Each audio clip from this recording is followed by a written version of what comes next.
Can everyone hear me? I hope the answer is yes, because it is time for another episode of Supportive Advice Live.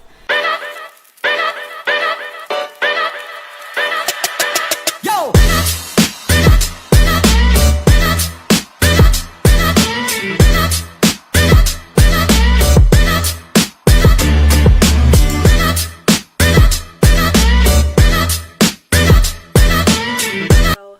Hello, and welcome to another episode of Supportive Advice Live.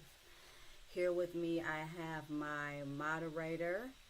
I also have my crew, my teammate, my friend, Mr. Machismo. Dante, what's been going on with you? Johnny come lately, what's been going on with you? Johnny come lately. I knew that would get you talking. Let's jump into it. Dante, have you seen this 50, and I want to specify 50 section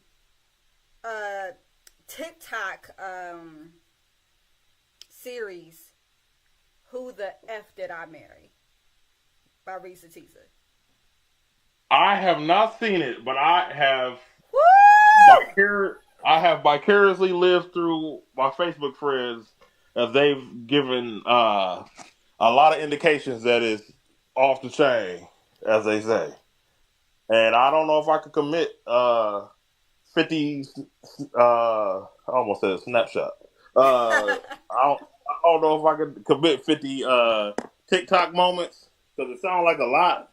It's but it's 50. It's 50 10-minute moments. So essentially, it is a 7-hour video. Oh yeah, I knew it was some. Oh yeah, I can't do that. But it sounds interesting though. But I kind of have got the gist that it is so dramatic and crazy that the shock value is what's getting all the likes. It kind of makes me think I'm in the wrong profession. So here's the thing. There's a thing about TikTok anyway, right? Where people are thumbing around trying to, get into the business that people are displaying. However, this takes it to a new level, right? Because she's talking about this guy, and it's one of those things where she draws out the story quite a bit. Like it's very, what I would say, content driven, right? And so for a person like myself, it was kind of hell. It was a version of hell. Listening to the same details over and over again. And one might say, but you're a therapist. Don't you listen to the same things over and over again? Not really, right? And not for free either. So with that being said, okay, I was like, people, they live and they make progress. New things happen, and so there's never the exact same rendition of something or the same perspective, the same of anything when I'm talking to my clients on a regular basis, right? But with this, she's just telling the same story over 50 different sections. So it's, hey, this happened. And then you go to the next section. Remember when I said this happened? Yes, because it was like legit the last session, right? And so I'm trying to keep the mindset that she's doing this because maybe they were filmed within a couple days of one another. Maybe they were filmed a week apart. I don't know, right? However, I watched them back to back. Nobody applauding, nothing, no cheers, nothing. I feel like I mean that is a pat on the back. That is an accomplishment. If you're talking about 50 10-minute sections, yes. That is over 5. That is, I can't fathom that sort of thing because not on purpose. No, I done went down a rabbit hole many a times watching all type of funny videos and some cooking videos, and I can do it indirectly, but I mean, knowing I'm signing up for the long haul. Funny I can do, Dante. Funny I can do, Mr. Machismo. It wasn't funny. First off, it was not funny. So let me give you the gist, right? And also to you, Beatnik, thank you so much for listening. So anyway, the way that it goes is she met this guy, because of course there's always, a guy, right? And who the F did I marry? There has to be a guy, right? Or you know what? I take that back. That was assumptive of me. It could be a lady. It could have been a lady. We was doing good. Well, anyway, I guess. Hey. We love everyone, and we let others live their life as they would like to, because I don't care enough to hate it at all. Now, with that being said, there's a lady, there is a male, and apparently he is something. They meet online. Red flag number one. And I'm not hating to, those people who do meet people online. You can find a healthy partner online. However, it might be a Build-A-Bear. I'm just saying. It's probably going to be a Build-A-Bear. I found the person I'm with online. On Facebook. He messaged me out of the blue. And Build-A-Bear he was. So, with that being said, you get real quiet whenever I talk about Michael, but it's okay. I love your loyalty. So, no habla English. No habla English, huh? So anyway, she meets this guy. I'm almost as bad as her, and he seems great, and they're gonna go out on a date, and he's telling her all this information, right? Oh, my brother lives here, and my sisters live here, and I'm from this place, and all talking to her on the first conversation. He's like just spilling his whole life story. So here's where I want red flag. Exactly. Here's where I want to say pause, right? Because as a therapist, one thing that I can say to people is whenever someone's giving you too much content, something's typically wrong. And Stage 5 clinger. So, like when anybody comes into, my office, if they're giving me way too much content, like stuff that just is completely unnecessary, 9 times out of 10 is because there's something else that they're covering up. So this guy gave her a lot of content about a lot of different things, said that he played football and arena football, which is a thing. And he was in California and he was married, but his ex, cheated on him and broke up with him, and his ex lives in California and she has 2 kids that don't belong to him. But he's really close to that. I mean, when I say he's poured it on, he's poured it on. So she's like, oh, cool. He's a sharer. All right. Cool. So they go out on a date at the Cheesecake Factory because, why not? That's a great spot, right? And so they go for cheesecake, right? Her tire blows out on the way. Okay? And so he meets her where she is.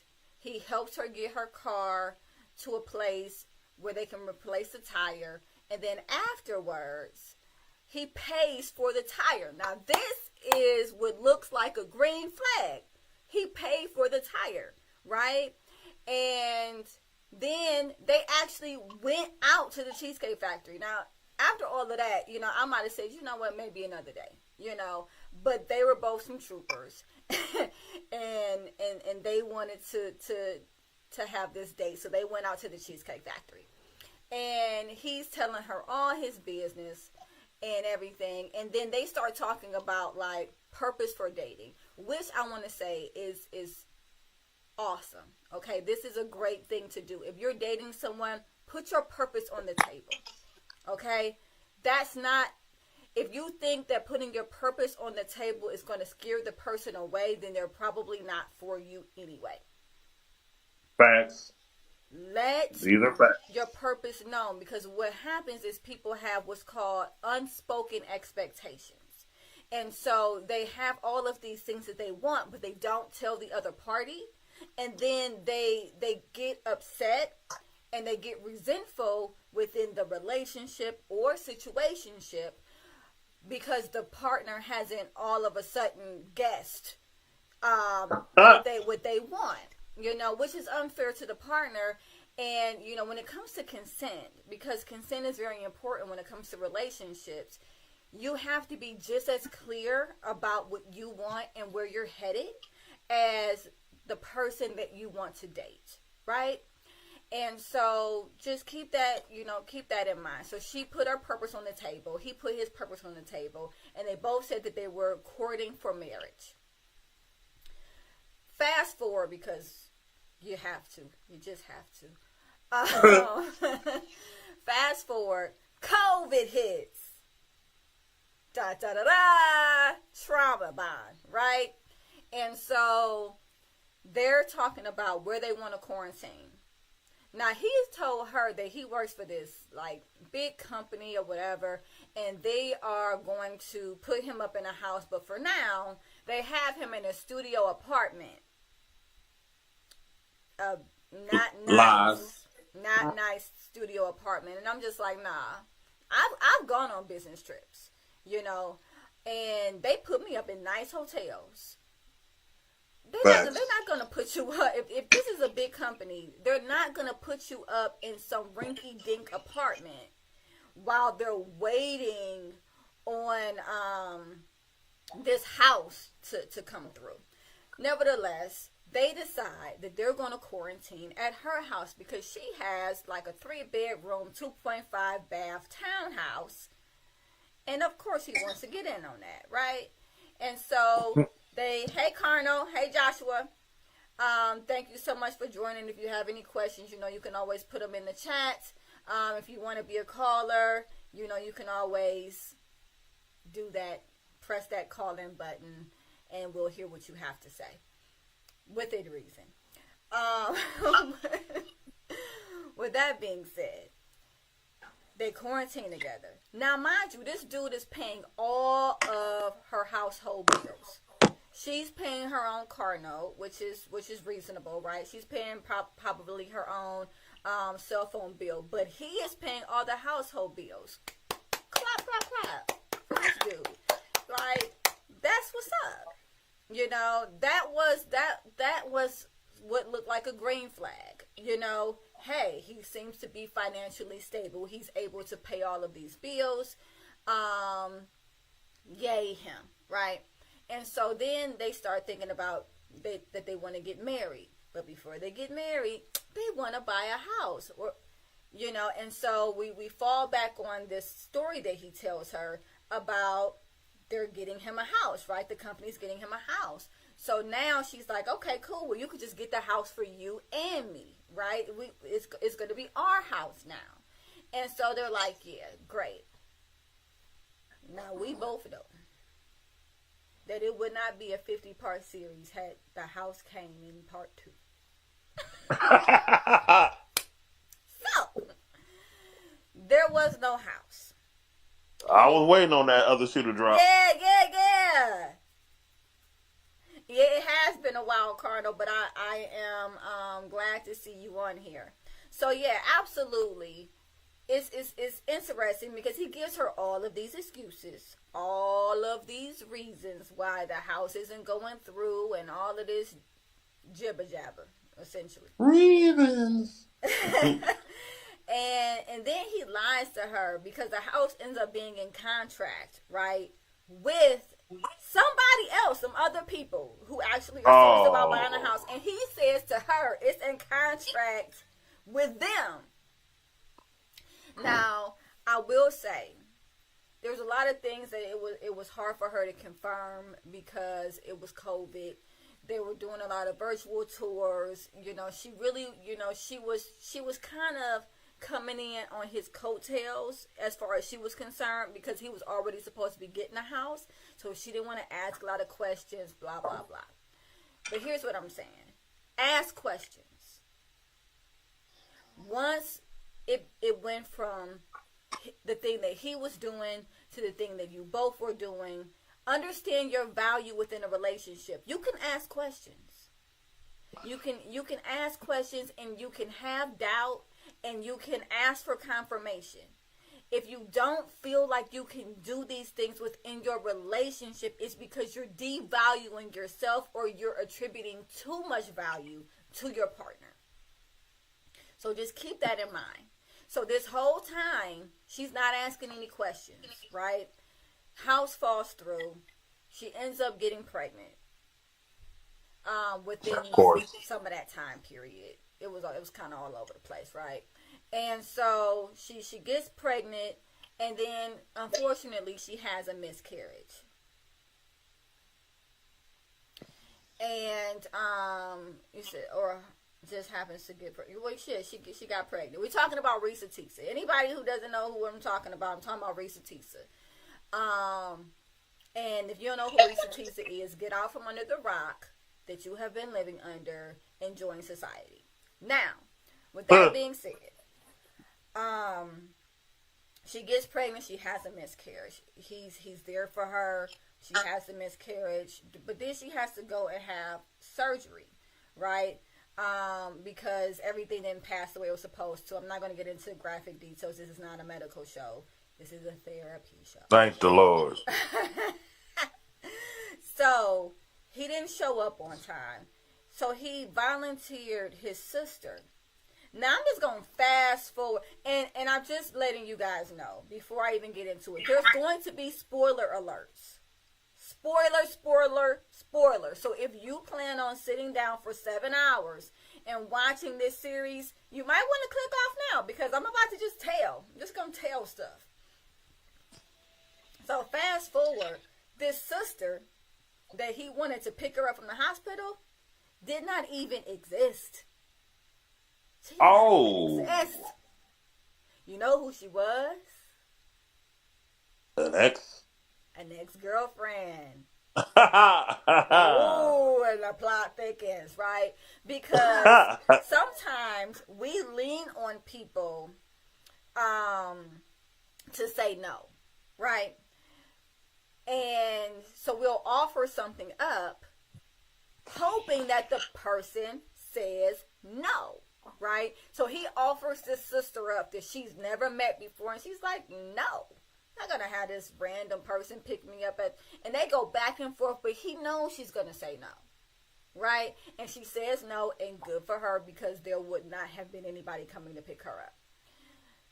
So it unravels. Apparently there's another house that falls through.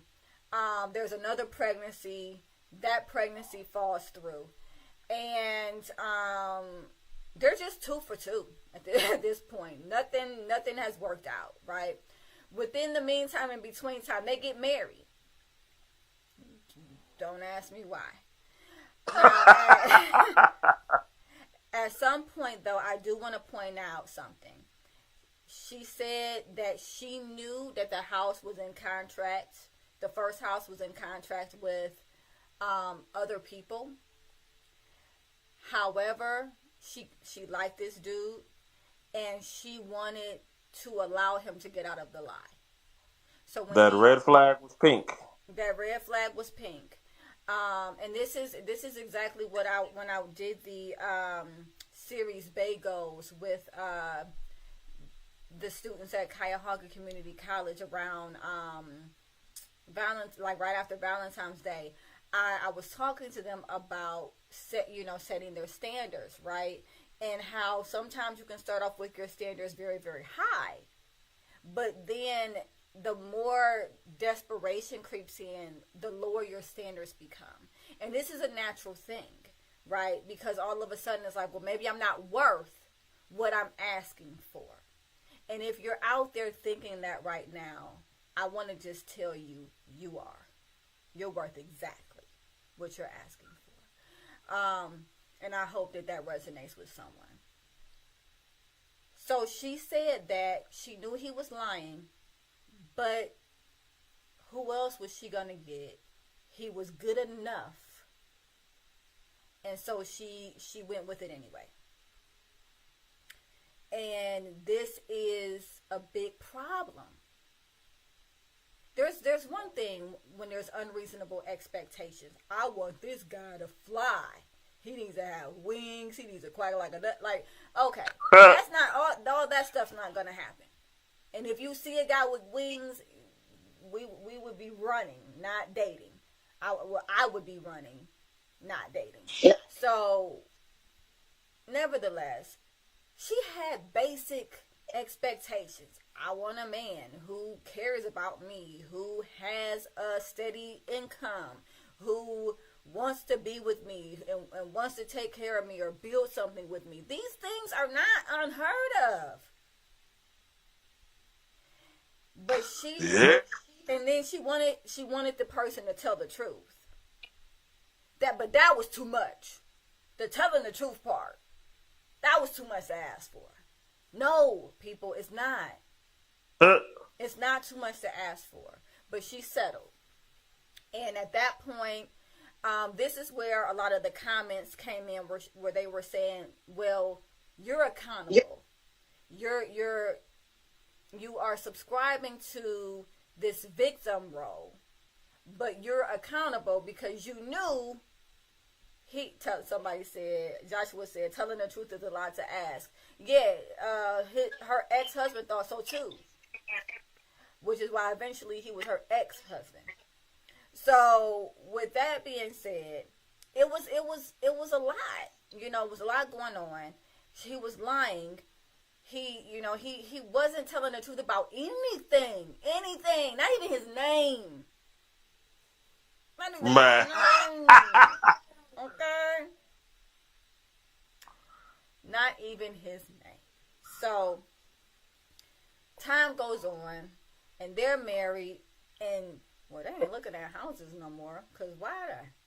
She married him, right? And now he got her going from one BMW place to another BMW place, talking about he's going to buy her a BMW for her birthday or some type of something, right? Like, he just made these real outlandish promises. And he has her sitting in the BMWs, y'all. Like, just sitting there, test driving them. Going to one after another, getting her hopes up. At some point, I think I would have said, I like this one. Buy this one now. Or it's going to be a problem. Because that's what we're doing. You're not going to take me to 7 different BMWs. But nevertheless, she enjoyed the experience. She had the experience. And she already knew that he was a liar. So at some point, she was just choosing to believe things that sounded good. And then he told her that he was going to take her to London. It was just a mess. It was a mess. Oh, my gosh. Now, if you see this guy, right, because this guy is on TikTok. His name is, I'm not going to say his government name because I'm not going to call him out like that. But the name that was given in the TikTok was Legion. So what? I know, right? Legion. What? Oh, you can't make this up. You can't. Oh, man. Legion. I'm like, should that have said something to you? All by itself, that should have said something to you. But anyway, when you see this guy don't look like he have no money. He don't look like he have no money. Now, I'm not saying judge a book by a cover. Cardinal is Risa Tisa, and it's on. It's a TikTok series. It's a 50-section TikTok series, 7 hours. It's a lot, and but if you guys are looking at it's from Risa Tisa. So, and it's called "Who the F Did I Marry?" Just so you guys know. So with that, it is just a mess. It's a mess after a mess after a mess. Now all of a sudden she's going through his phone. She's seeing that he's talking to other women, that he is, sexting and all of this other jazz. And she's like, I didn't really care about that, because he was lying so much that the cheating, like, she was numb to the cheating. And I want to say that this can happen when you are experiencing and I'll call this a trauma for her, right? Because this is a traumatic experience where somebody is consistently lying to you, getting your hopes up, and disappointing you over and over and over again. I mean, essentially, he's just playing with you because he knew he didn't have the money the whole time. So, but when you go through something and you get your hopes up and then you get disappointed, and you get your hopes up and you get disappointed, and this happens as a pattern, eventually a part of you will, or can, I'll say can, be numbed to this person and their actions. Essentially your responses become depressed. There's a level of hopelessness and helplessness within this scenario, because now I'm married to this person. I get that he's a liar. Nothing he's saying is coming to pass. And so she's just numb at this point, right? Good Lord. Man, that's crazy. It's a mess. It's a whole mess. And so then she says that she was actually grateful at one point because she saw that he was cheating again with what she said was a prostitute. And she said that it was a legit prostitute because there were prices. How much for this, how much for that, etc. And she said that she was actually thankful because she felt like that God would forgive her for divorcing a man that was unfaithful to her, but would not forgive her for divorcing a man that essentially had falsified everything in anything that he was or was doing, right? And I want to take a moment to say, I don't know what God everybody serves, and it's not for me to know. But I hope that no one is serving a God that wants you to be miserable with someone that is lying to you and breaking down your self-esteem and manipulating you every single day. Every day. I'm going to step off my soapbox in a minute, but I will say, do you really think that's what Jesus died for?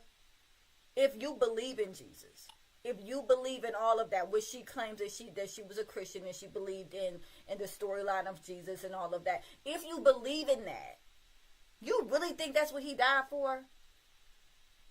So that you could be held at this high regard around divorcing someone that is lying and manipulating you, like, whatever. So anyway, I'm gonna step off my soapbox because sometimes you got to. But she was excited because he had cheated, and now that was her golden ticket to end the marriage, I guess. He had lied about everything. The girl hired a private investigator at some point. At some point, she had looked up his social security number, and the social security number that he had gave her wasn't the same social security number that she had found on some packet. So it was just nonsense. And he said that he had went to a school in California and that he had played football and all this other type of stuff. And none of that was true.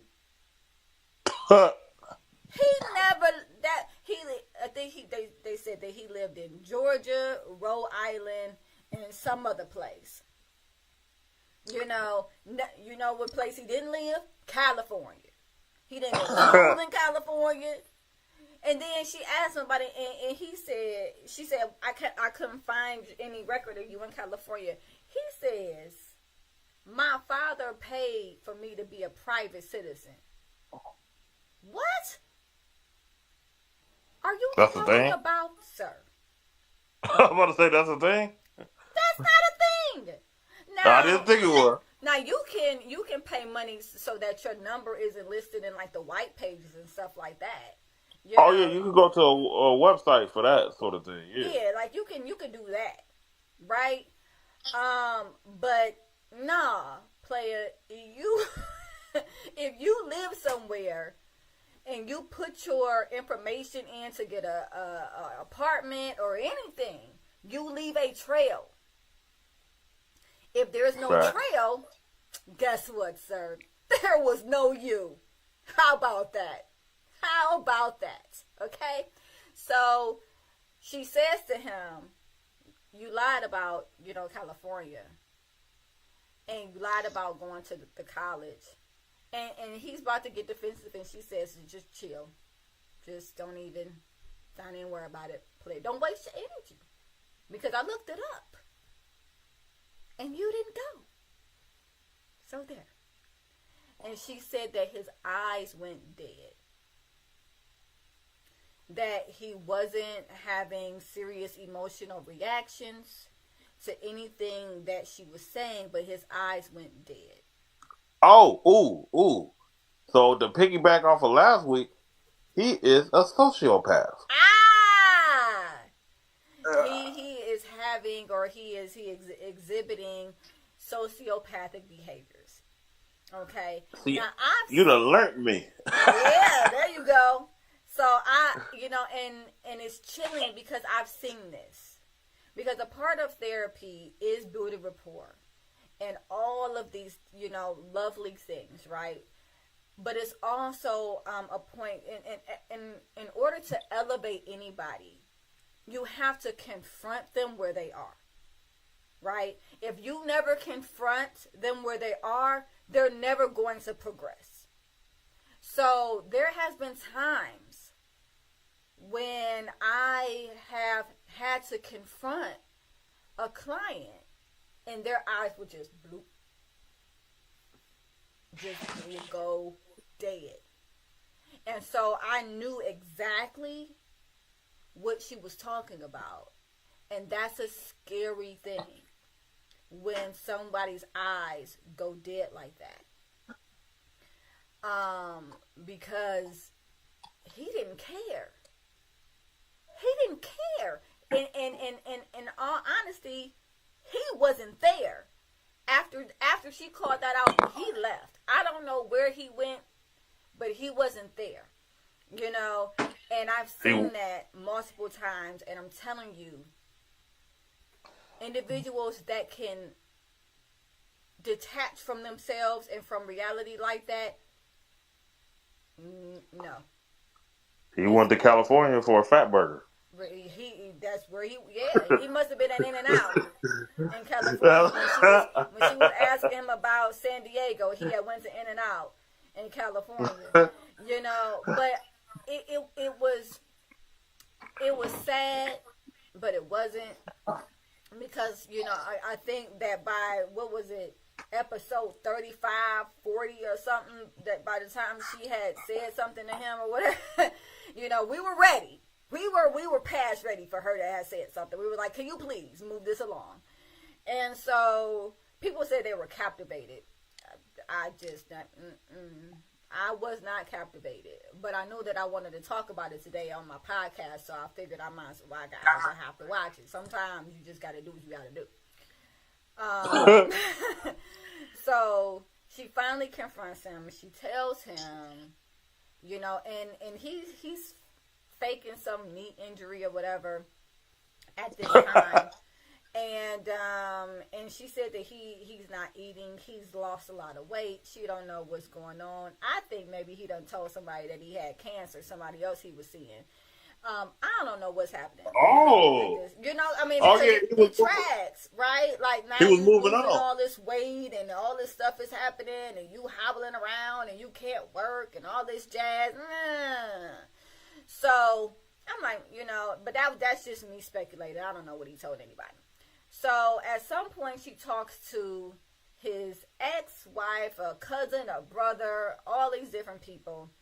And then she finds out that he has the ex-girlfriend who he lied to. He has the ex-wife that he lied to. But then she finds out there was an ex-wife before that ex-wife. Wow. Yeah. So she's number 3 instead of number 2. And I'm not counting the girlfriend. She's number 3, the third wife. And wow. So, yeah, it is a...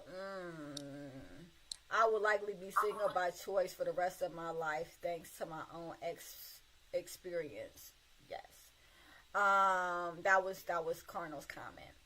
And yes, I don't think he did have anything to lose, at that point. But she told him, she was like, you need to get out. You need to leave. You've been lying. I don't want to do this anymore.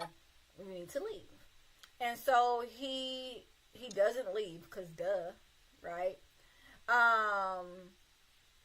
And he calls his aunt, who is really his aunt, according to the story, and says to her, she says I'm lying to her, and she's putting me out.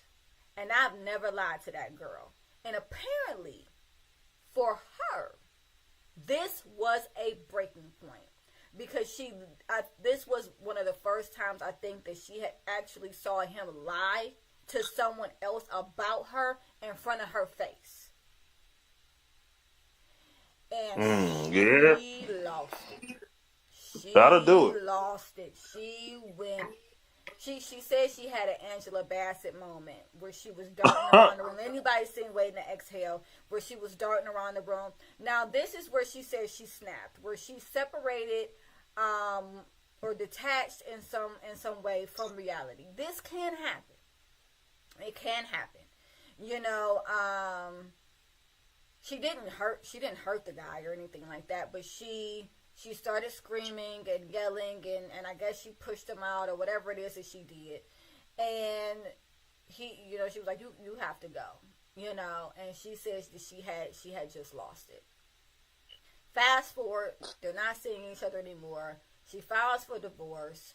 There is this whole spiel about her talking to the ex-wife and the ex-wife saying, this is what he does. This is what he did to me. The ex-wife before her wasn't from California. She was from Georgia, which is exactly where they were from. And she said anything that he told you was a lie. I'm like, but that's just like saying a dog barks. We know that. At this point, we're well aware he's not a truth teller. So they have this woman-to-woman conversation that's supposed to be so great. Woman-to-woman. Right? And I'm just like, I could have had a V8. And if you guys are old enough to know what that means, I'm not explaining it. So, she kicks him out and everything. He's gone. They're not speaking, but he keeps trying to call her. She done changed her number, blah, blah, blah, blah, blah, blah, blah. Stuff you do when you break up with somebody. And they get divorced. So the divorce is final. Now, he's talking about he wants his stuff back. But he gave her everything in the divorce. What exactly are you asking for, sir? He want that tire from the first date? I know! Say that! He like, I want that tire. I want you to pay me back for that Cheesecake Factory. All the bills I paid. I want them Tex-Mex egg rolls back. Pronto. Yes, I want them all. Give it all back to me. And essentially what he was really asking for was a TV. And some bags of clothes, I guess. I don't know. But the way that the divorce decree was set up was that whatever was in her possession, she kept. Whatever was in his possession, he kept. And they didn't go through splitting up anything else. Because most of the things belong to her anyway. He even went as far as telling her about, like, the daughter of the ex-wife died and all this other stuff, which was not confirmed. Oh my gosh. When she talked to the ex-wife, she said, "My daughter's fine," but she never told her why that. Yes, what he said. Yeah, she never told her what he said because she said that would have just been. It'll freak her out. Yeah. But you found her number on, what was it? The marital records. Called her out the blue about this guy that she divorced. And said you were married to him, and that wasn't going to freak her out? Just the part about her daughter, huh? Like, understand here. She's already freaked out. Like, what are you talking about? Just the daughter thing. So, and this is where boundaries kind of come into play. Okay? You see her number, but what you want to gain from her is more important than respecting someone else's boundaries. She divorced this man. She's not trying to have anything to do with this man. But what you need is more important. And I say that and I bring that to the table because a lot of us are around individuals who prioritize themselves higher than they do us. And then sometimes we become so, I'll just say, so used to it that we start prioritizing that person higher as well. Right? And we start to lose and forget about our worth within a relationship. It's always their thing. It's always what they need. It's always them. Right? And at this point, she has prioritized her curiosity over this person's privacy. Right? And the way that she rationalized it was, well, it was public record. Well, you couldn't have just got her phone number off of the information that was found online. She had to go down there in person and file to get that information. So wow. I'm not backing that rationalization, because anytime anyone's rationalizing to begin with, they already know they did something wrong. Or, I don't like to use the word wrong, but something that does not align with their values. Now, she talks to this lady, blah, blah, blah. She says this dude tells her that he's going to show up at her house. Now, she says this is not a good idea. He wants to show up at her house because he needs his TV. Like, really, dude? At one point, he said he had $650,000 to put a cash offer down on a house. This same dude tripping about a 40-inch television? Nah. But his lie had unraveled so much. At this point, he was just like, well, I'm going to keep it real. I want my TV. I'm like, yeah, maybe if you would have kept it real in the beginning, we wouldn't even be in this situation. But he shows up to the house. The police are there. And apparently he has a warrant out for his arrest. Because why not? And so she says that when he got out the car, he was smaller than she had ever seen him. And she attributed that to him being homeless and not eating. I'm like, whatever is the reason.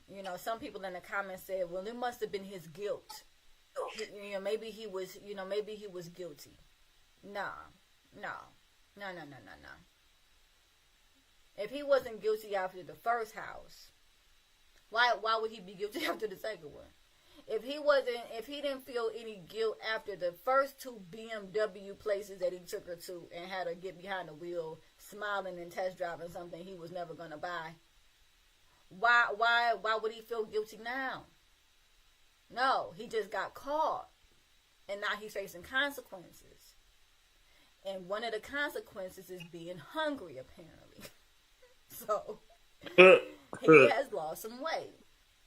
He goes to jail, and He get to eat. yeah, 3 square meals, man. Her calling the cops was one of the best things that could have happened to you, bruh.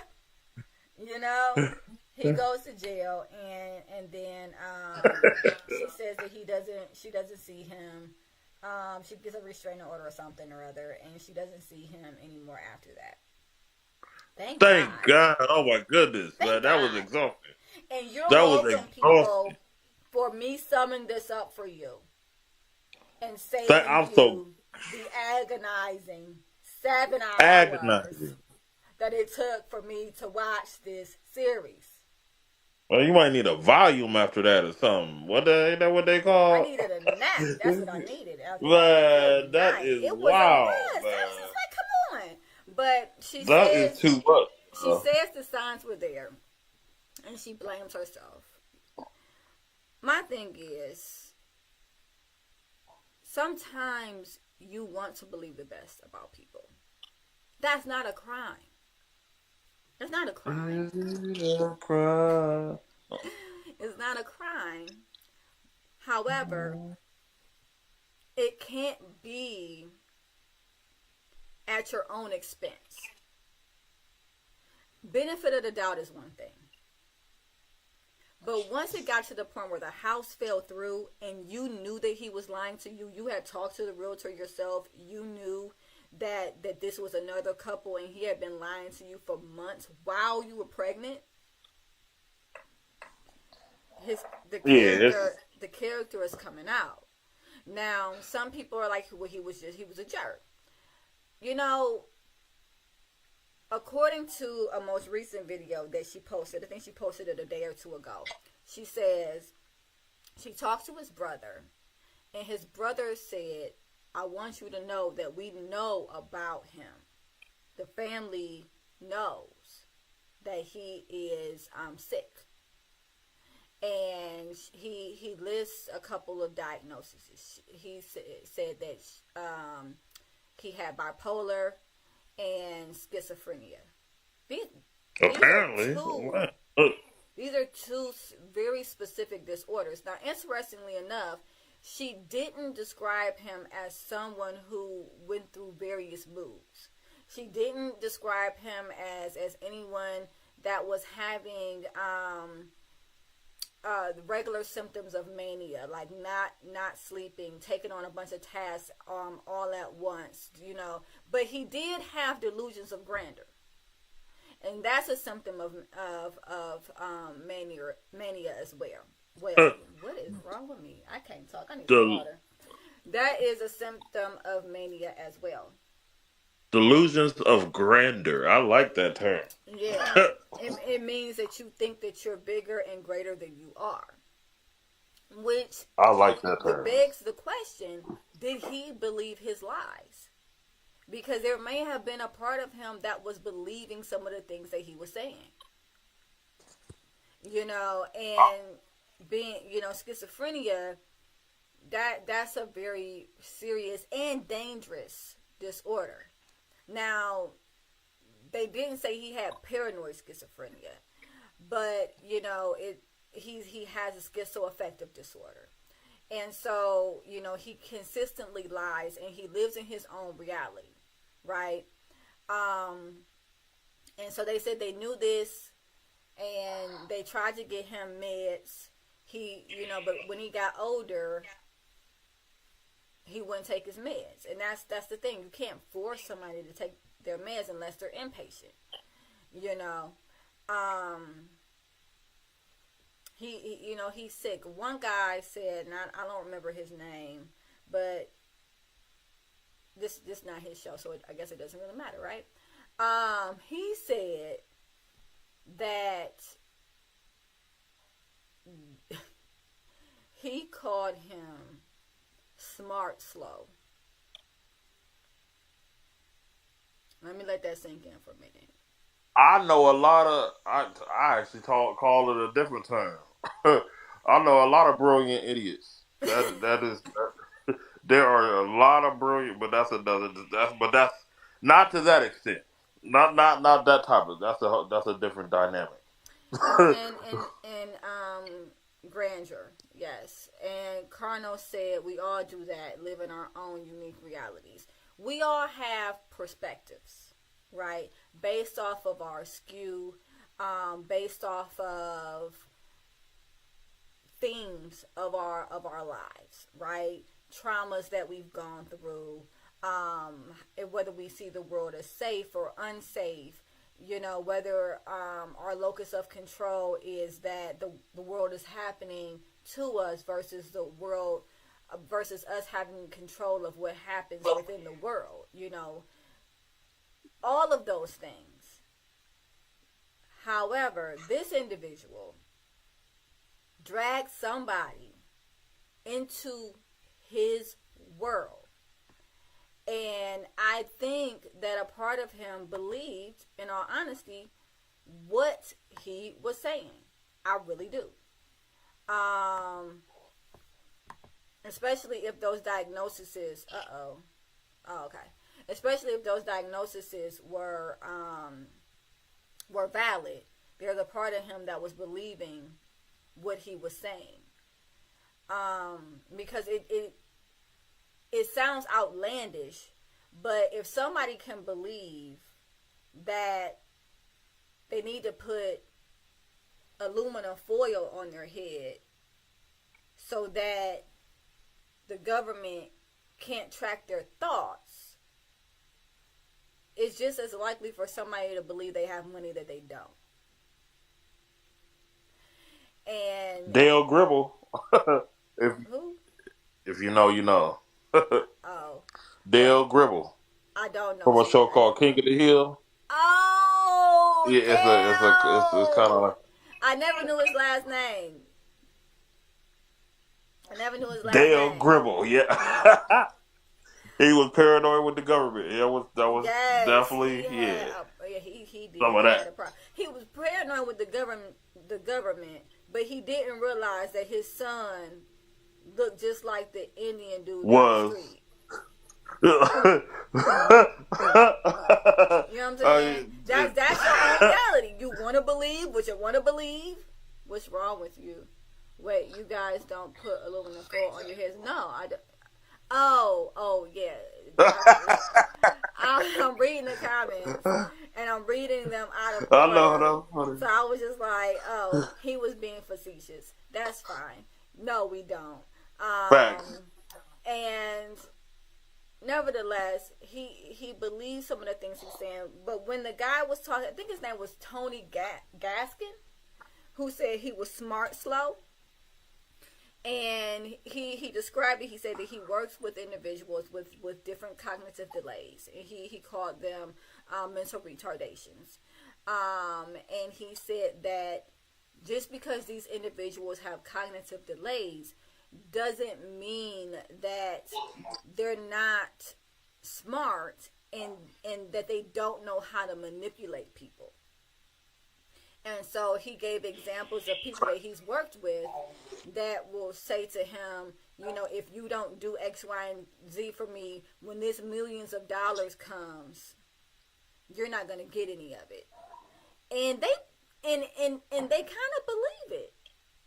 A part of them is like believing this story. It becomes their narrative. And I give it to Carnal. We all do it in our own way. We fall into our own narratives. However, I think that this guy, he could have some cognitive delays.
transition, they typically don't think of a state in which you're not moving or choosing not to move, and waiting.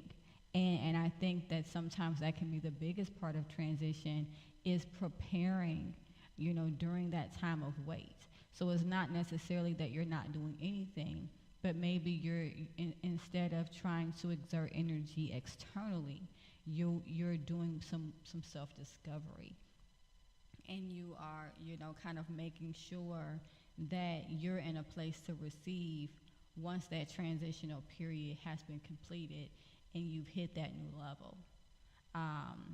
So I really think that that was an amazing point, that you had brought up last episode. And, for anyone who missed it, definitely um, you can log into to call in. Is public, and you can also go on again, Google Podcasts, Apple Podcasts, or Spotify Podcasts. See that, as well as YouTube and Facebook Live, supportive advice, and I think on YouTube it is Aquila Wheatley LMFT. Don't ask. Name is long. That's fine.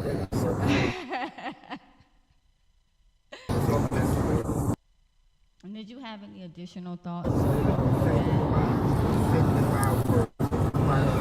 Well, I think, well, of course, I'll give you the two for one special. Procrastination, oh, instant gratification kills the nation. Oh, But that's good. seriously,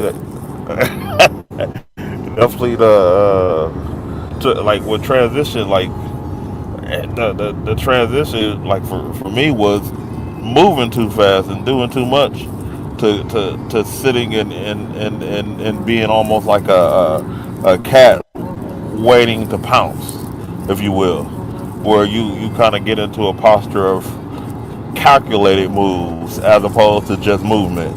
And I think that's something that is harder to do, especially with today's society where someone who doesn't look like or seem like or even smell like a certain thing that is the expectation is seen as a sore thumb. Where really they really on to something most times.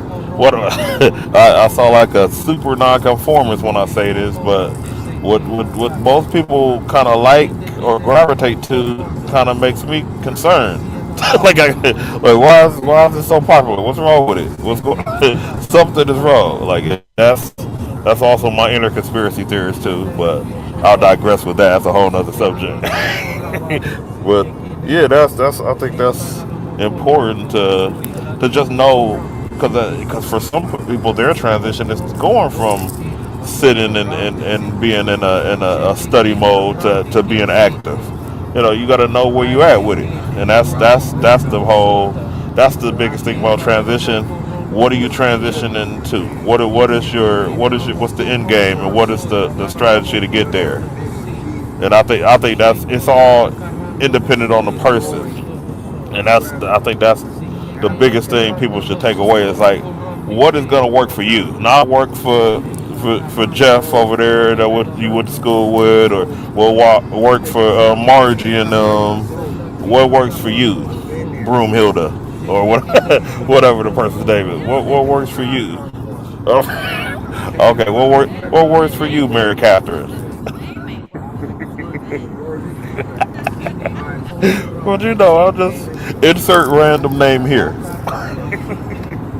or insert your name here in TV land, or calling app land, or TikTok land, or Tic Tac land. I should say, as the old folks say. Though. So, I 100%, agree that it is all about, what works for you. Now, granted, we have external motivation, which is typically societal expectation, right? And there's a part of that that's necessary, right? If there were no, hunger, starvation, no competition, people wouldn't have motivation succeed, right? Because then what would success be? So a lot of times society determines those things, and it puts us in a place to continue to grow, and to have goals to actually grow toward. If those things aren't in place, then it's essentially, we can become stagnant. But everybody has their own road, so to speak. Everybody has their own purpose. And so it definitely is important to make sure that whatever road you are on or wherever you're going toward is something that is going to take you towards self-actualization versus something that is just going to help you conform.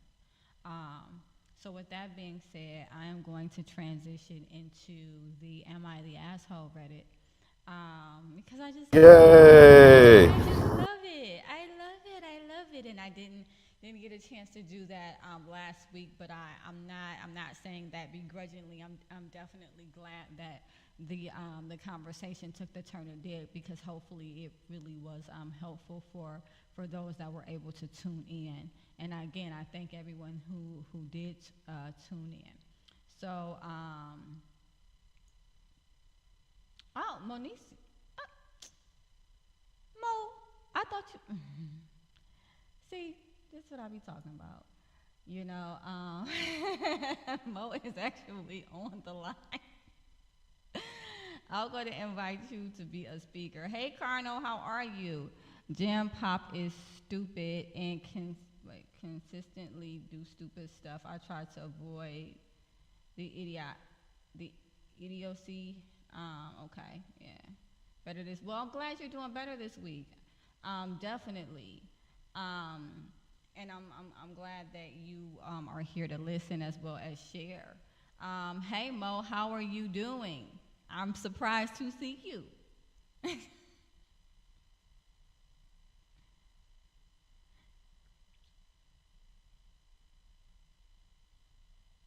Thankful. Thanks for having me once again.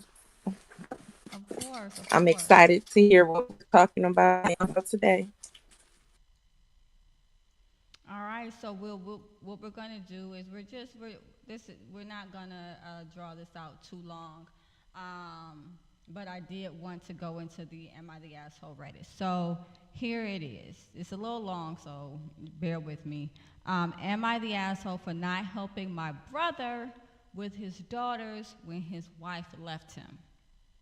Um, Apparently this person is a 30-year-old female, is single, child-free by choice.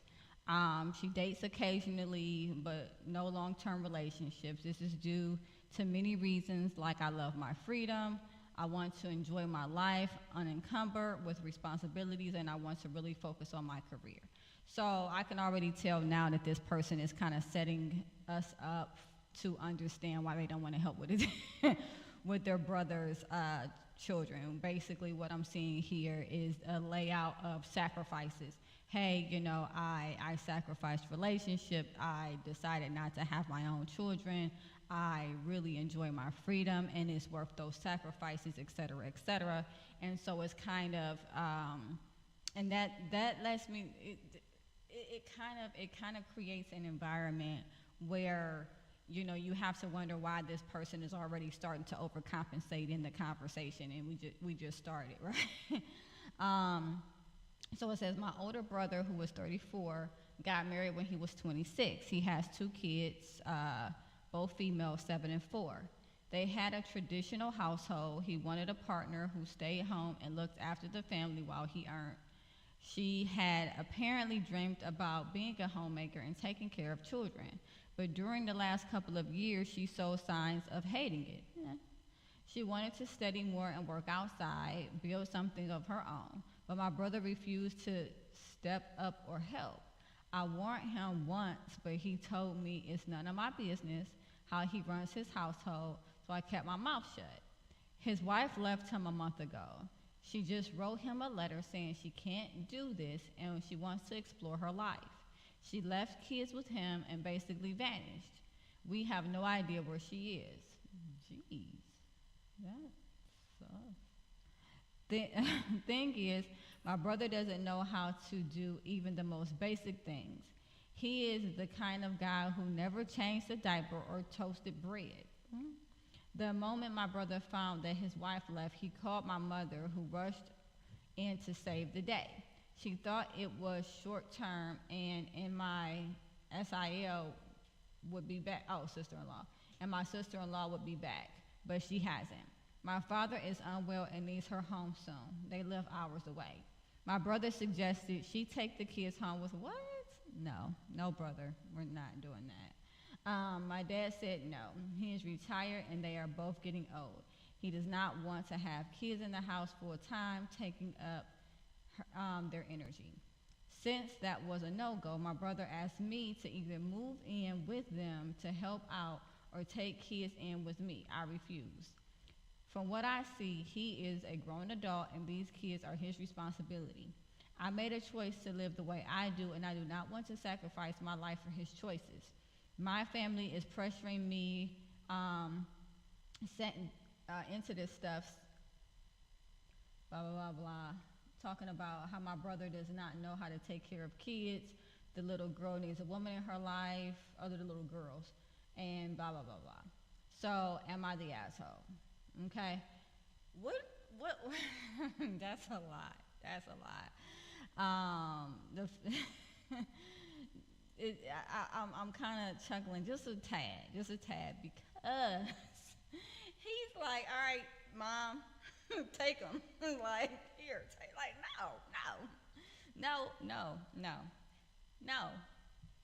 no. So I see Carnal seems awfully selfish. Help, not take over. So how old are the kids? 7 and 4. Both females, a 7-year-old and a 4-year-old. Now, I mean, I don't know. I mean, it's a hard one. You know, it's really a hard one because this person has established their life. They have made choices, you know, based on what they want out of life, and now, you know, the brother is like, well, I don't know what to do with these kids, so, you know, you need to help me, you know, or figure out what to do with your kids. You know, if you don't know how to toast bread, find out. You know, everybody had to start from scratch when it comes to being a parent. There is no manual. There's books. There's plenty of books. But there's no manual, you know, on how to be a parent to your specific child, because nobody has your specific child but you. You know, and so everybody has had to go through trial and error and figuring things out. You don't get to just say, oh, okay, well, I don't know what to do with these kids. Here, you do it.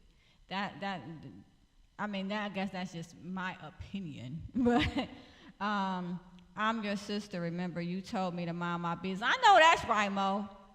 He said, mind your business. 100, you know.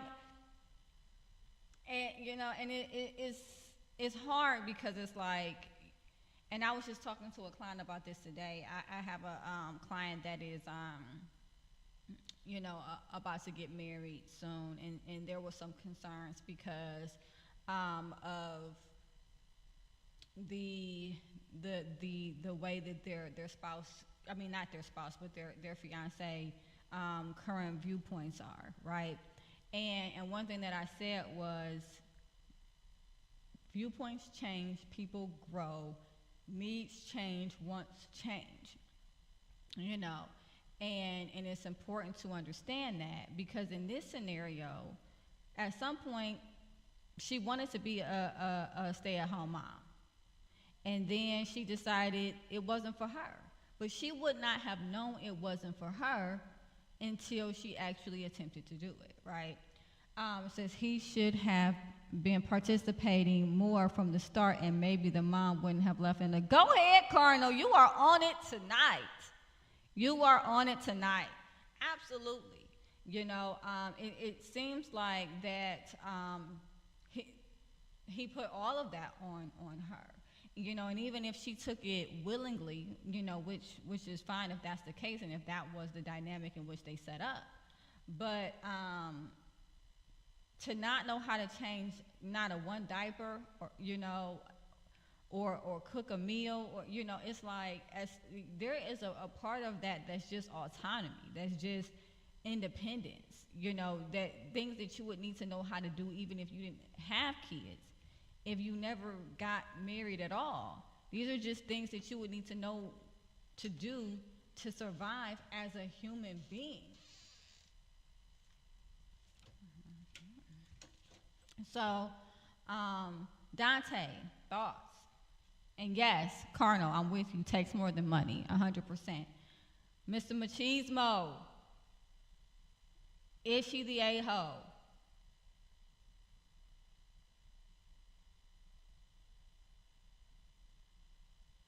Did I lose you? Oh, one second. One second.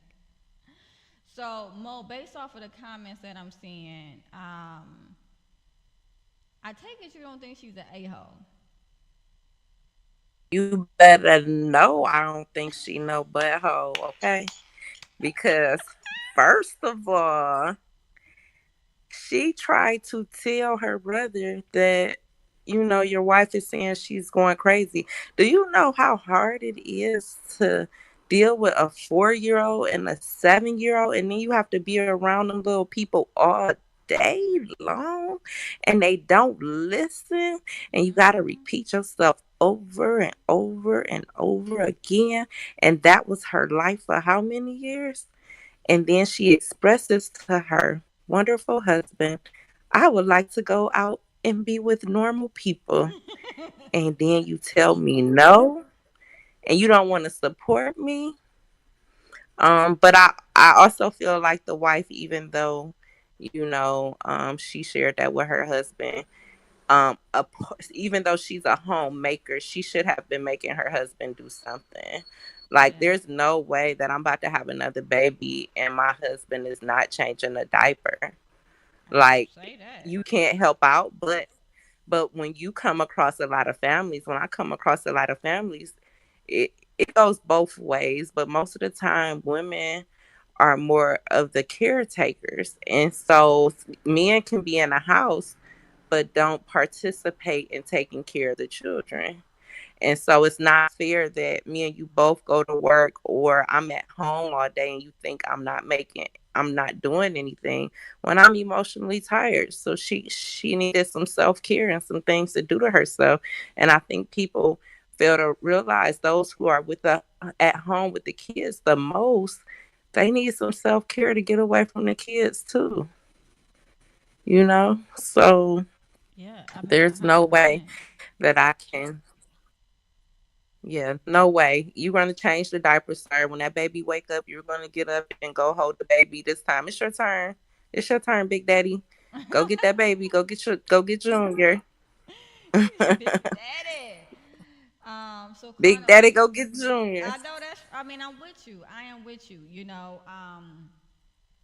My oldest daughter, who we've talked about plenty of times. She's 19, and not, with her, it was just me and her.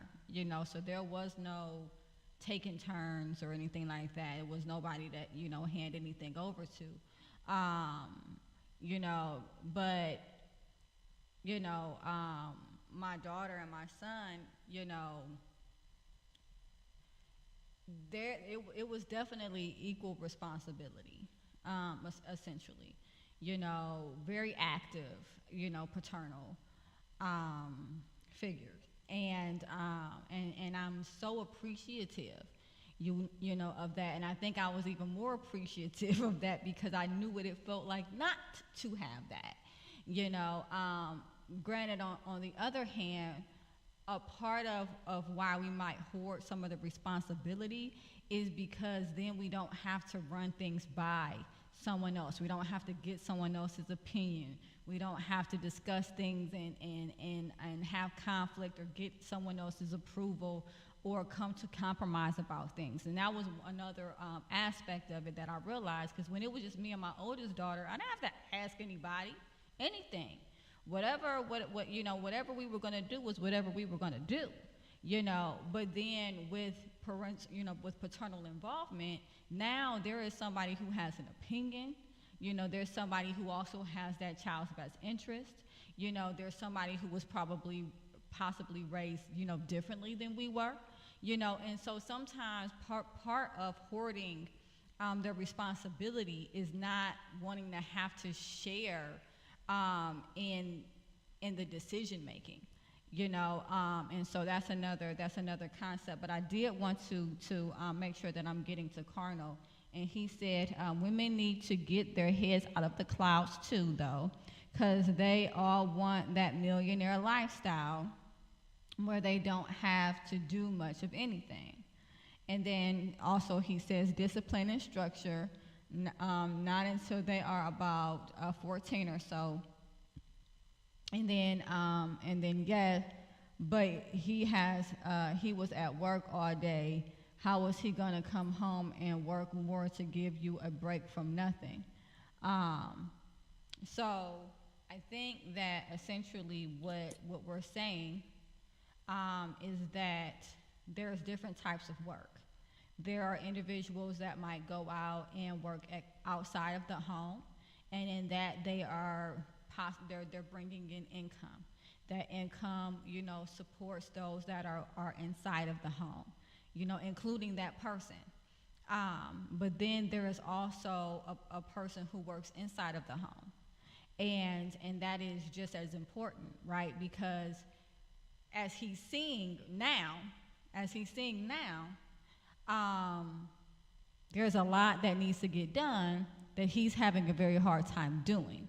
So had she actually been doing nothing, then we wouldn't be having this conversation, because he wouldn't be freaking out because there's nobody at home to take care of the kids.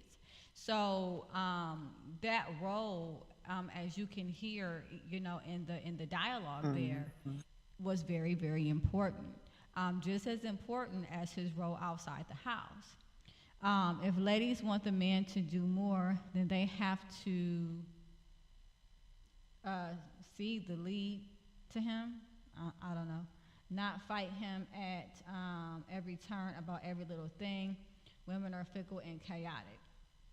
And so I'm going to kind of redirect, just because I want to stay on point. Because in this particular Colonel.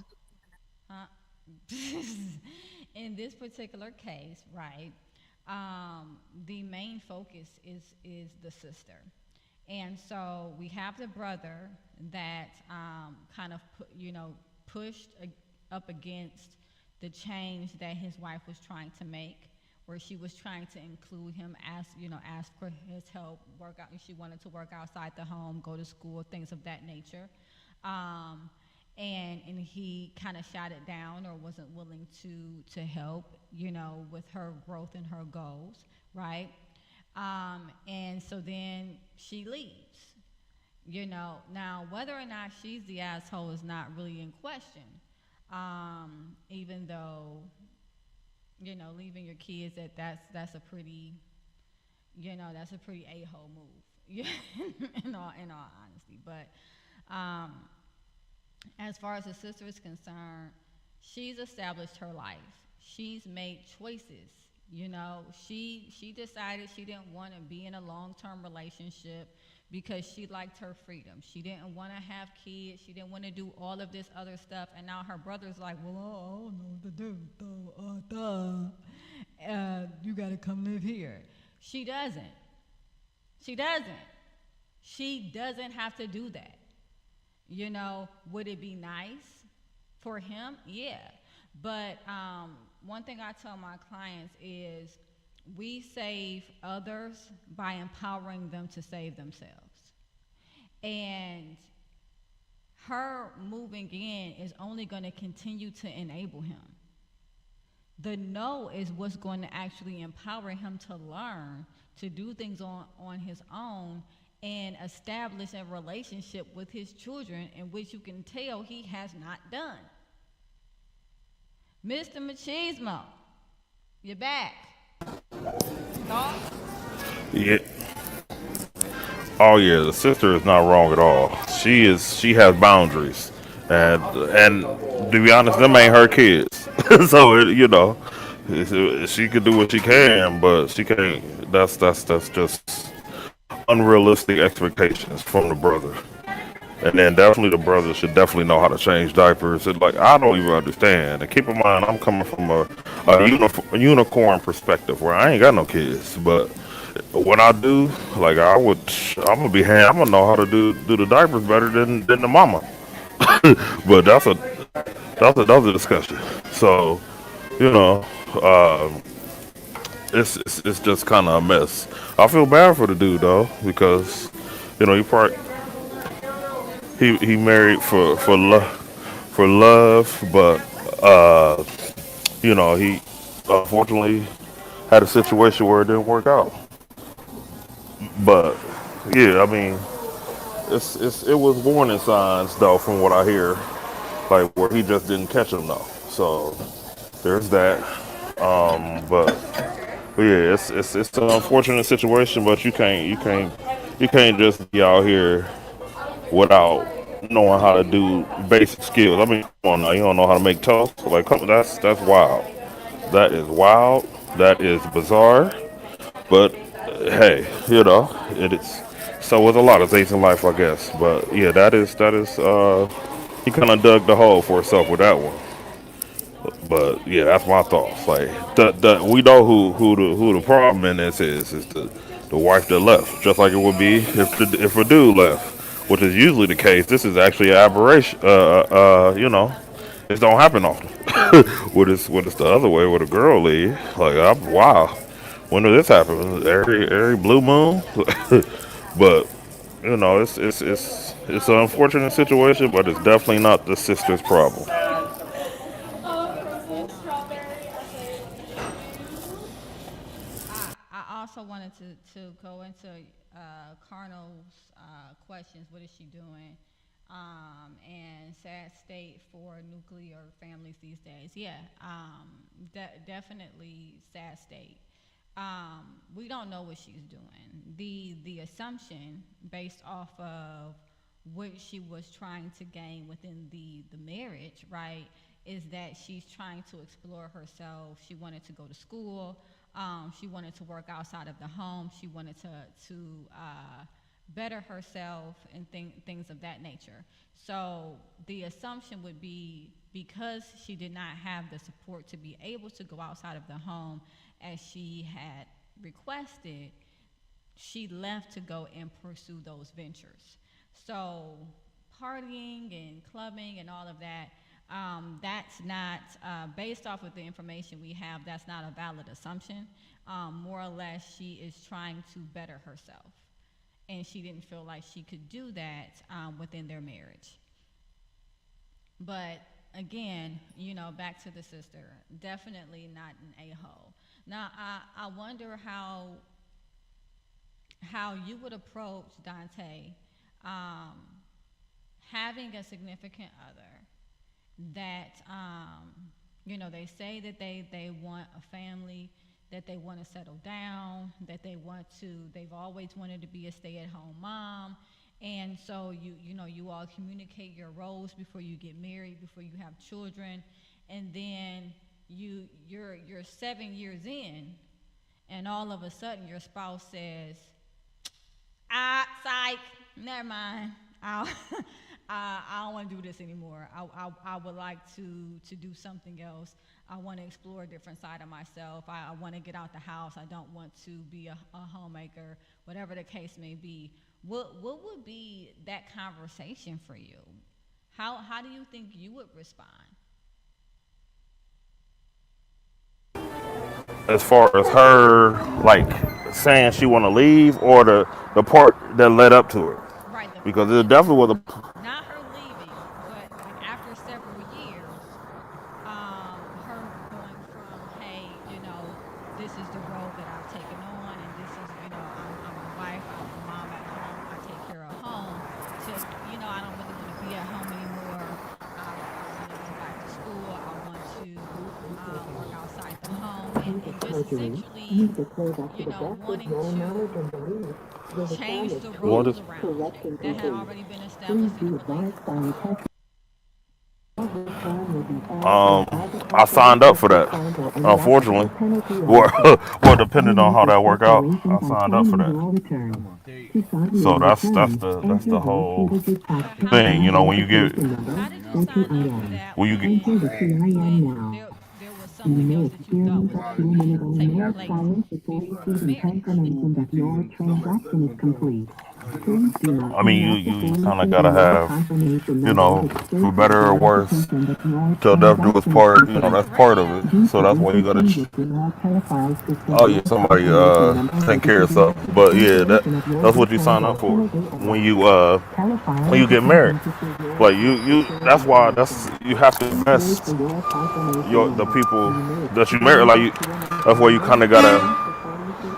And it's of course it's not a perfect science. Yeah, you hear all type of stuff, but it's not a perfect science with that backing it up. But it's a look like a propane truck or something.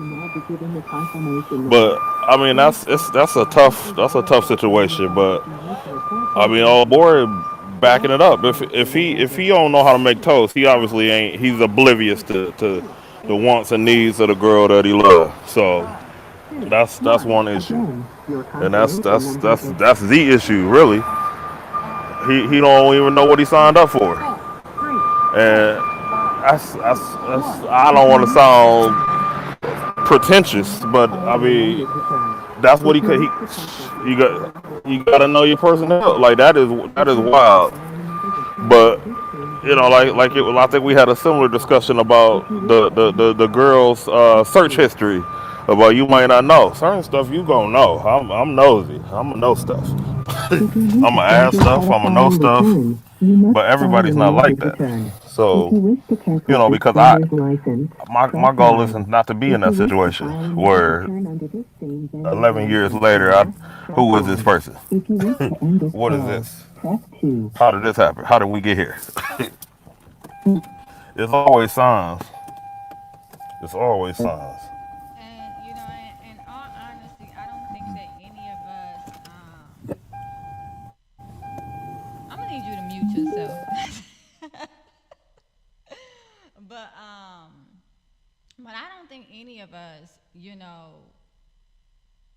get into these situations because we're oblivious. I think that there are expectations that are spoken, and I think that there's expectations that are unspoken. And I think that, sometimes when you're with someone, you learn them as they learn themselves. Like, the person that I am now is not the person that I was 8 years ago. And so I can't expect someone to know who I would be now when I didn't even know who I would be now. And so it's not necessarily always realistic, to think that um you would know. um Nevertheless, you know I want to switch it up a little bit. I want to switch it up. Mo, let's say I want to turn it around a little bit. Let's say you have a husband, right?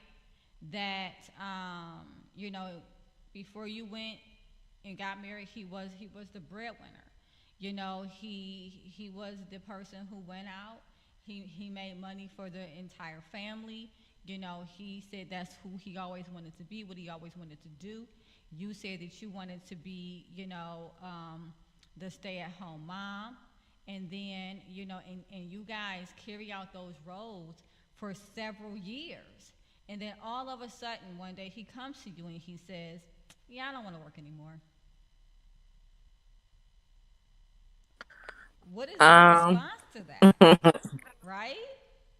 um, um, well, first of all, I've never been the person who don't work. My mother has trained me to work since I was 4. Ain't that right, Terry? She down at the bottom.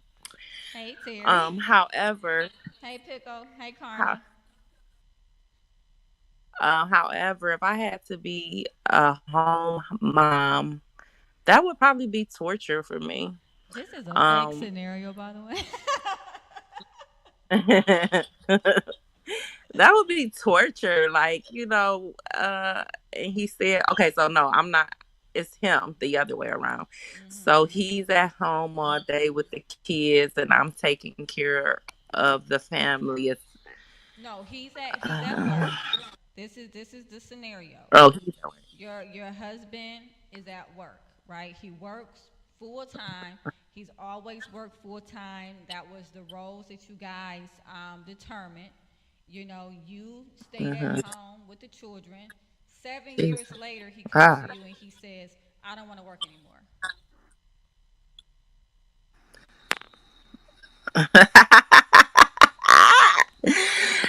Okay. All right. Well, yeah, who's going to pay the bills? I'm agree with Colonel right now.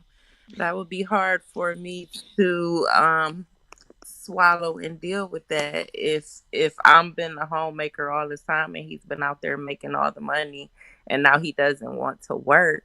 Um but at the same token, I'll probably gladly go find a job. I'll probably already have one a job lined up. That would be that would be hard because the roles did change and I was used to my husband um taking care of everything. However, in life, we supposed to be a team, right?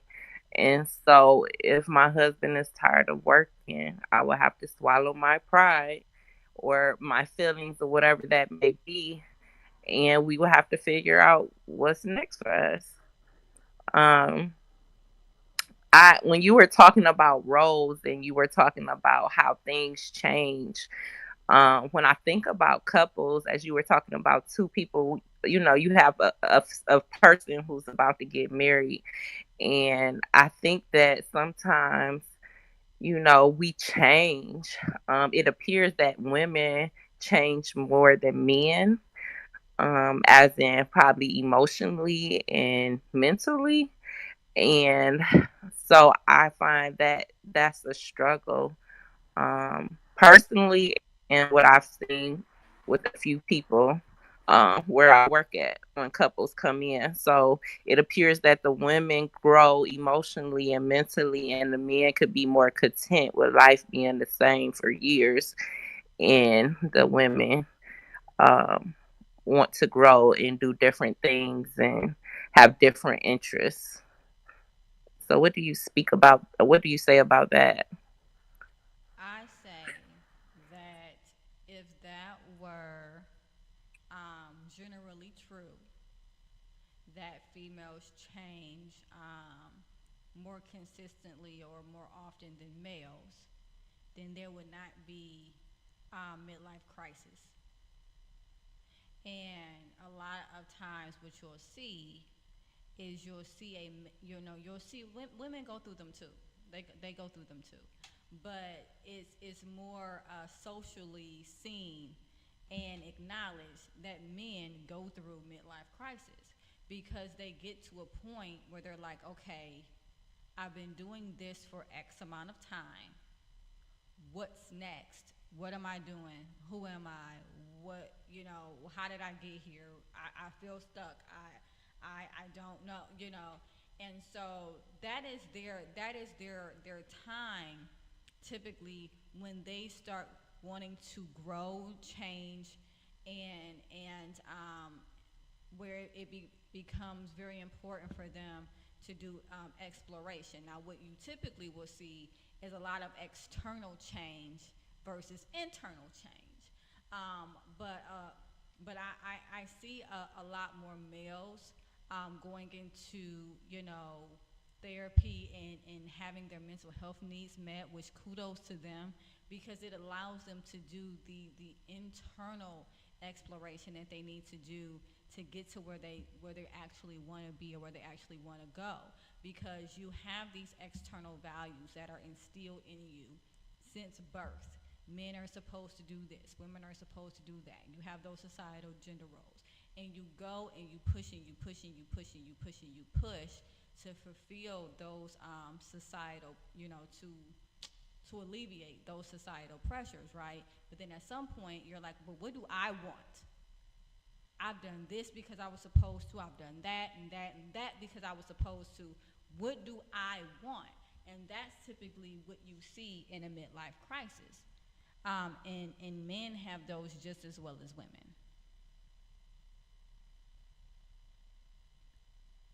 In what way did evolution determine these roles, Carnal? I'm curious.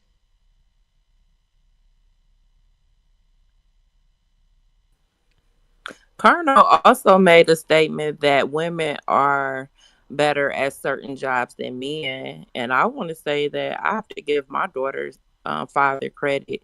He did a lot of things when my daughter was born. He made sure he gave her baths. He got up out the middle of the night to get her. He held her all the time. He created a brat, but he was very he was very active with my daughter. So I one thing I can say and give him hand claps is that he wanted to do the dress up for all the holidays. He was like, me and Bookie, we going to go trick or treat. Me and Bookie, it's Easter time. It's me and Bookie this and this. And I was like, geez, we will kind of fight over holidays. And after a while, I was like, go ahead, bruh. She's all yours, I guess. And so he enjoyed doing all holidays and everything, but he was very active. So my daughter's dad has been very active, and I appreciate him. So And I do want to say from the that, beginning. and I do want to say too, and I thank you Mo for sharing that. It is a stereotype that women are just born more maternal than males, or more nurturing, not maternal, more nurturing than males. That is not true. There are some women that are born, and they don't, they're not inclined to have children. They're not interested in that nurturing aspect. I talk to people all the time that are female. They're like, somebody crying in front of me, and I'm like, what do you want, man? Like, what? What am I supposed to, like, pat you, or like, and it's even harder to have those awkward moments because society tells you, well, you're supposed to know what to do. You're supposed to be nurturing. You're supposed to, and it's like, no, we're not. We're born human, you know and some people have, stronger nurturing predispositions than others, and so it's not fair to say that just because a woman is female, that they should want to stay home with children, or be naturally more nurturing than a male, or whatever the case may be. I mean, now I've been watching this show, and so I'm just gonna come out of left field with this because it's just that's all this show talks about is penguins. But the but the male penguin is is the one that actually hovers over the egg, and makes sure that it's okay and taken care of. It's not the female penguin, and so in other species, there are males that are the ones that actually produce, and not the women. And so, like, it's only in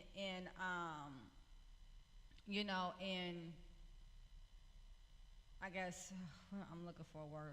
It's escaped me. It's late.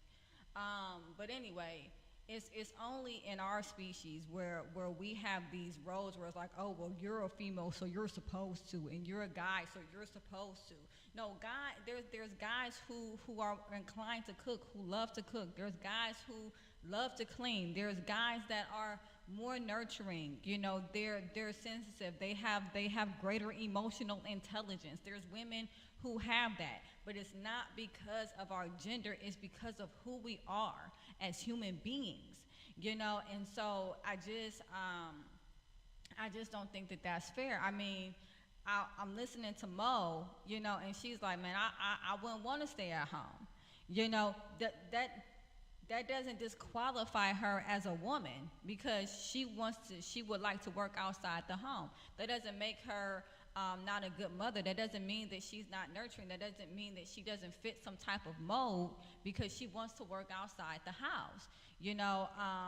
I remember when my son was born, for a whole month or two, um, I had to, I wasn't able to go back to work. I had to stay home with him. He was born in the wintertime. I was not able to leave the house unless he had a doctor's appointment because he was not supposed to leave the house because he was premature. I crawled up the walls, down and up and down and up and down. That was the longest 2 months of my life. Now I love my son. I love my son. I love my son. And also I'm very nurturing. But staying at home, not being active, not being able to go out, learn, grow, and experience social growth, that was horrific. I couldn't imagine that being every day. For no, no, no, I couldn't. I couldn't. It's like COVID-19. Oh my God. Sitting in the house all day, It is not. It's like not being able to no. have interaction. Horrible. Yeah, it was, and again, I love my son, and you know I'm very very nurturing, but there is a part of me that needs to be able to go out and do other things. There's other parts of me outside of being a mother. I'm a whole human being. And so I can't only fulfill one part of that and neglect every other part of that and think that I am going to be a balanced human being. I'm not going to be, and it seems like that is the Coco 19. I'm so priorities. Okay, I hear that priorities. And yeah, you know, there are priorities, but again, there is also propensities, and there are things that some people are innately better at than others, and it's not based on gender. It's not based on gender, and we would like it to be because that makes things easier, that makes things black and white, but that's not the world that we live in. We live in a world full of gray, and it's just that mindset of, well, she's a female and and I'm out here working, so she needs to get it together and be okay being at home. That got due left, because you have to make room for your partner to grow just as you are growing. It's not one sided. Aquiva, I have a question about, so how do you approach a situation? You tell your significant other several times, this is bothering me. I'm tired of cleaning up after you. When you say things like that, you hurt me. You continue to tell a person how you feel, but they ignore your feelings, and this we see this in this case. And so she ended up leaving. She kept sharing how she felt and how she wanted to do something different, but he was not willing to hear or listen to what she was saying. He was not willing to adjust. So when you're not willing to adjust, to compromise and to help your significant other, um that brings on many problems. So, just so that I can better understand, it, how would I approach When what specifically? what do you do when your mate does not listen to you, when you continue to tell them how you feel and they ignore your feelings? After a while that gets old, and when we look at the scenario, the wife left because she kept saying she didn't want to be a homemaker no more. She wanted to go out and experience life, but she was being ignored. Her feelings were not being considered. Mm-hmm. Um, and so when your feelings are not being considered and you continue to share how you feel and someone ignores, to me, that's basically like you're saying F me, screw me. And that is a that is definitely a concept that is shared, by many. If you're not taking action around how I feel or the changes that I want to see, then you must not be hearing me. Sometimes individuals hear what you're saying, but they may not believe that you're actually going to act on it. They in which point you see a lot of avoidance. Whereas, like, I heard what you said, but I'm just hoping that you don't do anything about it. So let's just avoid this. But there's also different stages of change. There's pre-contemplation. There's contemplation, right? Those are the first two. Pre-contemplation is when you're in a space where you don't even know that anything is going on, right? Contemplation is when you're in a space where you understand that there's something going on, there's a problem, but you're not ready to actually do anything about it. And so, as a system, they were in contemplation, meaning that the wife brought up something was going on with her husband. He heard what she said, but he wasn't ready to do anything about it. He wasn't ready for change, nor did he accept the fact that there was a change that needed to occur. And so, essentially, what happened is he went into avoidance, and essentially, she ended up leaving. Now, typically, what I would do is interpersonal effectiveness training, with a couple, and that has a lot to do with like assertiveness training, which is how you express yourself. What is your stance? Are you confident in what you're saying? Are you saying this is what I need, or this is what I think I need, or maybe I might want to do this? Or are you saying is this a definite, or does it sound like a maybe? Just making sure that we're communicating in a way that our partner understands that this is either a yes or a no, and so that they can know how they need to move forward. So it's a lot that can go into it, but typically I would have talked to the wife about interpersonal effectiveness. I probably would have did some role playing with her, and asking her how she was confronting this. What language was she using? What was her body language as well? What was her nonverbals? And when he didn't respond, what was her follow up, outside of just getting frustrated? And so that would have been the course of action that I probably would have taken, with the wife, as it related to him not necessarily, or her feeling like she wasn't being heard. I hope that answers the question.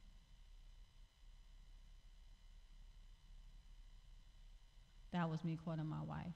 When I asked her to lay out precisely what it was that I was saying that was causing her pain, she could not even do it. Why won't you stop saying that? It hurts me. Oh, okay. You know, um,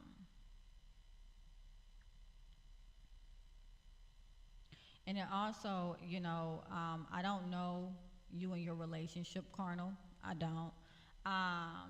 I've experienced you on this show a number of times. If you are even a tenth as aggressive in your relationships as your conversation has been at times, in the chat, you know, that's not that that may not be a place where someone feels comfortable being vulnerable, right?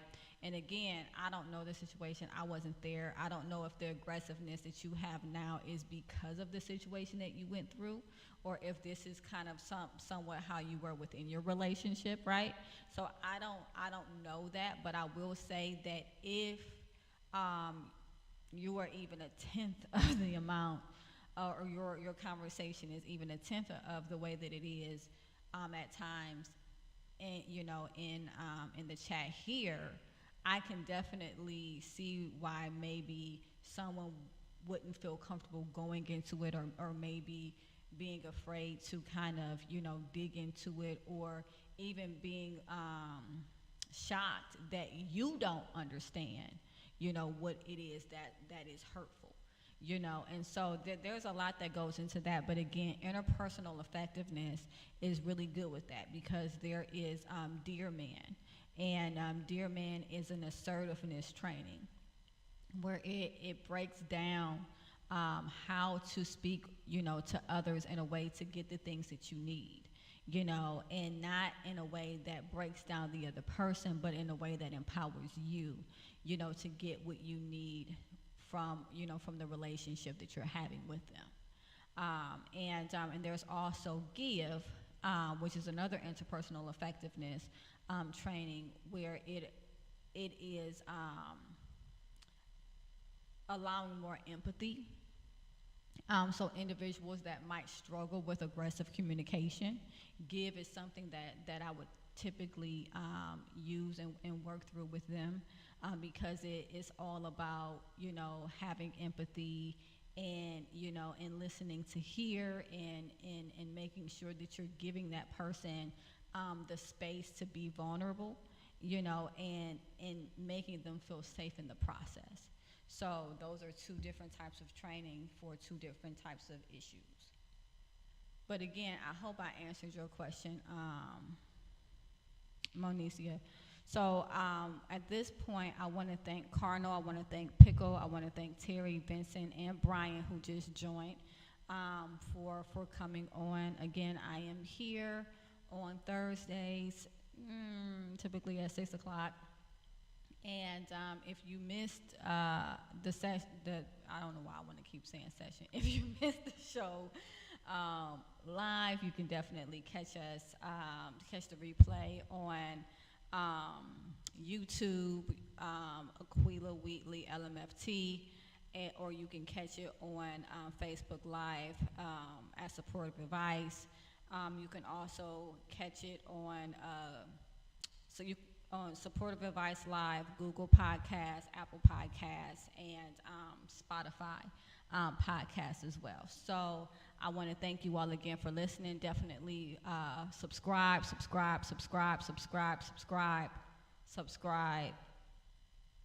What's happening? Jordan Peterson in the house, and then someone said no. I don't know what's happening, but I'm gonna let that chat be the chat.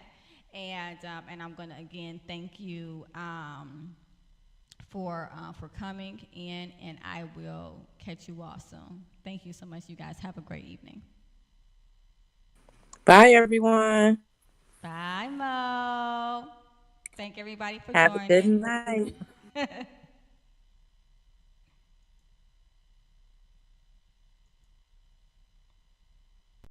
Drums, please. Yo, Cleveland, if you ain't tuning into Damage Control this summer, you ain't doing it right. Listen each Monday at 2 on Cleveland's own 95.9 WOBU.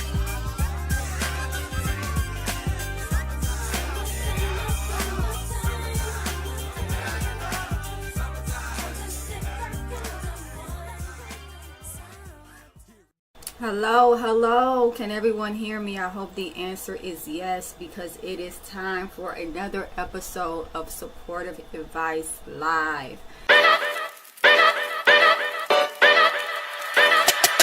Yo!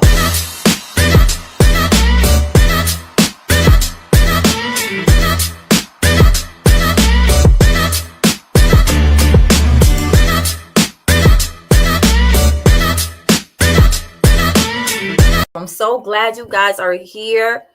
I am looking to take some questions. I want to hear from you. What's going on in your life? How often do you get a chance to actually sit with a licensed marriage and family therapist for free, right? And talk to them about different things that are going on in your life. So I am here, right? And I am pulling on you, the audience, to ask questions. Hey, Anna Marie, how are you? Oh, things are going good. I'm glad. Anything new happening in your life? Either Maria or Anna Marie. Any changes that's been going on that you've noticed you've been trying to adjust to? Anna Marie says dealing with health issues with my mom who lives with her. Oh wow. That can be hard. Um, you know, we think about different life stages, but we typically think that the one where we actually take care of our parents is further off than it really is. How are you coping with that, Anna Marie? How you been with that? Some days are challenging. Yeah, of course. Of course. Anna Marie, they would be. Um, what are some things that you notice you're feeling that you didn't anticipate? Oh wow, stroke and heart issues. Oh my goodness. Oh my goodness. I'm sorry to hear that. I really am. Um, and so it seems like she might need some pretty close care. Um, I'm really curious about how that's been affecting you emotionally, seeing your mom in that condition. You know, I'm not going to say that comment out loud, but I want you to know that you're not alone in that. You're not alone in that. You spend a certain amount of time as a child, and then you finally are able to go off on your own. You build your family of origin, um, and well, your family system, right? You live your life. You have things the way that you're accustomed, right? And then all of a sudden something happens with our parent.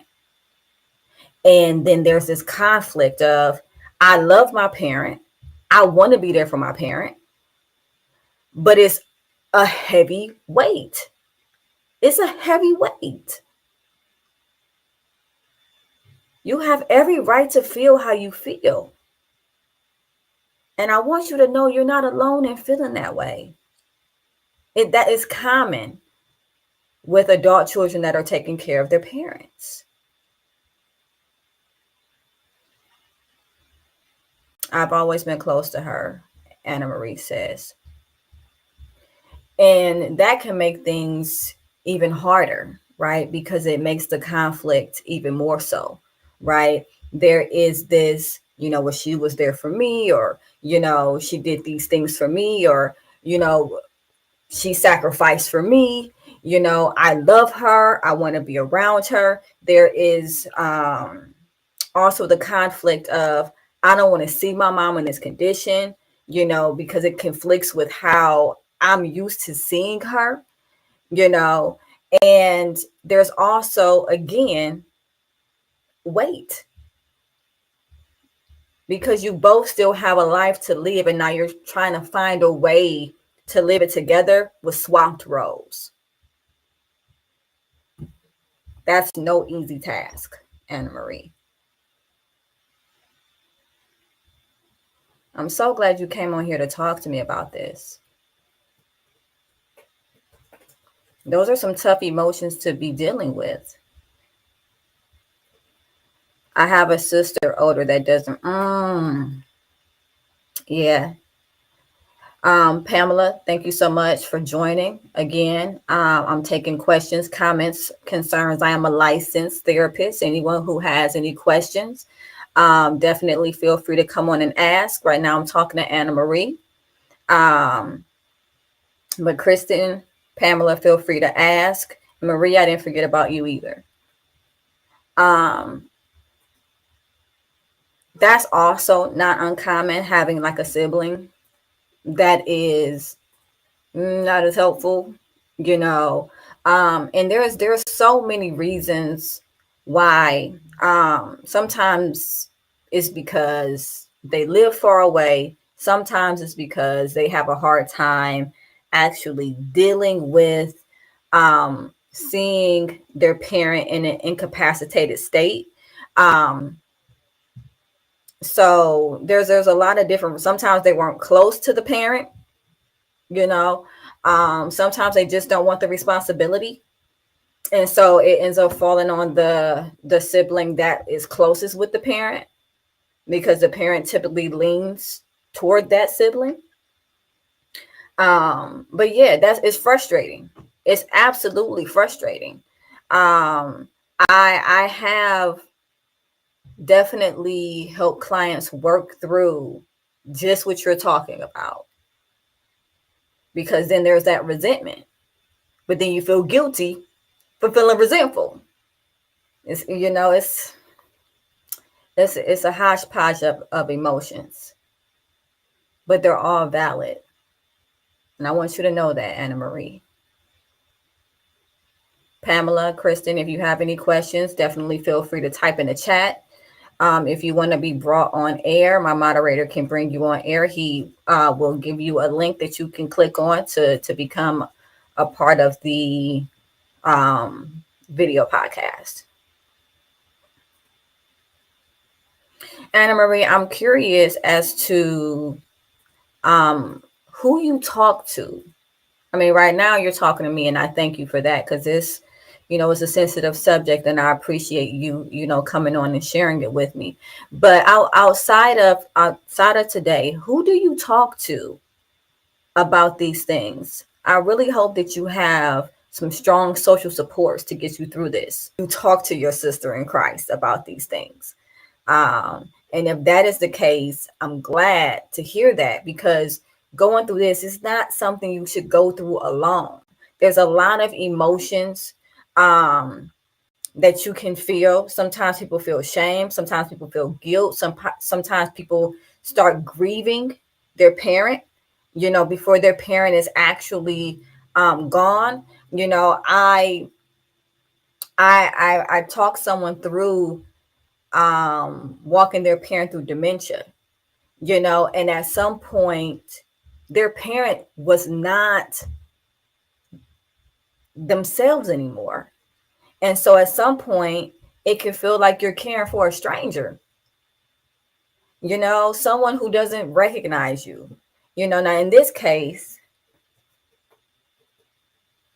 Okay, so yes, you talk to your sister in Christ. In this case, your mother has stroke and heart issues. Is she able to talk and move around still, or is she immobile? Hey, Karen, I see you joined. Thank you so much for joining. I am taking questions, comments, concerns. I'm a licensed therapist. So if you have any questions that you would like to ask, utilize me. I'm here. You can either put it in the chat, or, you can actually click the link and come on right beside me and we can just talk. Oh, okay. So she can talk, but she's confined to a chair. So she's not able to get around like she used to, which, in all honesty, can be frustrating for the parent, especially if the parent was somebody that was like really independent and, like to do things for themselves. And so once they get to a point where they're immobilized, which you'll deal with, is a lot of frustration from them. And it might feel like they're mad at you, or they're frustrated at you, when really they're frustrated at their body, because their body isn't doing what it used to do. And people put their whole identities around, they build their whole identities around independence. I'm a strong person, I'm independent, I don't ask for help, and all this, all of these different things that are boosted by, societal pressures to, have a certain level of autonomy, right? And so then when something happens and they're not able, such a scary place. It's a scary place for them. It becomes very frustrating for them. Sometimes they feel like a burden, and and then they end up lashing out at the people that are closest to them. Now, I don't know if that's the case with your mom, but if that is happening, I just want you to know that it's natural. It's natural because it's not hard to, it's not easy to go from being the person taking care of someone versus being the one being taken care of. Hey, Johanna, how you doing? Okay, so Johanna, you just came out of a traumatic situation with your wife. Hey, Deborah, I see you're on as well.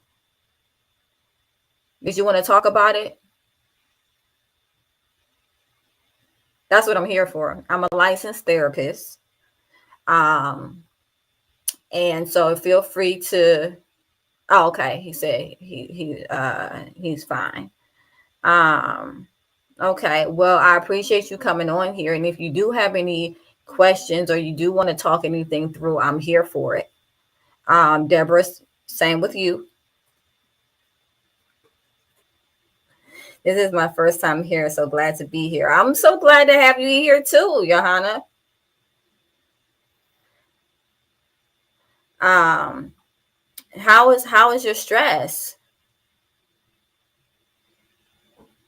It seems like you have a testimony, so I take it you're probably on the other side of things at this point. How do you deal with, oh, wow. How do you deal with an autistic adult child with extreme OCD with germs? She is consistently spraying and sanitizing stuff. She also lives with me. Anna Marie, you have a lot going on. I hope that you are taking time for yourself and taking time for self-care. OCD is typically an anxiety response.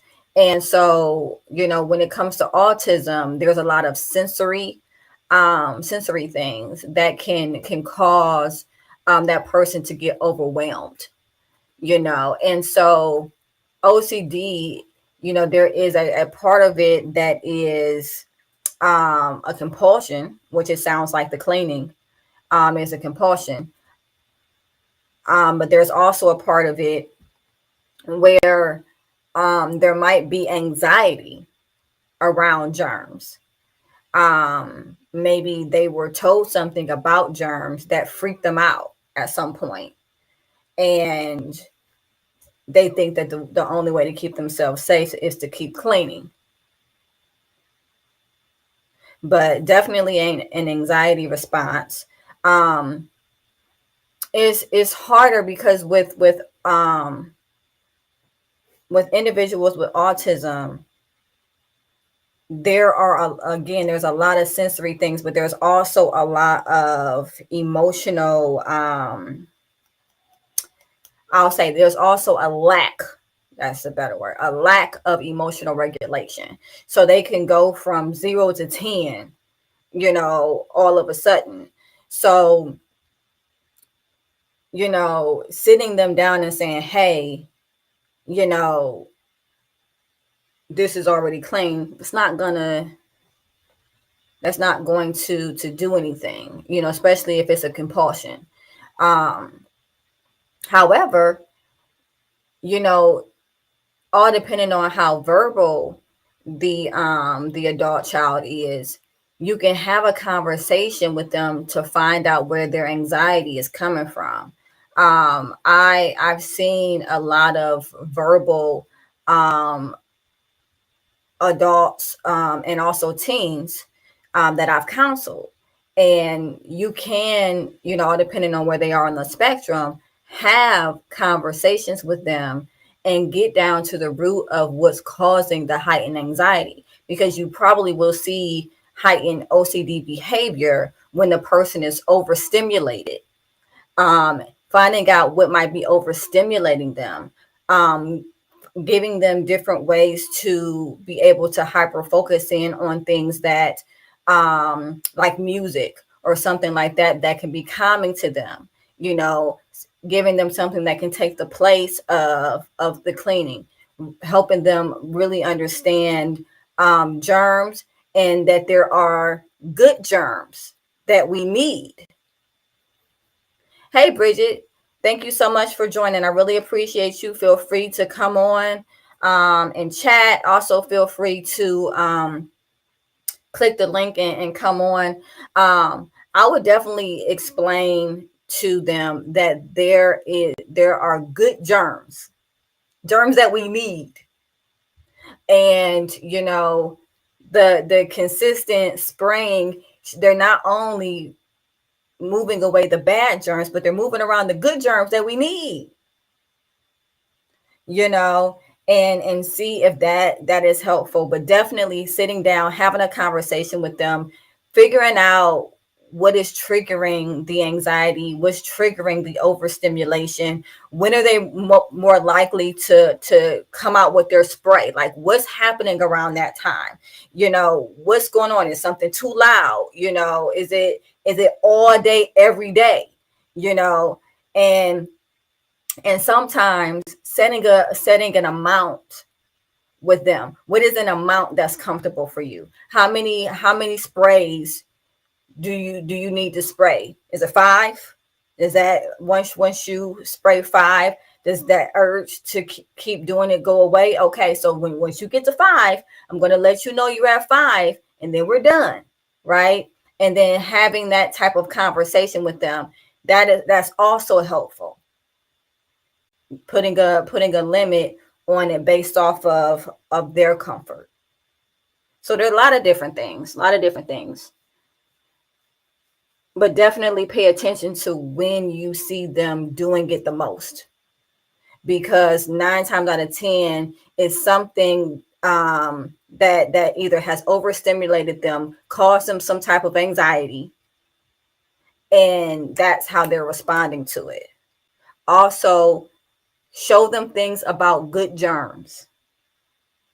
Teach them about good germs, because that also might be helpful. And then setting an amount with them. Okay, so you sprayed 5 times today. All right, well, five is the lucky number. Not 5 is enough, so we did it. Very good. All right, we got it. All the bad germs gone.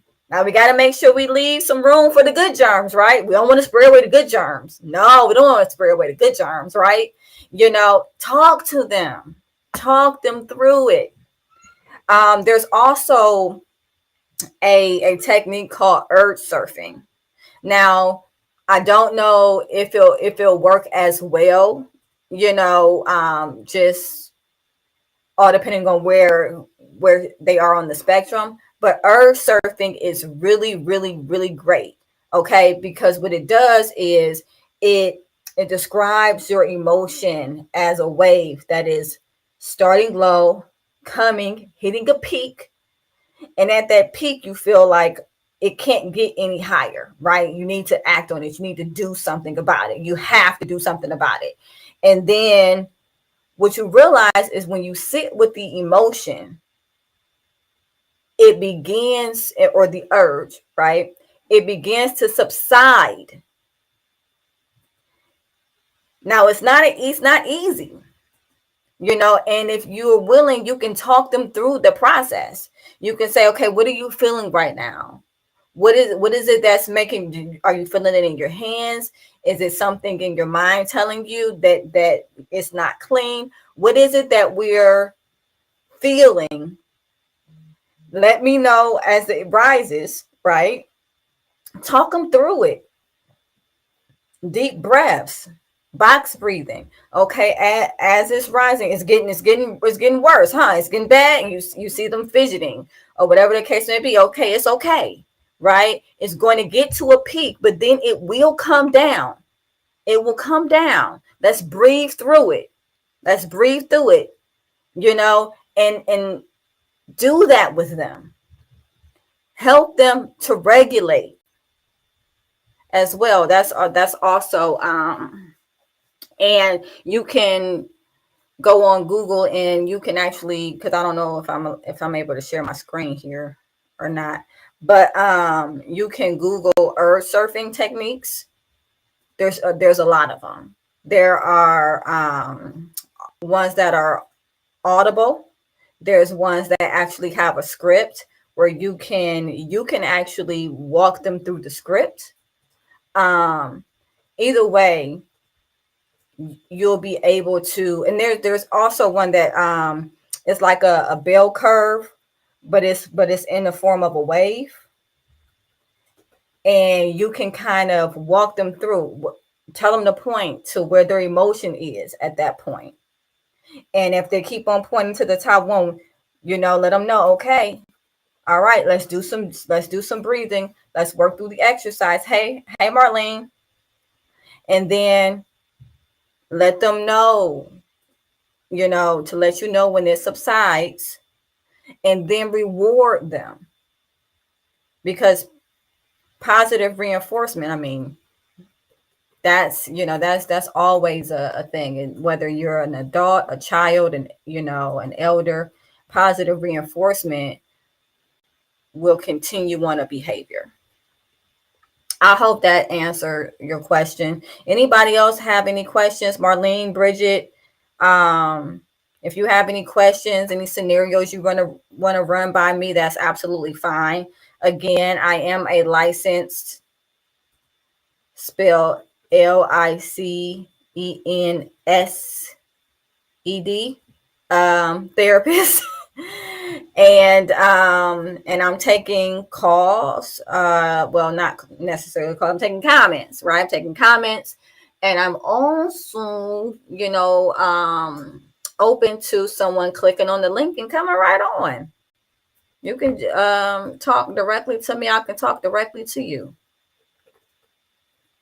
Anna Marie, I really hope that I answered your question. If there's any follow-ups, let me know.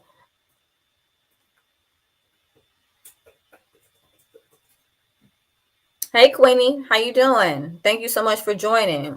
Marlene, Bridget, thank you so much for joining as well. I'm taking questions, comments, concerns in the chat, as well as there is a link. My moderator will post it again. My moderator will post it again so that you all can see. You click on the link, you can actually come on with me. So I know some topics are kind of sensitive, so I understand if you don't want to. Okay, someone says, Marlene, my granddaughter moved out at 18, says she has nothing to say to her mom. Yeah, that is a hard one. That's a hard one.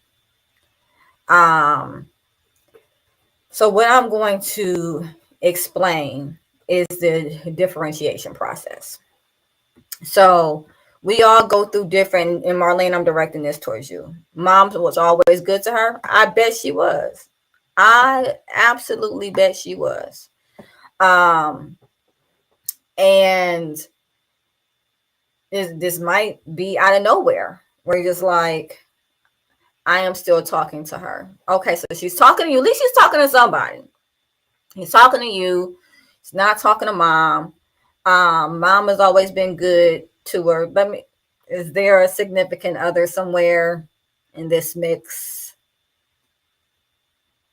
A lot of times there's a significant other somewhere in this mix.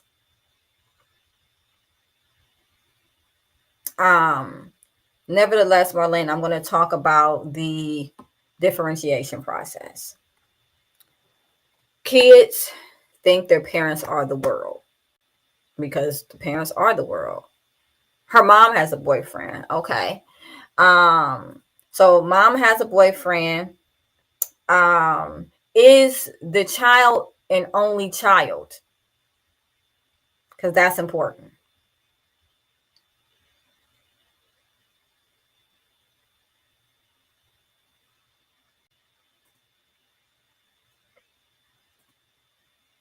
That's something to know. If she's an only child, at what point did the mom get the boyfriend? Like how old was she when the boyfriend came into the picture? You know, are there siblings that she helped out with? Was the mom a single mom at any point? Because all of those things are 8 years between. Okay. So I take it that the boyfriend came in when your granddaughter was 10 then, if she's 18 now and she just moved out.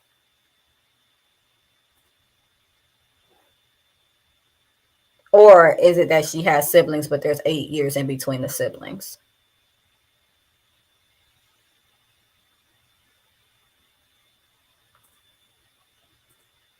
The reason why yes, it's 8 years between the siblings. I take it this one is the oldest. The granddaughter is the oldest.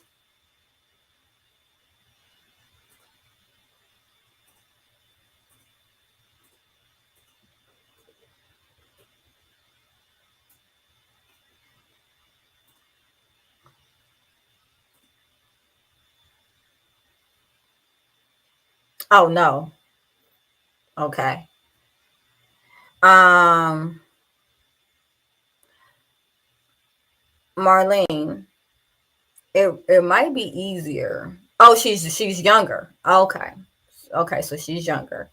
And so there's 8 years between her and her eldest sibling. So her eldest sibling is an adult. Even though she's considered an adult too, which is so scary. Sometimes when the 18-year-old is, you know,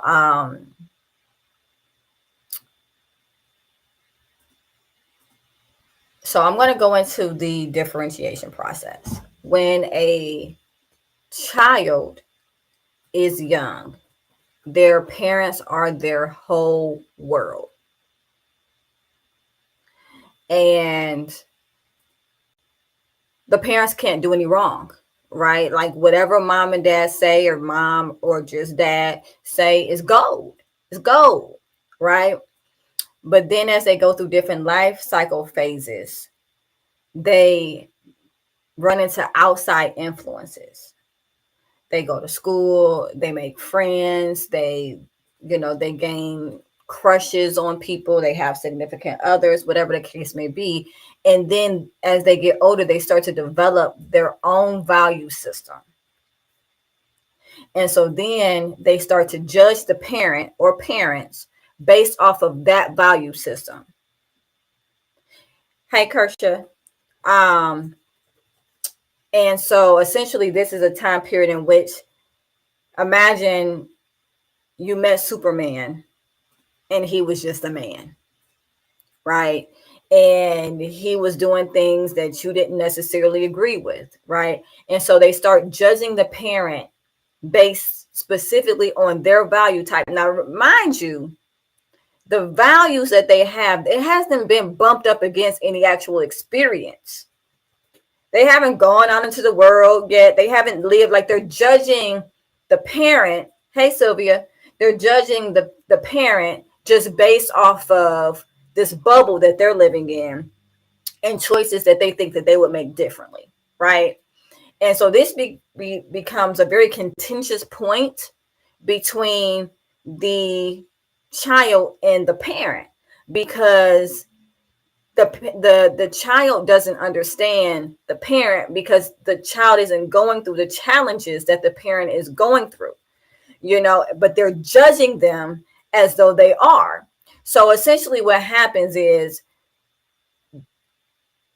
they start to separate from their family of origin.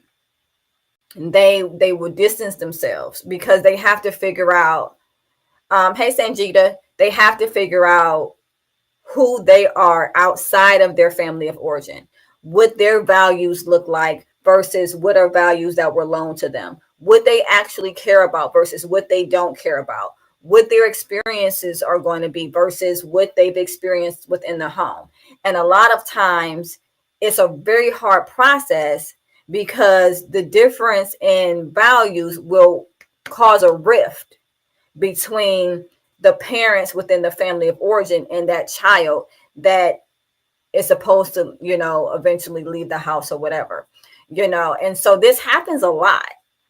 It happens a lot, You know, we want to be able to talk our kids through the differentiation process, but a lot of times the differentiation process involves a break between the the parental unit within the family of origin, and the person that is trying to break off and find themselves, right? You can liken it to leave and cleave, right? Is that same concept. At some point, you have to separate and make your own family, but you have to discover who you are in the process, which a lot of times, unfortunately, means breaking from your original family of origin. Um, Marlene, I'm curious. How's mom taking it? Cause it could be rough. How's mom taking it?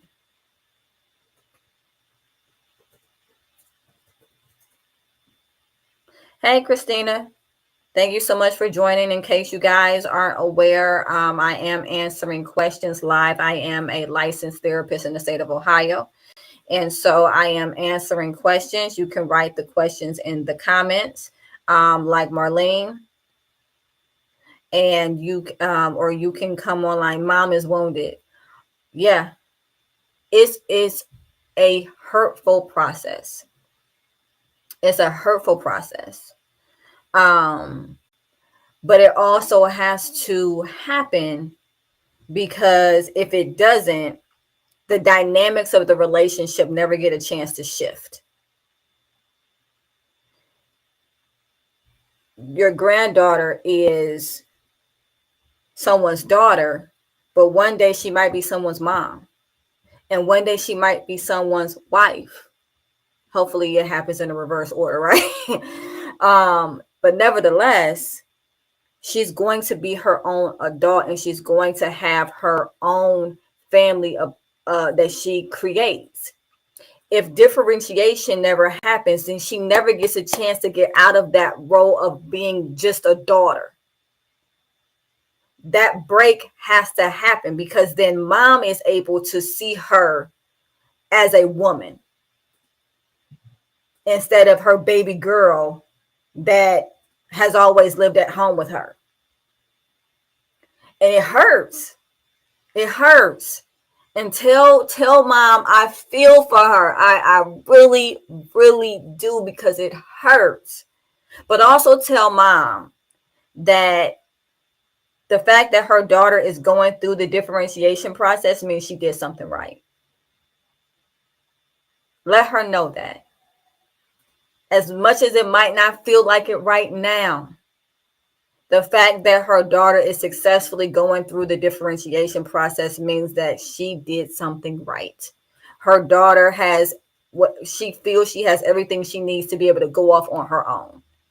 She feels secure. She feels confident in her ability to make decisions and live on her own. That's a big deal. That's a big deal. And it's because mom did something right, not because she did something wrong. So let her know that. And I thank you so much for your question, Marlene. Margie, I see Margie is on, also Teresa. Christina is also on. Sylvia, haven't forgotten about you. Hi, Kersha. I am taking questions. Questions about family, questions about life, questions about attachment, questions about whatever's on your mind, whatever's on your heart right now. I am a licensed therapist in the state of Ohio, and so I am here just to talk. Take advantage. Utilize me.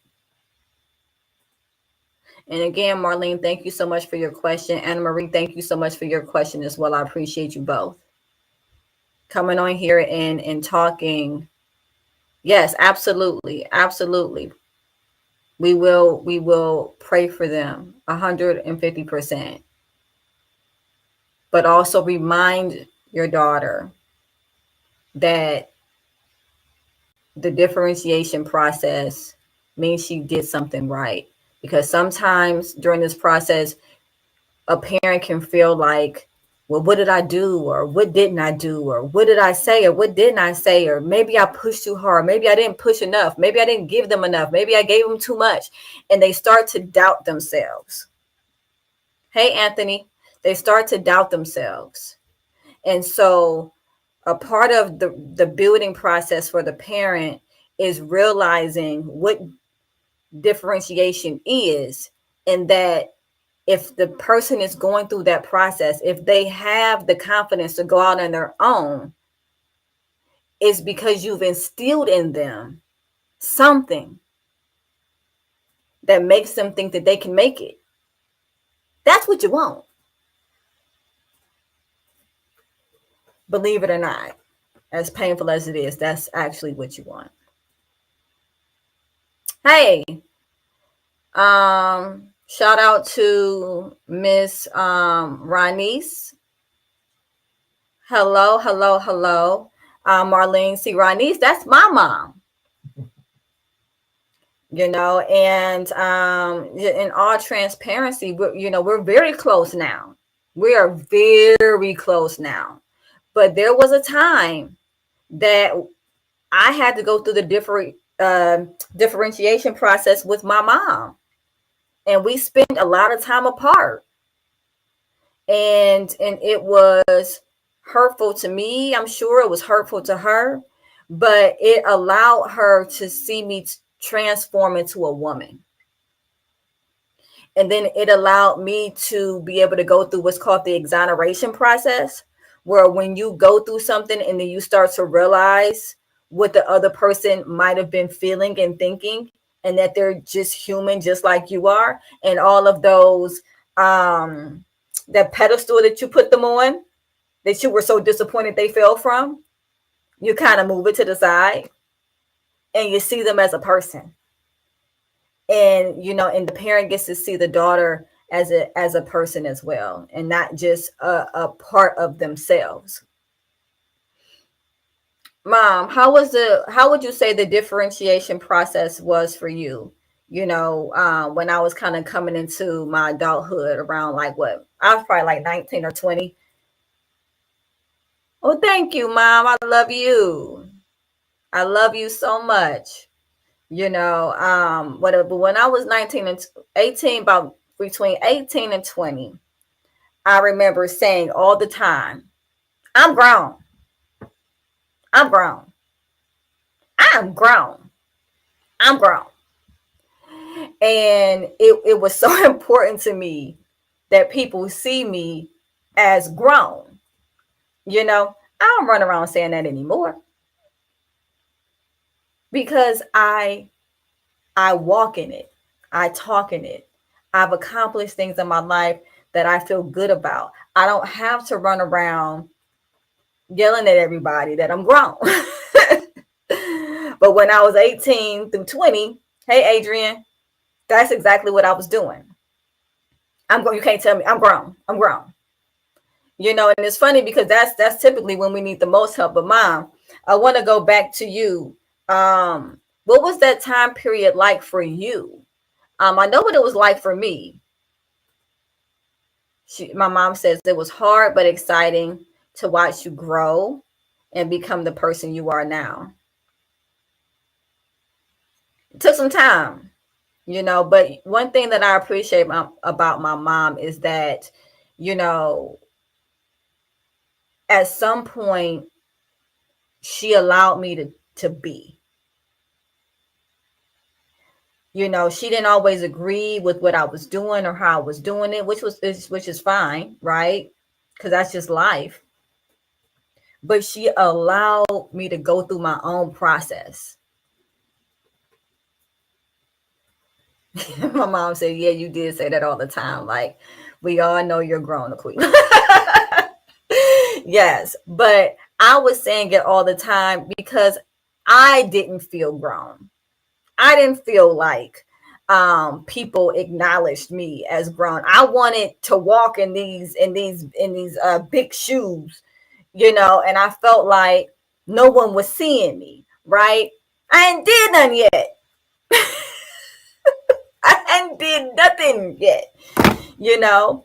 And it's interesting because the more that you do, you know, the more people see, but you're doing it for you. You're building you.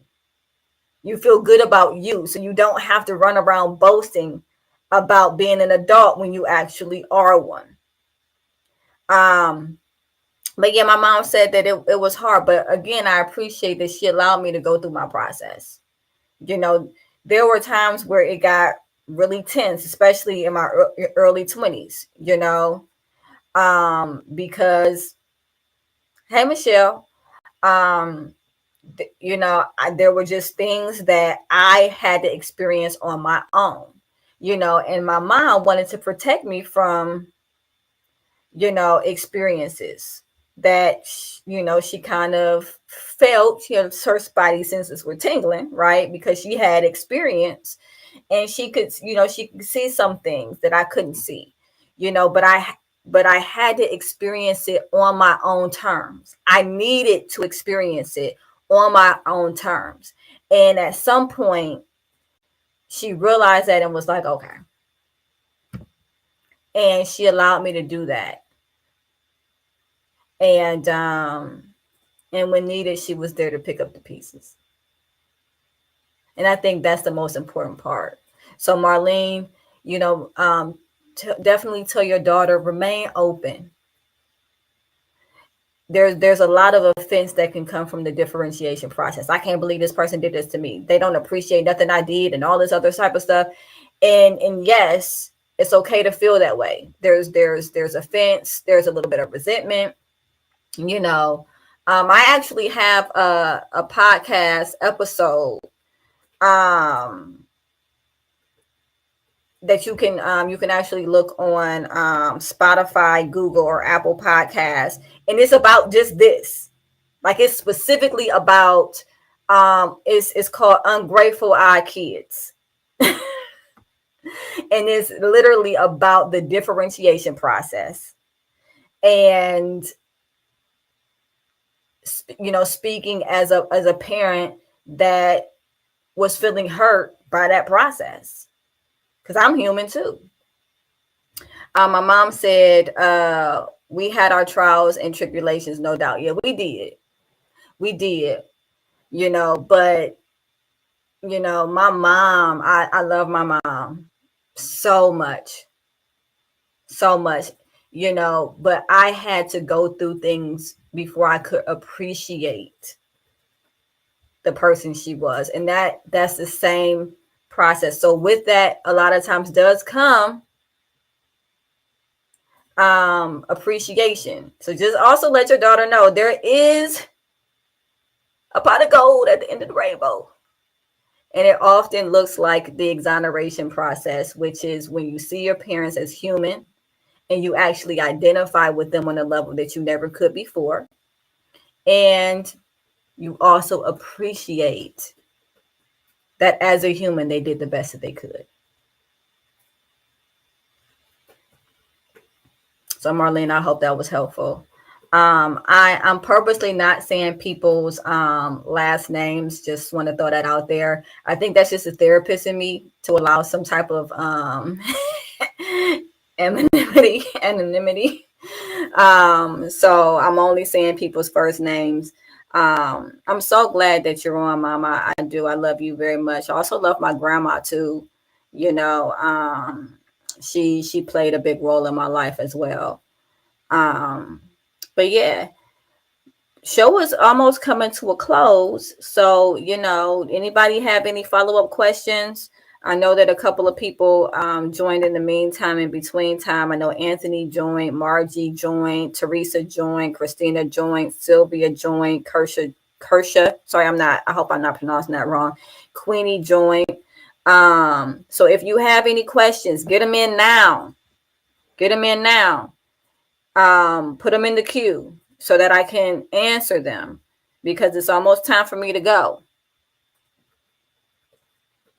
Take advantage. Again, I'm a licensed therapist in the state of Ohio, jumping on just to talk to people.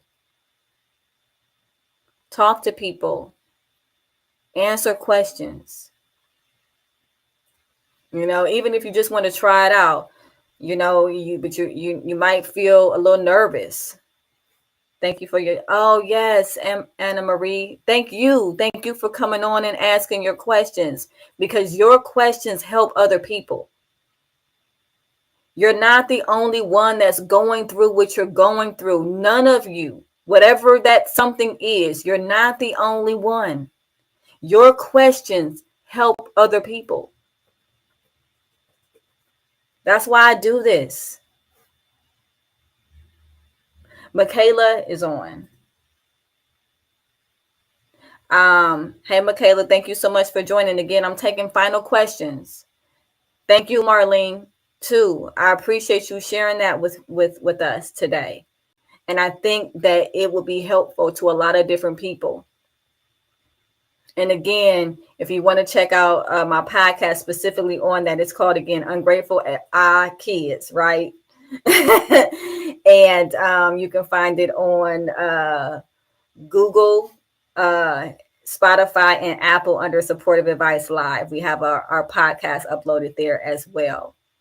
You can also go on Facebook and type it in on Supportive Advice, or even my personal page, and which is Aquila Wheatley, spelled the same as you see on here.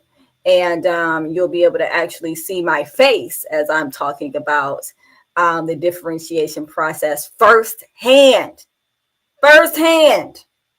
Not fun. My mom says, I really enjoyed the show. Thank you so much, Mom. I enjoy having you on here. I love you. You're always welcome. And anybody else who has questions. Also, if you didn't feel comfortable asking your question, hey, Daryl, if you didn't feel comfortable asking your question live, right? Inbox me. You can inbox me on Supportive Advice. You can inbox me on my personal page, Aquila Wheatley. You can also send me an email at Aquila Wheatley, AQUEELAHWHEATLEY at supportiveadvice.com. You can talk to me about different topics you want to hear about. You can talk to me about questions that you might have. You can talk to me about pretty much anything. So just, inbox me, and then, it might be our next topic. So definitely don't hesitate to do that. And make sure you check out some of the other podcasts. I'm sure you all, could get something out of those as well.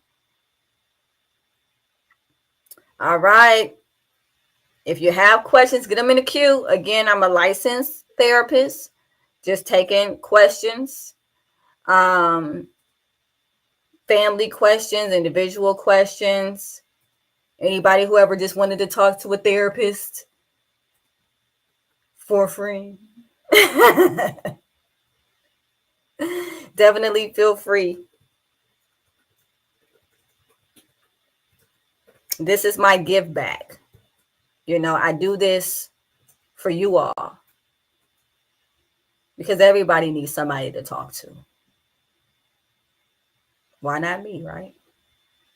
Why not now? All right.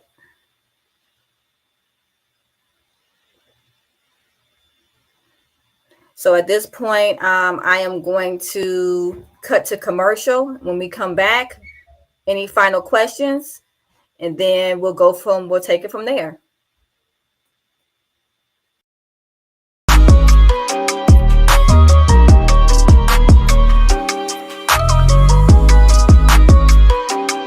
Let me be a part of your journey.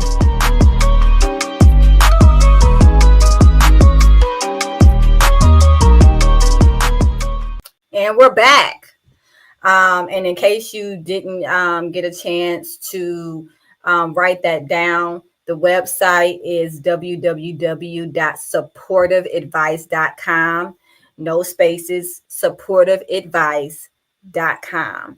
And you can also reach me at 440-423-5955 to schedule appointments.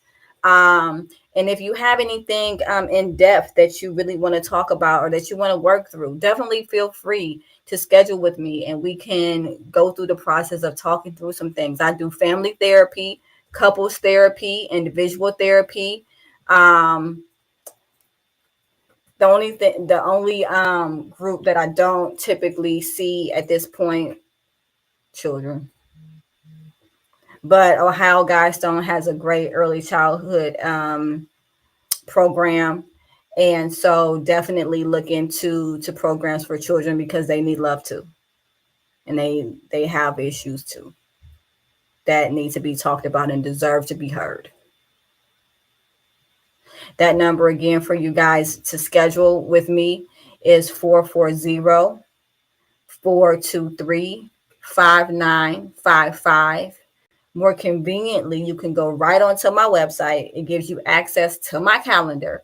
And that website for you is supportiveadvice.com. Supportive advice, all one word, .com.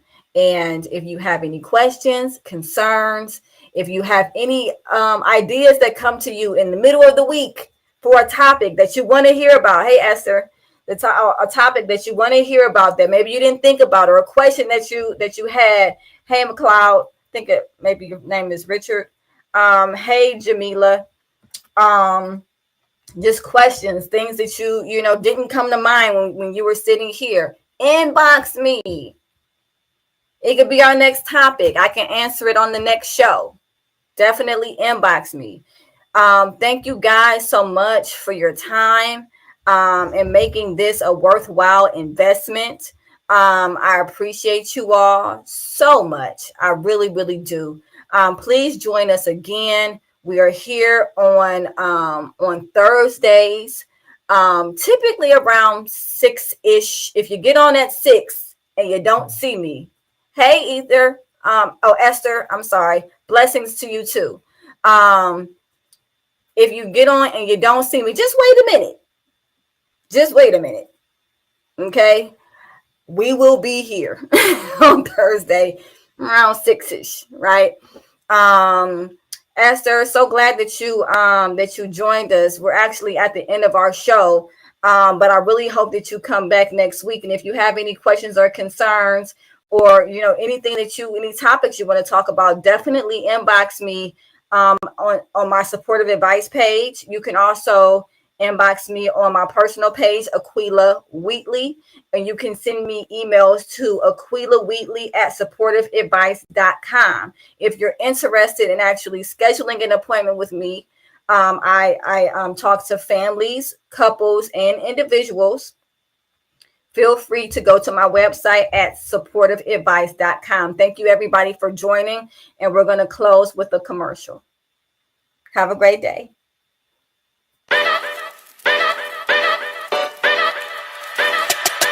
Yo!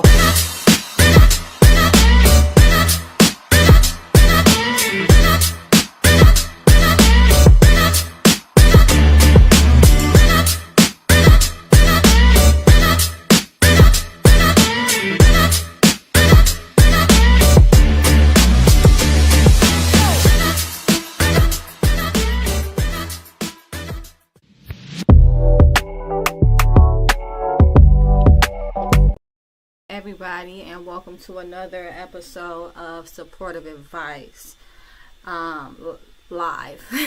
I have Mojo with me, aka Monicia. How you doing today, Mo? I'm doing okay. How are you? I am all right. I'm all right. It sounds like our energy is in the same spot, though. Most likely. I don't know if life is lifing or if it's the holidays. I don't know exactly what's going on at the moment, but it could not be, as far as I'm concerned. Right. I agree. So we got Mr. Machismo on here too. I thank you. I know we've been absent, y'all, for the last couple of weeks, but don't we deserve a holiday too? I think we do. We deserve a holiday too.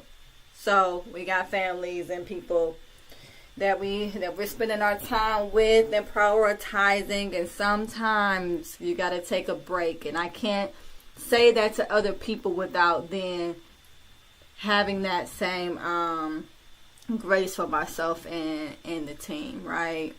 So for those who pick up and listen, thank you, and for those who don't, we'll catch you next time. I'm gonna invite Mr. Machismo, aka Dante Holloway, to join us because he is one of our panels, as well as Mojo. How you been, Dante? My name is Jackson. It might be some hackers on here. Oh. We give a government name. No, I'm just kidding. Oh my But God. But when you put it that way, my name is. No, I'm kidding. Lord. I've been good. I can't complain. How about yourself? Oh, that Red Bull went down the wrong way. So that should tell you something right there, Red Bull.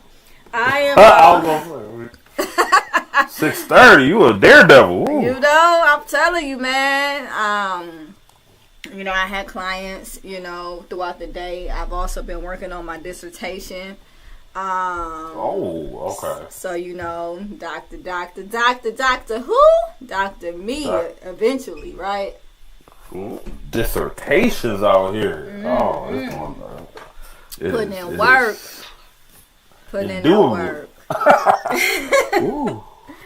Yeah, I'm actually doing the literature review related to specific variables within the study, and so it has been worth it.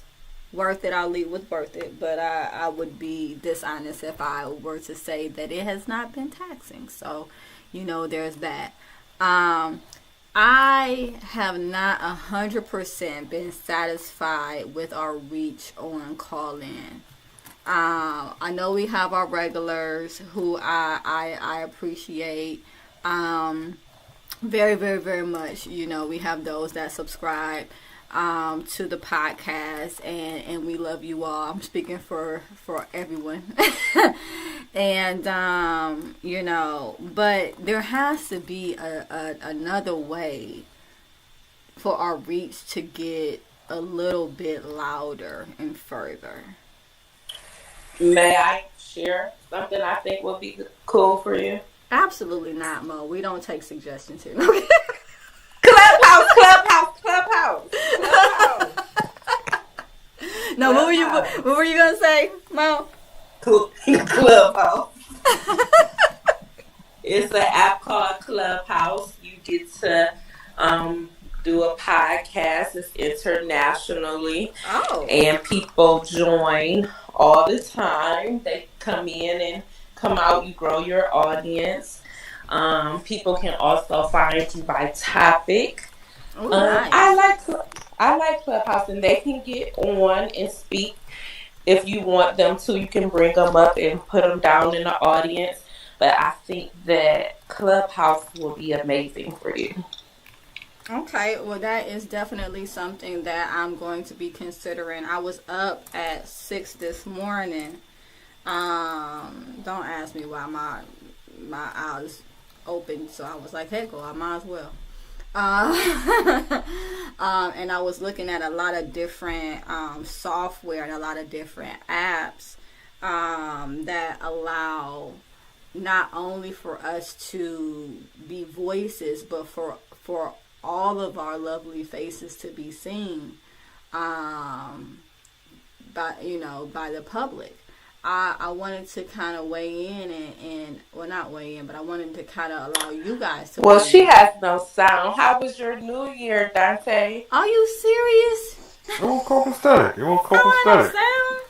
I was surprised there was less gunfire at midnight. Are you I'm used to serious? hearing. Really? I'm used to hearing some expensive stuff. I think people might be. I think I think inflation has limited individuals' bullets being expended on things like that.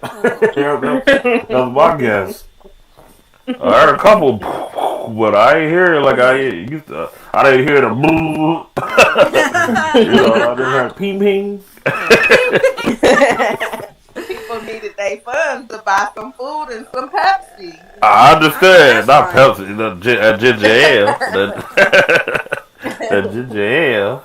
What is Yep, happening or with whatever, my? I seen a few people put packs of pop away. I was like, like 3 people like in line. It was like, put that back, put that back. I was like, okay. Hey, you gotta make a business decision sometimes. Right. It get to adding up. It's like, wait a minute here. Hold on now. Wait This a ain't minute. this ain't what it's supposed to be. Right. Yeah, the store is eating out. All that is all more expensive by far. So, is there anything you're expecting big in this first quarter of this new year? Well, I'm expecting $444 million any second. Alrighty then. I mean, I know that's a little random, but I didn't expect that too. Can y'all hear me? Hey, that's what it worked out. We can figure something because I would have to do something with it. It can't just sit. I'll tell you that. It gotta move. And I think that's something that we, depending on how you grew up, don't realize. Like, money is never supposed to sit. And that's something that, like, within the last, I'll say, 2 years, Can y'all hear me? I really just caught the concept of, like, it sounds crazy, but literally, money is never supposed to just sit. Okay. Money should never just sit. Can y'all hear me yet? Well, that's a whole another discussion. But the same question for you for this first fiscal quarter. What do you got going on, big? What do I have going on big? Can anybody hear me? Nope. I was struggling with some projects that I shared with you guys last year, and I needed a little boost of motivation and not procrastinate. And so I did give me a business coach. I invested in one of those. Hello? My kids at work, I'm Hello? excited. Some of them are enjoying. They're allowing me to speak about God. So I think that's pretty cool. They're enjoying the NLT version of the Bible. So I'm kind of excited to work with them. Hello? And they're like really excited about it. I'm surprised. And what else? So one of my business avenues, Hello? that's my whole focus for the month of this first quarter. My first quarter is January through April. And so I'm believing for a building space. I'm Can believing y'all hear for, me? no, we went on without you because you were missing for like 7 minutes.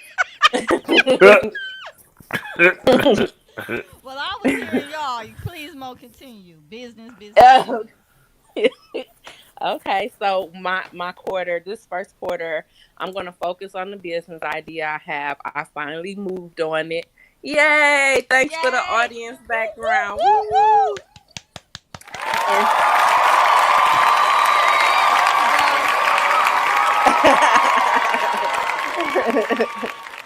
I don't mind waiting for the audience. Okay.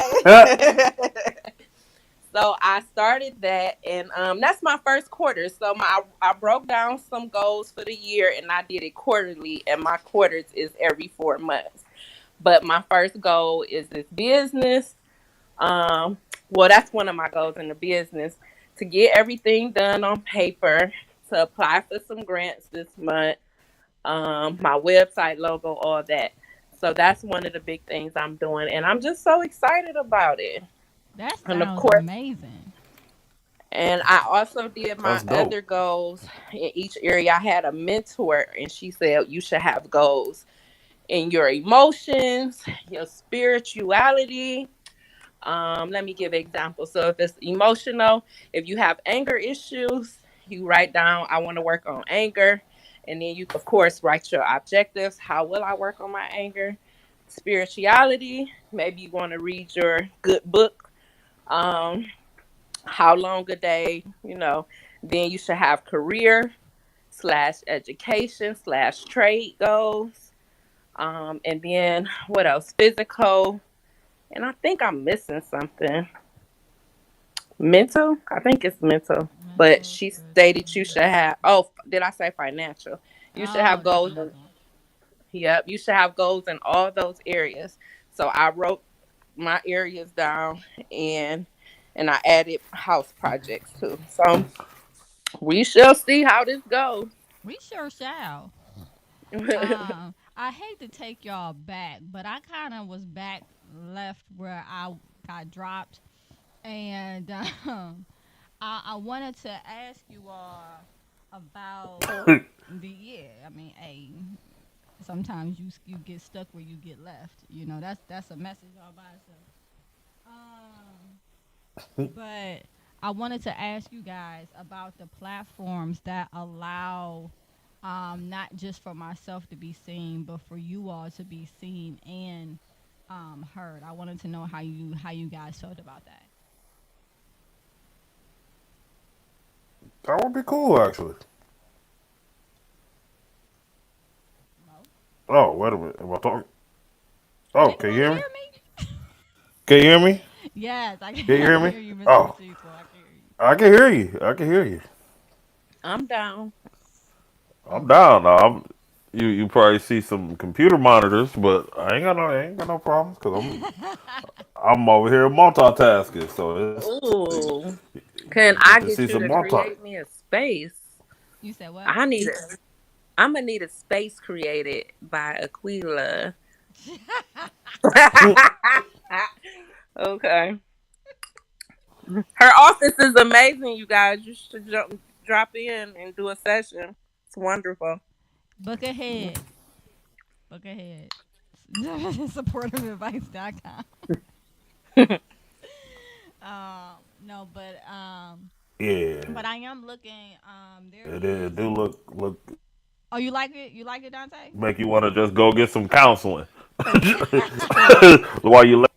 Yeah, oh yeah. I'm like talk about anything. Just get in there and sip some lemonade or something. Man, it's cozy. One of my clients came in. It was like, "This is nice." I was like, "Well, thank you. Your dollars at work." I'm like, "Hey, that's the whole thing about business, reinvesting. Reinvesting." Hmm. But yeah, I was looking at an app called something or other. That's not helpful. But yeah, I was looking at this app, and also if anybody can draw, email me at first name AQUEELAH Wheatley, no spaces, no dot, WHEATLEY at supportiveadvice.com. I am looking for someone to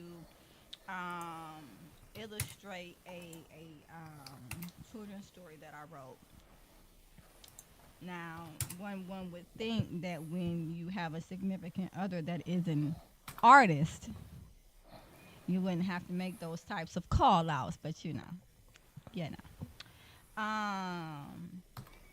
So yeah, definitely looking for someone who can draw. Doesn't have to be anything particularly spectacular.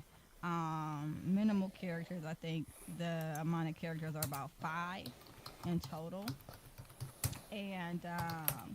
and so as it relates to storyboards, it probably have about 10. 10 plots. So yeah, anybody. I know a few people who are some great artists. If you send me, text me, or email out and what you want, and I'll forward it to those people. Well, that would be awesome because I've been sitting on this children book for a year now, and I don't want to sit on it any longer. Has anybody heard of Speak Pipe? No. Because that's the one where you're supposed to be able to see each other. And then there is also one called radio.co, and then there's another one called Podbean. Anybody heard of Podbean? None of them. Oh, okay. All right. Well, those are the ones that I'm mulling over. So if you guys have time to look at them and let me know what you think, that would be greatly Nope. appreciated. So, getting back on to emotions, feelings, psychology, and that type of thing. Um, man, what was up with this Christmas? I know it wasn't just me.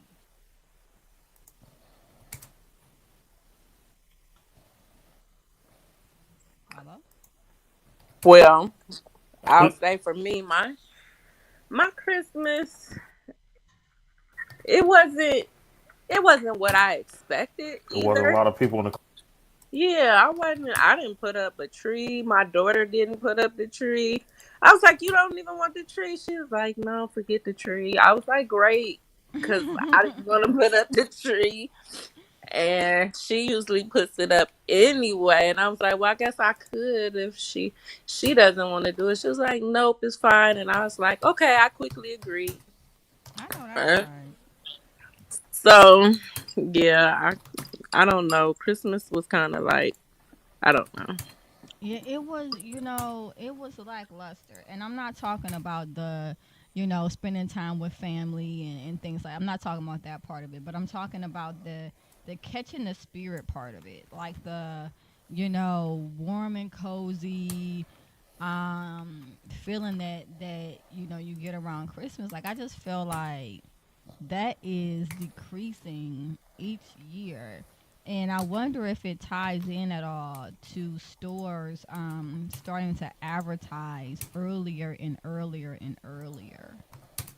Like this time, a Christmas there was a Christmas advertisement in October. I never thought about that being a. Because a lot of people were saying that they wasn't really in the Christmas spirit. But I never thought about people it being like a market saturation type of thing where you Yes. see it so early, it's like, oh no, big deal. You Now, get jaded you're in a way. right. I heard a lot of people talking about they felt like it is becoming way too commercialized and that it's all about profits for um big chain stores versus actual togetherness and promoting.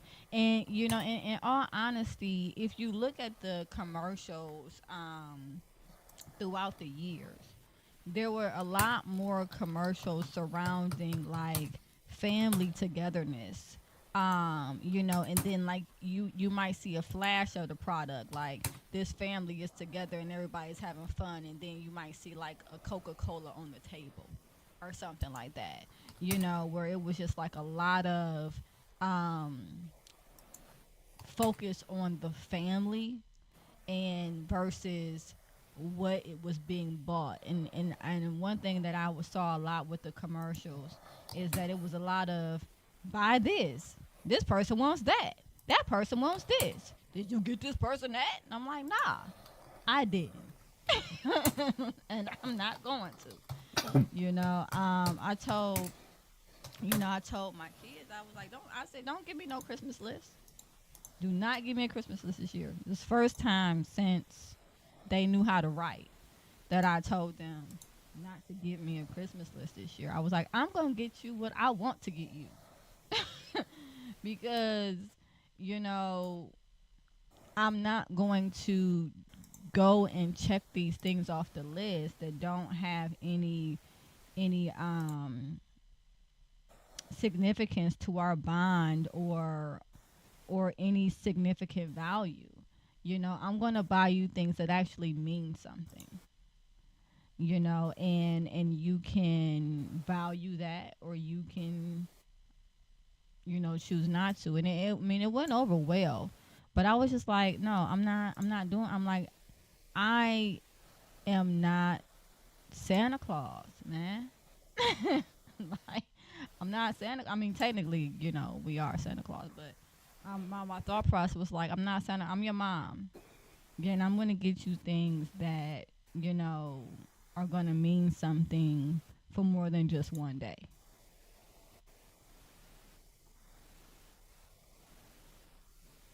Did I go out again? Nope, we're just listening. Oh. We're being great listeners. But yeah, I had a lot of clients, that also were saying, that they weren't in the Christmas spirit either. And, and it let me know, like, because clients are, all different, as far as like social economic backgrounds, race, gender, and it seemed to be this shared miss me with this year type type deal. People just weren't on it. Um, but I find that it's interesting because, not to get all Bible or anything, but um, Christmas is pagan anyway. And maybe it's ran its course. Can y'all hear me? Yes, you said it ran its course. Mr. What do you call him? Dante. Machismo, Mr. Machismo. Machismo. He said he has no sound. You probably need to go back in and out, Dante. I hear her now. Yeah, Hmm. so I think that there is a possibility, right, that it's ran its course, like winter solstice, and I don't know if it's called Eden, the celebration that has a lot to do with the Christmas trees and the Christmas wreaths, and even the way that Santa Claus looks. Now, granted, the character was based on a real person named Saint Nicholas. However, the way that he's drawn, the way that he looks, the way that he's portrayed, um, is not based on the likeness of that person. More or less, it is based on um, the the winter solstice character. So, I'm wondering is if, like, it's getting to a point where that part of it is just is ran its course, and maybe we need to get back to something deeper.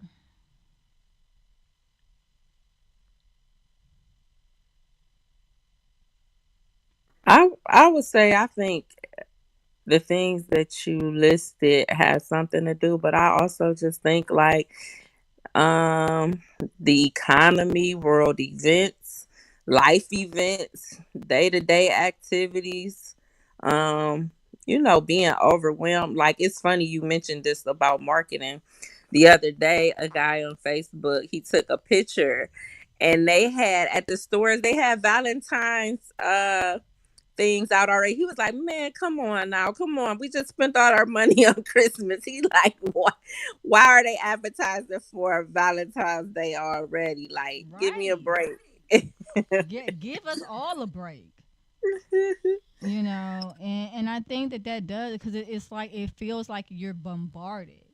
It's like you don't get a breather. It's like, okay, um okay, soon as Halloween comes, and if you have kids, or if you're somebody who likes to go out and celebrate, All Hallows Eve, then you're buying costumes and candy, and then right after that, you know,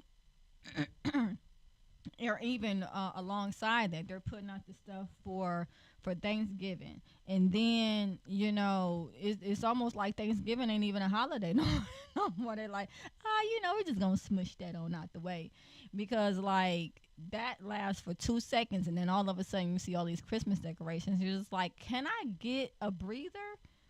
Like, come on, like you got people coming over and decorations and you're buying food,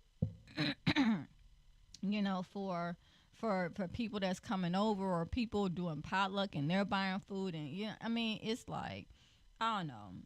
When I was a kid, I remember liking Thanksgiving. I remember liking the experience of family, coming together. But I also don't remember it being as commercialized, all the holidays. It just like bam, bam, bam, bam, bam, no breaks. Um, which is something that probably is going to really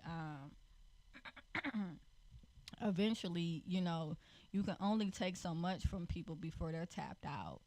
And not just tapped out financially, but tapped out mentally, tapped out emotionally, tapped out, in a bunch of different ways. And it seems like people are tapped out. Tap, tap, tap Tap, tap, tap, tap. Tapped out. it. That's the Tapped word. out. People are tapped That's the out. word. Tapped out. You know, I wanted to go look at the Christmas lights on Noble, and I didn't even go to see those. And but speaking of Mr. Machismo talking about he heard ping ping ping on New Year's, he said people couldn't afford bullets. There was actually a report that there was shootings downtown after the lighting of the town square Christmas tree, and it's just like, come on, like what is? I'm like, come on, like what's going on? So maybe they exhausted all they pop pows then, and they didn't have none left over. But I didn't hear any gunshots at all. I didn't hear none. And then again, I normally don't hear them over here where I am. The police, they don't play that. Where I am, I heard a few more pow pow pows than Dante stated. But I would like to say he had a great point. It was not like before, so that's interesting. It wasn't a lot as usually. So yeah, I think he's on to something. Everybody had to use their money to get food instead of get bullets and ammo. So Well, that's good. wonderful. Yeah, I'm about to say, Right. it's like, no, we cannot hear you, Mr. Machismo. That's one good thing about inflation is that ammo apparently is also more expensive. But you know, I was talking to some colleagues about the job market, and that you know this is the first, not 2024, but 2023 was the first year. I think I would say 2022, 2023 was the first years that I ever seen anybody close down due to lack of staff. I had never seen that in all of my years of living. I never seen like a restaurant saying closed due to lack of staff, or a McDonald's that's not taking no more orders, or you know The Dollar General closed at 4 o'clock instead of 10 o'clock because they had low staff, and I'm just like, what is happening? Am I the only one seeing this trend or what? No, me and my coworker was talking about that last week. I said, no, actually, I had one of the kids in the nurse's office, and I said, like, what are people doing since COVID? Because everywhere is short, from Aldi's to Walmart's to Finest to Kroger's to not Dillard's. not I'm finest. everywhere. I know, right? You knew what I was talking about. Oh yeah, I know. And so it's interesting because I would like to know what is everybody doing to make money? Like, I, what are they doing? Because I don't want to go to my job 5 days a week anymore either. I need to catch the new thing of what everybody else is doing, because I don't want to work there 5 days a week. And while we're talking about that, I think companies would do better off if they had, people work 3 days, off 3 days, on 4 days, allowing people to pick their schedules. That might assist with the workforce. So, oh, and the pay. They're not paying good either. So, there's a lot of companies that are paying like $14 an hour, $15 an hour, and I told my eldest daughter. We were talking about this some years ago, actually. Some years ago. Nope, not now either, Mr. Machismo. Not no. See, now you know how it feel to get dropped, and then it's not fun. But no, I mean, I'm kidding. I appreciate that you guys don't stop whenever my sound stops, because then it would just be very boring, I'm sure. But I was telling my eldest daughter some years ago, she was like, they're trying to raise minimum wage, and I was like, And she was like, what do you mean? Don't you want them to raise minimum wage? I'm like, well, I don't know. Do you want to eat a $20 hamburger? mm, Because that's what's gonna happen. I'm like, because if you think that the companies are going to take a loss, you got another thing coming. that's so true. They'll say, okay, well, we paying people $15 an hour, burgers $22. You want cheese, it's 25. You be like, it's just a burger. Well, that's what you asking for, and so $14 is gonna feel like $2 because everything is gonna go up because businesses still want to make a profit. It's not going to ever be, well, I won't say ever. I won't say ever. I don't like saying ever. But, a lot of times it's not going to be the business that eats it. It's going to be the consumers. And I think that's a lot of what we're seeing, because now you have places that are like, okay, yeah, I'm McDonald's, I'll start you at $14 an hour. But if somebody wants a value meal, it's $12.99. You're like, wait a minute, how's that a value? Like, you can't even call them value meals anymore. Just call it a meal. you know, because I'm like, at this point is not a value. And so the people are making more on paper. It looks like it, but the economy and the inflation is making it feel just as it was. And I told my daughter the other day, I said, you see what I'm talking about now? See, because she was giving me the side eye when I was like, she was giving me the side eye, like, why wouldn't you want, everybody to be making $15 an hour? I'm like, it's not that, but it's the fact that everything has a consequence, and nobody Mhm. goes into business to go bankrupt. That's true. Another thing I think that's taking many people. I know a lot of people who are driving now. They're doing a lot of driving. They're doing Mm.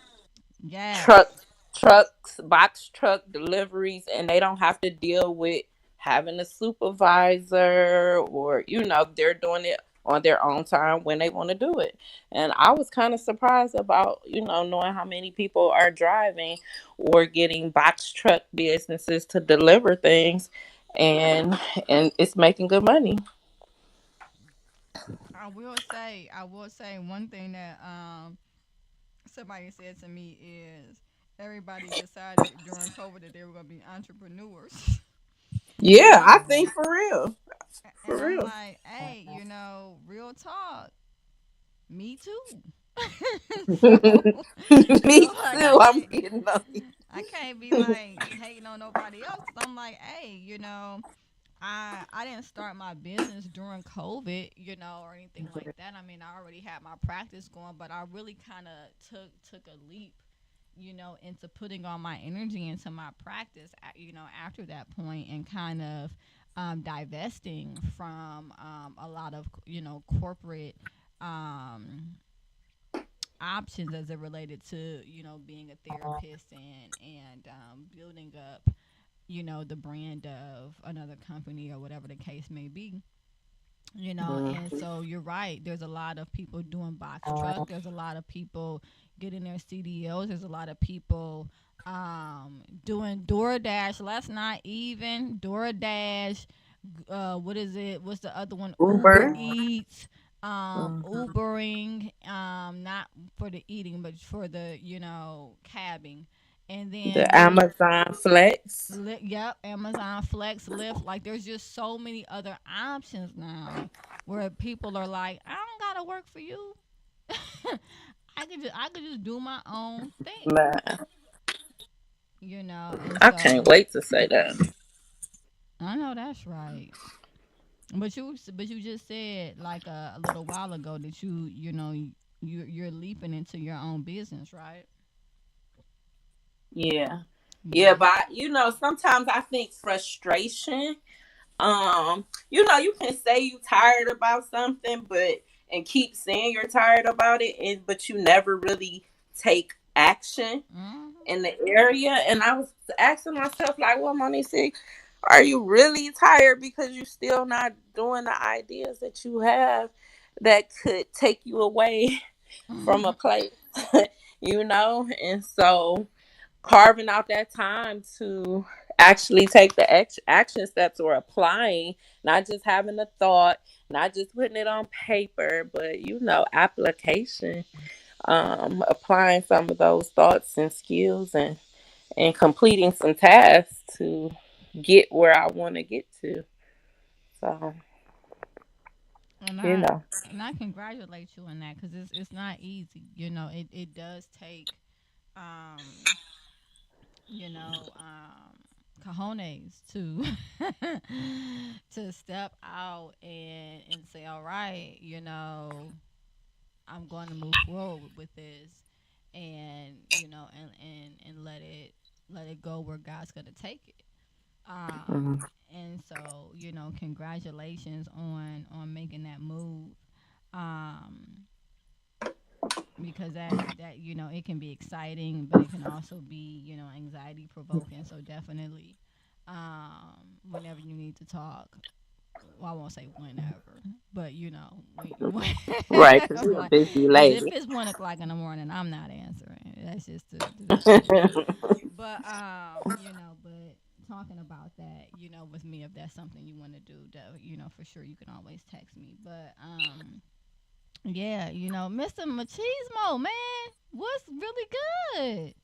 I saw your red light come back on. I got all excited, and then bam, I'm silent. wondering if he should close his, like, leave from the room, close the app up off your phone, and then come back and open the app and reopen it like that. And normally I have to like refresh, and then I have to go. It's just a lot. It's a lot. My sound, it leaves and it don't ever want to come back. But I be like, come on, man.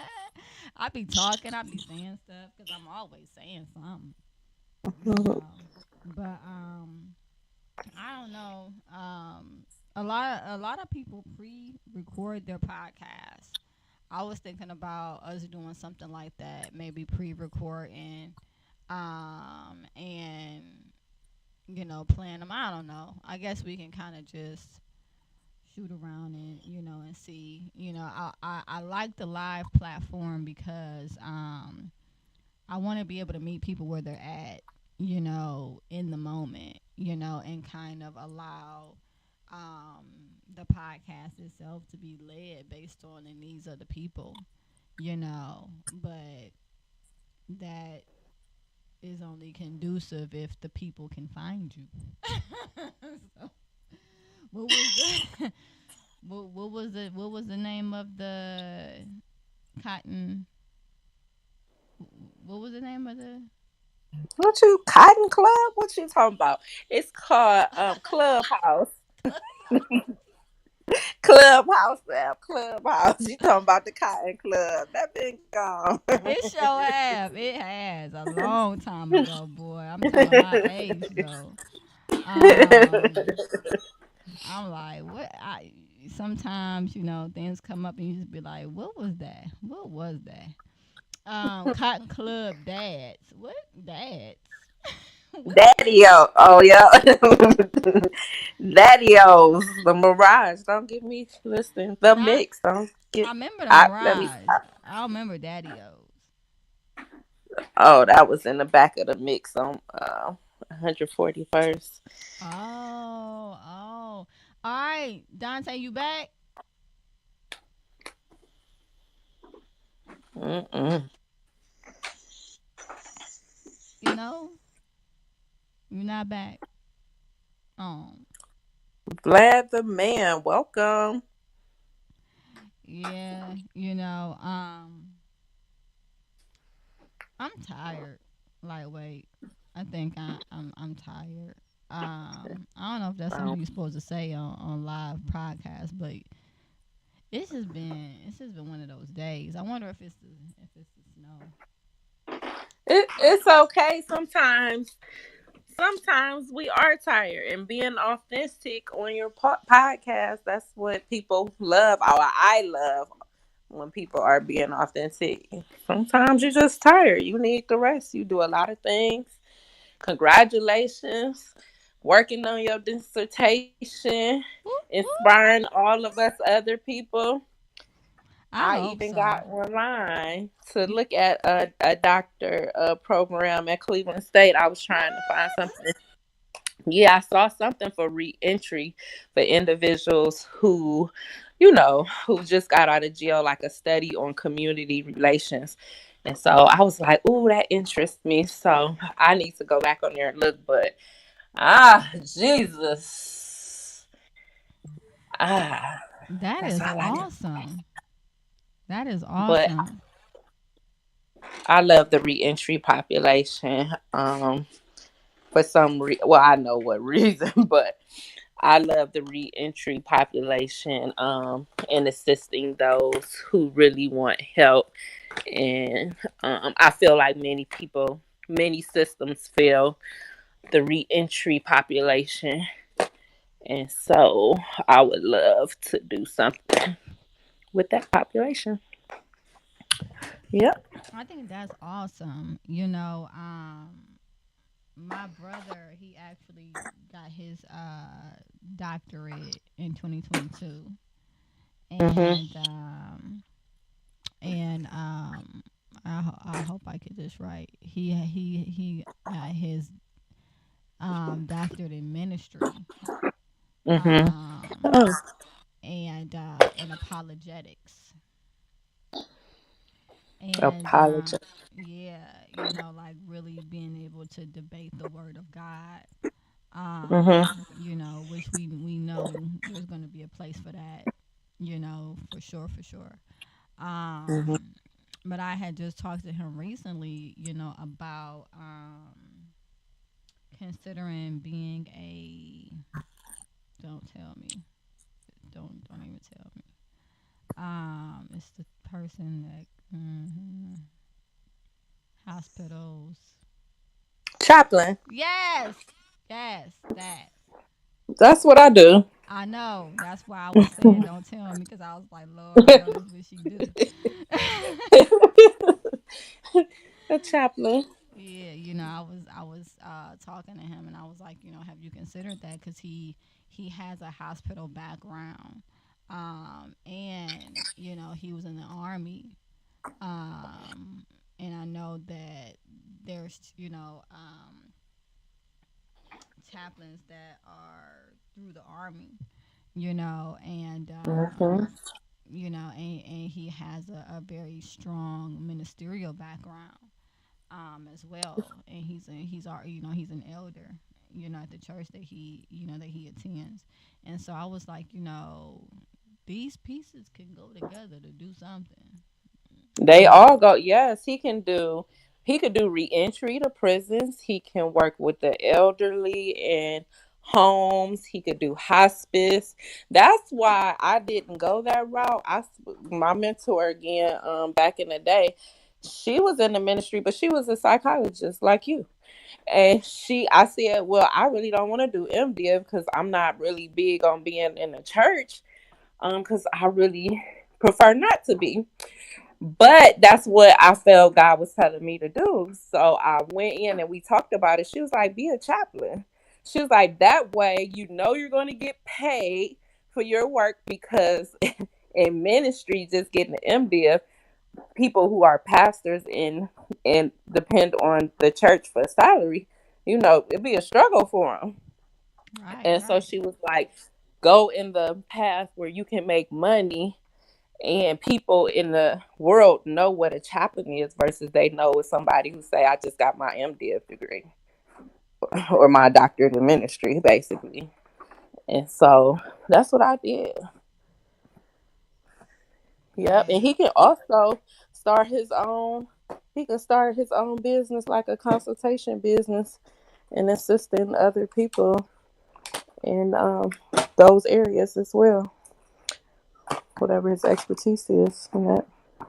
Yeah, it sounds like he has a lot of options, but it's interesting because you get a doctorate degree, you're like, okay, so now what, right?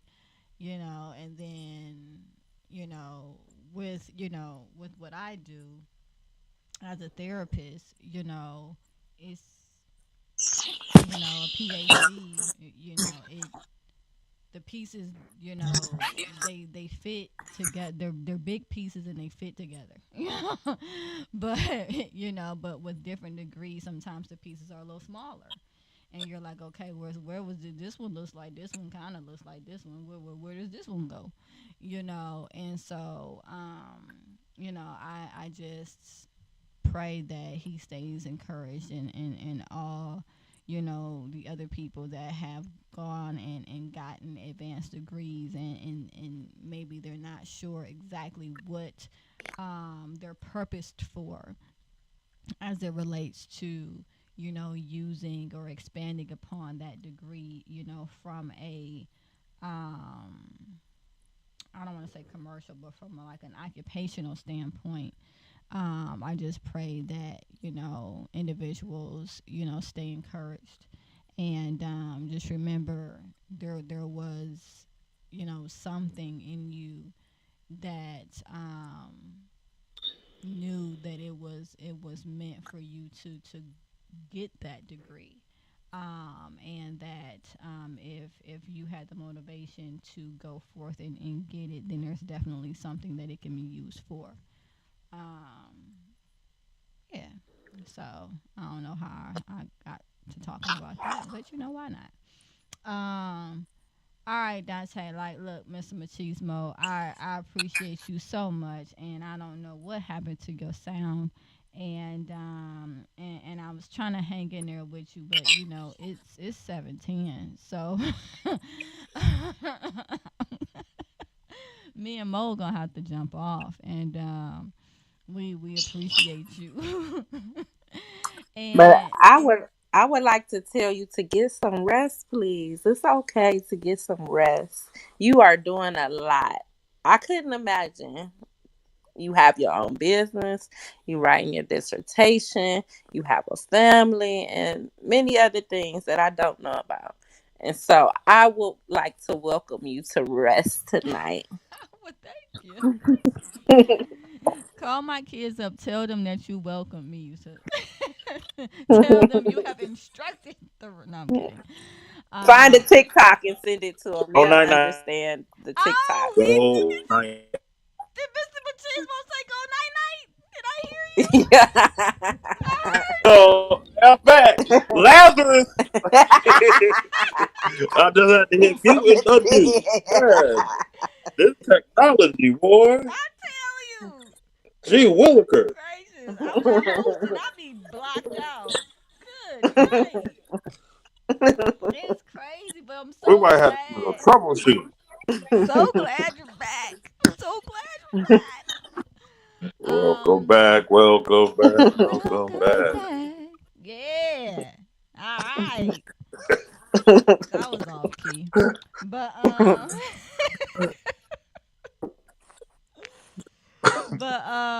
I appreciate you all. I really hope to oh gosh, I'm supposed to be going somewhere. Anyway, I really hope to have you guys with me next week. Um if nothing comes up. Yes. Hey, how you doing? Um bye. All right. So, that was my significant other making an appearance and then, leaving. So with that being said, I really hope again to see you guys. If you have any questions, I might be shooting you guys some links to look over as far as like different platforms to explore, as well as the clubhouse, which I will be exploring at some point tonight as well. And I'll see you guys next week.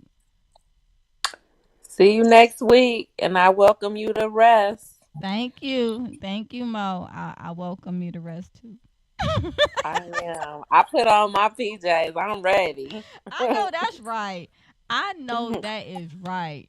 Um, yeah. Got my candle lit. Hey, I feel you. yeah, I got this pumpkin cupcake candle right next to me. I might light it yeah, and get on it with the get on. Um, yeah. with that being said, I appreciate you all so much. Again, the world would be so boring with only one voice. It's diversity that makes this podcast work as well as it does. And I will see you all soon. Have a good night. Good night. Man, you gotta tell me where you finding those buttons. I will search this Right is right. podcast. It's right up there Right with the there. music thing. Where the what? Eh, It's a music. It's a music little note with a plus next to leave room. Not Nah, mine. I don't have that. Me either. Y'all got Androids? No. Oh, so that ain't it. I don't know. Oh, It's right I there. see it. It's It's at the right next to top. leave So look room at the right corner up at the top of your phone if you got an iPhone. And I see a little musical note right there. with a plus next to it. Yep, I see it. It wasn't there before. Oh Hmm. wow. I still don't see it because I'm on my computer. Oh, that might be Oh. different. Yeah, that might be why. But you would think you would have more options.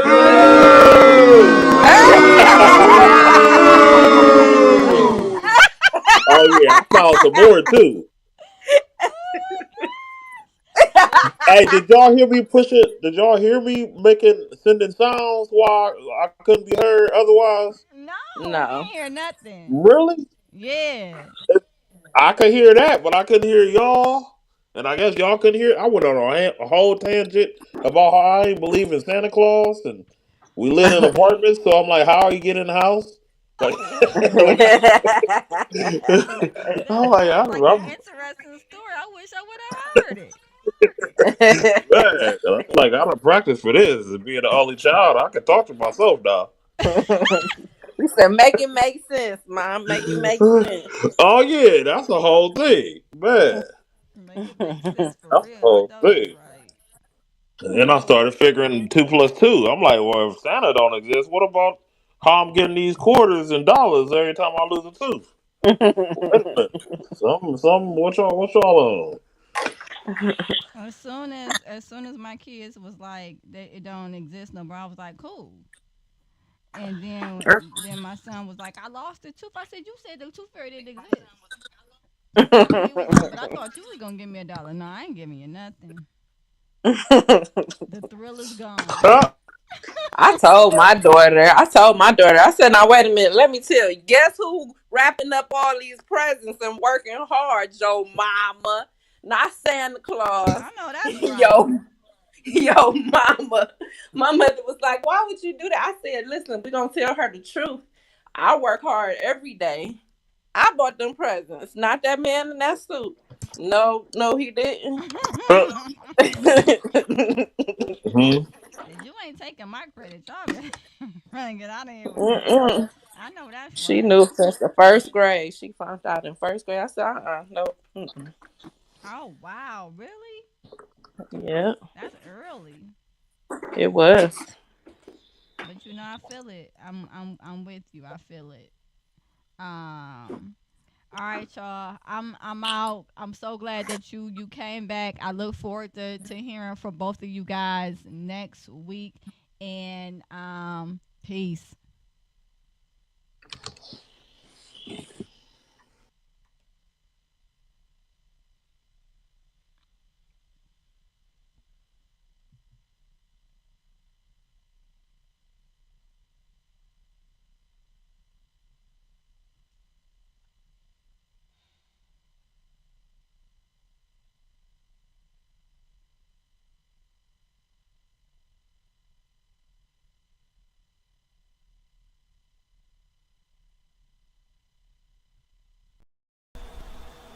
Hello, hello. Can everyone hear me? I hope the answer is yes, because it is time for another episode of Supportive Advice Live with your therapist and host, Aquila Wheatley, a licensed marriage and family therapist in Cleveland, Ohio. If you're like, who is this person? Why is she on here? Well, stay tuned. You'll find that out. But you can also visit my my website at www.supportiveadvice.com. It has information about my bio, my practice, what I do, and why I'm here. So, with that being said, I am going to get started. I am excited to get started today. I am not hitting that 6 o'clock mark, completely time blind. Kind of. I won't say completely. Kind of time blind. And so sometimes I just don't realize how long it takes me to actually do things. I think that I am going to start setting a timer so that I can actually start at 6 o'clock, or I might make the start time 6:15, and then I'm never late. So there's also that, right? That's always an option. So with me, I have Mr. Machismo. He is on my panel regularly, and he brings the male perspective. We were actually having a really awesome conversation about what makes a man marriageable or unmarriageable.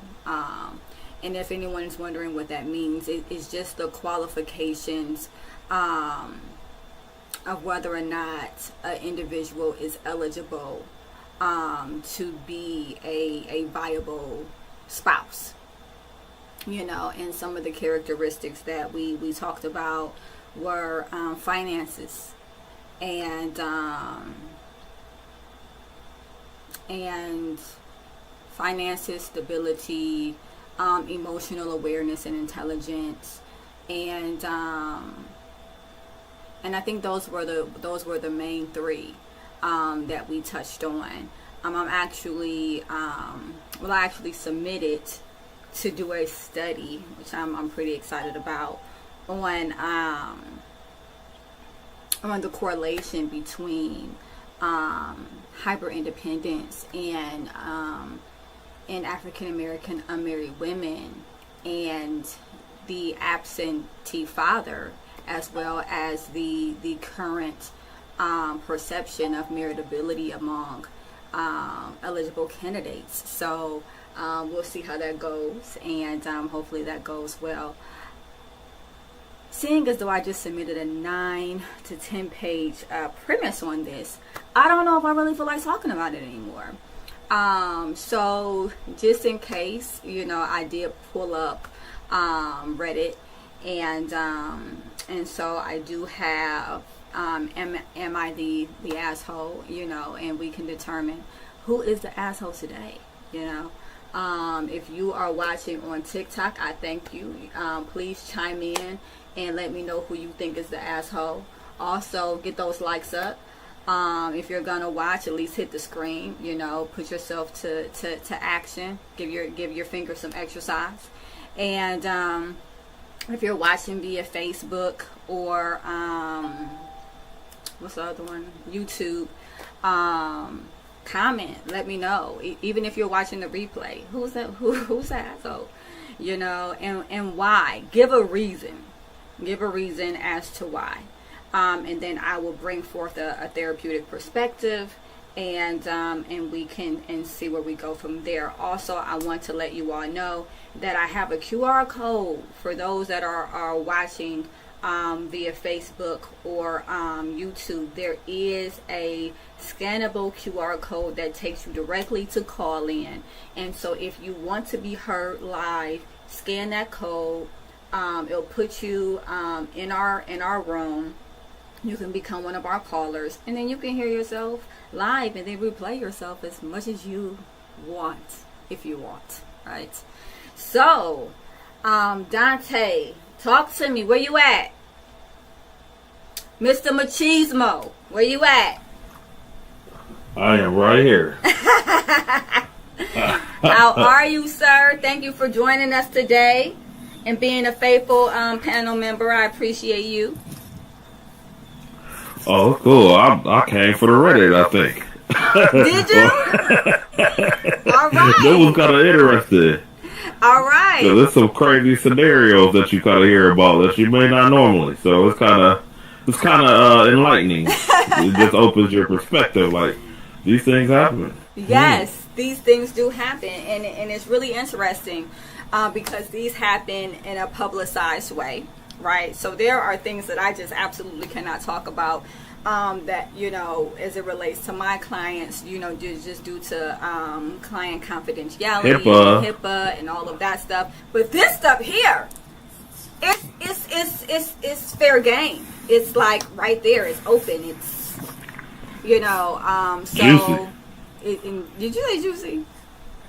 Yeah, a little juicy. A little juicy. All right, so I sent. So I saw this one and I was like, I have to do this one. I have to. And so, listen to this title, Mr. Machismo, and all of those that are watching. And remember, hit that like button. If you're watching, hit the like button multiple times and also share. A toxic ex sent me an unsolicited genitalia photo, right? So I took a screenshot and sent it to his wife. And boom goes the dynamite. Yes! Boom, boom, boom. Okay? Not even just one, right? And remember, we are taking callers and comments. So again, feel free to scan that QR code. It'll put you right in our call-in app. And if you are on TikTok, definitely put comments in on who you believe is the asshole, and we will acknowledge your comments if you get them in time. So the title says it all, is what it says, right? This happened a few years ago. I was with a guy for almost 2 years and ended it when I caught him cheating after suspecting it for a while. Several years passed by and he kept trying to talk to me or get us back together. All before and after he got this girl pregnant and married her. I blocked him for several years. He tried to talk to me via other numbers. I blocked them too. I had deleted WhatsApp for a period of time, reinstalled it later to use, not realizing after deleting the account and reinstalling it, it removes blocked numbers from the account. Sure enough, after some time, he tried talking to me again. Now, mind you, based off of this timeline here, this dude is married and either is a father. It seems like possibly already a father, or at least about to be a father. So just keep these things in mind here when we're making a decision. So he tried talking to me again, confessing his undying love. He was married with 2 kids. That answered that. Married with 2 kids now. Before I had a chance to block him, since I was busy at work. You can miss me with the busy at work. You had time. He sent me a pretty graphic photo of his member. All right. As though she had not already seen it. The photo was in his supposed bedroom with plenty of background details of the room. I snapped a photo. Right. So you can't say, well, this was from a long time ago. She's pulling this up from 2 years ago. No, like your kid's pacifier is on the bed, sir. So you're just done. So I snapped a photo of the one-sided conversation. I love how she's putting like these things in there to like say like I'm not guilty, as if someone is saying to her, well, what did you do? And this leads me to think that maybe this person had a conversation about this, and like friends or family kind of maybe asked like, well, what part did you play? Why would he be messaging you? What did you do? So she's putting in all this extra information that kind of absolves her, and that's normal. I hear that a lot when clients tell me different scenarios. Anyway, the one-sided conversation and the proverbial unsolicited image, and sent it to his wife via Facebook Messenger. My family knows his family, so she wasn't difficult to find. Despite him being blocked on my end, I kept it brief, but I told her I'm his ex he cheated on, to be wary of his ways, and that I'm sorry to have to show her this. I blocked his number again, keeping in mind about keeping WhatsApp activated, and moved on with my life. They are still together in a seemingly turbulent relationship. How do we know that? That is a question. I feel terrible because they have kids, and she seems like a nice person, but he's a piece of junk. I felt this was appropriate to share here. It almost doesn't sound like she thinks she's an asshole, so I don't know why she is putting this commentary, but I think that in all honesty, hey Mojo, I think that in all honesty, she's feeling guilty, right? She seemed pretty disgusted or upset that he was still doing the same types of behavior, which is probably a part of his attachment pattern, and probably pattern of impulsivity, right? And oh, I got some comments. Let me see. Oh, and so some impulsivity I'm seeing here, and so she goes and she sends this picture to his wife. I don't know exactly what she was hoping to achieve there, but it sounded like that she thought that the wife should know. So before I kind of get into some of the layers of this here, Mr. Machismo, where you at? What do you think? It's kind of cut and dry a little bit. You think so? Yeah, that is that is kind of deep. First things first, this guy is definitely the bad guy, Chico, in my Razor Ramon voice. He the one at fault. Now, there's a thing called the thrill of the chase. He suffers from it. It's definitely people wanting what they can't have. And he sounds like someone that's never happy in a situation. And that happened a lot on both sides of the fence, men and women. So there's that. Okay. Then to on the other end of the spectrum, there's unless we're dealing with a crazy, crazy case of narcissism where this person just doesn't believe fat meat is greasy and they just continue to reach out because they know it's going to hit eventually. If that's not the case, there is some sort of, what they call that? There's some sort of coddling or some sort of allowance of this behavior for it to continue for this period of time. There's been some entertaining, even if it's on that Friday night where she done left the girl, or that Saturday morning for after brunch, or that Friday night with the girls at game night. There's been some sort of response back. And this is why she is preempting all of this information, right? Because someone has said the same thing that you said, and she's like, no, let me explain. I downloaded the app again, but I forgot that it unblocked him, and I did this and I did that, and I wasn't entertaining him, and I didn't reply to him. Like she's saying these things because she wants individuals to know, hey, I didn't do anything. This dude is just someone that just doesn't give up easy, and he consistently pursues me. But I do have go ahead. I'm with you. That because it's hard. I don't know because I'm learning that. Yeah, it's a lot. Maybe stuff isn't as black as white as things should be. I should say, but. I mean, there could be, the preemptive strike where she's approaching it because someone mentioned it, or she's approaching it because it's true. So that, will kind of just lead to interpretation. Just kind of depending on where you stand on the fence with that one.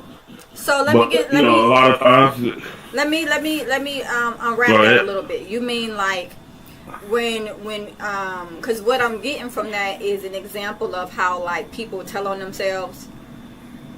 Like they're trying to be preemptive. They tell her subconscious knows that she allowed this behavior to some extent. Maybe not to the extent where it is now, but any type of response is a response in a way encouragement for some. You ever heard the saying, "You give an inch, they gonna take a mile." Well, he's taking 17 country miles. It sounds like, but yeah, he's taking a lot of miles. But that's but there's history, so that's the variable in the room, the big elephant in there. Well, we don't know exactly the extent of that 2 years and what really everything is, because we know what she's telling us, but we don't really know the rooter to the tutor. We know that part, but we don't know under work. I'm not saying there's any circumstances, but we don't know if she did before. She's just telling one side. There's a lot of stuff to kind of ponder, but overall, I mean, he's the bad guy. So let's just put that. Let's just put that hang that. That we know. We can pin that. We know we can pin that. And my thing is, he could just be a jerk, and that exists. Those individuals exist, like people who see that you're moved on, and they're all of a sudden they're still hitting you up for whatever reason. Now I do agree that the consistency of it over several years seems a bit redundant. But he could, one pattern that I noticed is that like when relationships are volatile, and I don't know if that relationship with his wife is, whenever individuals get upset, they act impulsively, and that might lead to looking up exes, trying to communicate with exes, and whatever the case may be. But Mo, hopefully your mic is working today, and you can weigh in on this. What do you think? Hello, everybody. Hey, Mojo. Yo. So, this is very good. One of the things that I noticed is that first of all, he is wrong. Well, we know that. He's married. and she has the evidence of the body parts and the background, right? Right. And so why does she have to be partaking in this activity? Maybe it is him who continues to persistently pursue her. You made a great point about individuals. This is funny because I had a conversation with this male the other day. He was talking about how he cheated on his wife and it's taking her forever to like trust him. And I was telling him, you know, like, okay, well, you know, how many times have you cheated on her? Like he pulled up on her and she was out talking to another dude, and he basically stated that, you know, he knew something was going on because they both was acting odd. And, you know, I wasn't justifying her behavior, but I did ask him, like, how many times have you cheated on her? I mean, and this opens up something, because I get clients, right, couples that come into my office, love couples, and they will begin to talk to me about the infidelity and the relationship, and sometimes it will be one person talking about how they can't get over the infidelity, right, in the relationship, and then a couple of sessions in, it'll come out that they were also unfaithful. And so it's, you know, and so then it becomes the unpacking of, you know, of motive and significance, and you know, acknowledging them both as the hurt and unfaithful party. It gets pretty complex in those types of situations. But I wanna focus in. She's not asking if he's the asshole. I think universally, right, Quetta? Universally, we know he's the asshole, right? However, she's asking, is she the asshole for sending the pic? But I do want to touch on, Monicia, what you said, where, you know, I do question why Mr. Machismo says that she must have been giving something off for him to keep coming at her. Has anyone never heard of those guys who just don't stop? Or do you hold on. Let's put it in perspective. I didn't say had to. I said could be. There's a difference. In my bill collector voice, I didn't say anything definitive. I said there could be. I'm giving two sides of the spectrum. There's always the other side, so we don't know. There's a lot of ambiguity with that. So carry on. Well, Quetta says that he is the asshole, so she agrees with that, and I think that's universal that he is. But I appreciate you clarifying, Mr. Machismo. But still, it's interesting that is the perspective that comes up is, oh, well, you know, for it to have been that long, there must have been something going on, or there could, let me put my quotes up, there could be, right, something going on. But Mo, you know, woman to woman, now we all know about those dudes that are just like, not come on, like they not getting it. Not getting it. So what do you think about that? Like, could that have been the case where, like, this dude just sporadically is messaging her over several years? Yes. Being a woman, I've experienced it. I don't know how many else have experienced it. I have. There are men who will. Okay, well, there are men who will continue to pursue you when you say no, when you're not interested. Yes. But I don't think she was wrong. I respect her for sending the picture. I call that being a real woman. Share. Wait, carnal nature. He said not getting what exactly? Not getting the disinterest. is where we are, not getting the disinterest. Sometimes one thing that my mom said to me is a man will know that you are disinterested by your lack of interaction, not what you say. So not what you say, but what you don't say, when you don't entertain.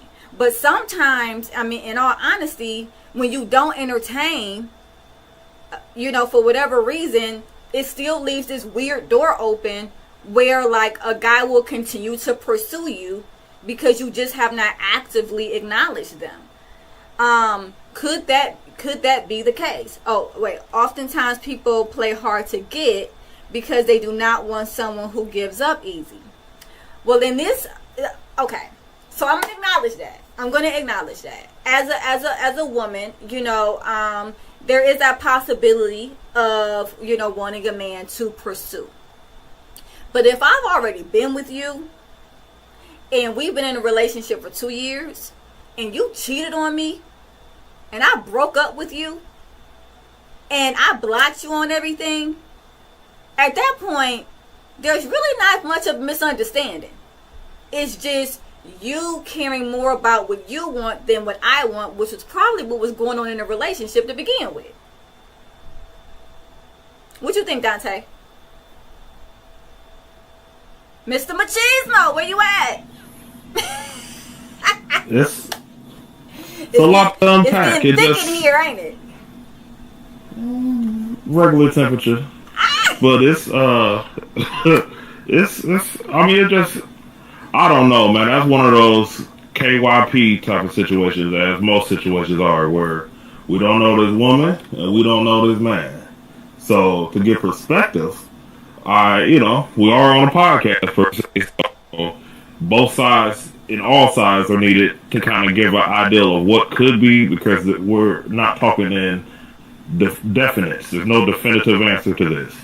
But from my experience, because I'm not a woman.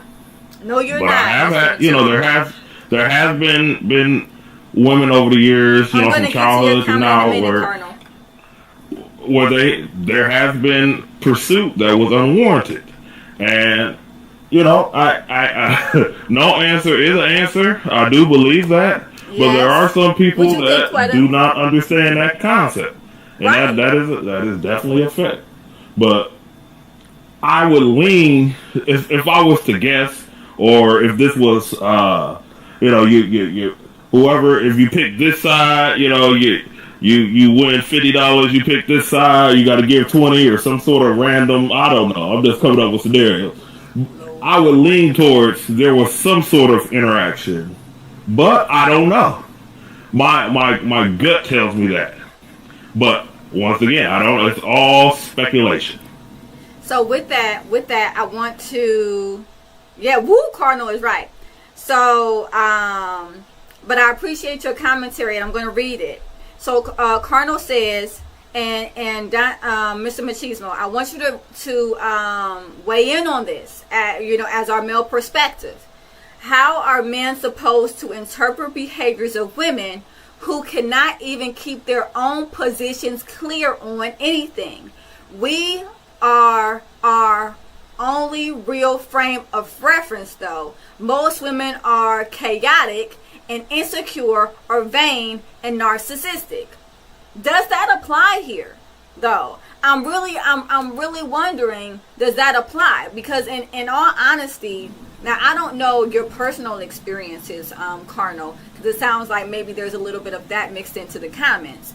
But for this particular instance, with Am I the Asshole here, she was pretty clear. I with you, you cheated on me, I broke up with you, I blocked you, we're done. Unless, again, like Mr. Machismo said, there was some wiggle room that she's just not talking about. So with that being said, Dante, weigh in. 28 years married to a covert narcissist. Yep. 28 years married to a covert narcissist abuser. Then yes, I want to validate your perspective because it's real. And what you went through in that marriage is real. You know, and so when it pertains to what was going on there, I definitely understand. I can't go out on a limb and say that there's parallels in this particular instance, but I can say that living 28 years with a narcissistic, abusing wife can definitely provide differential viewpoints as it relates to the opposite sex, for certain. What are your thoughts, Mr. Machismo? That's a lot that I think kind of complicates this situation a little bit. I think this is a little bit more simpler, where this is just a guy on one end possibly just missing his whole thing, maybe because of what's happening at home, or maybe not. He might just be that chauvinistic male narcissist that is nuts. I don't know. But, you know, but at the same token, there might be some residuals that are going back and forth. I don't know. It's a lot of ambiguity, but it's just a little messy.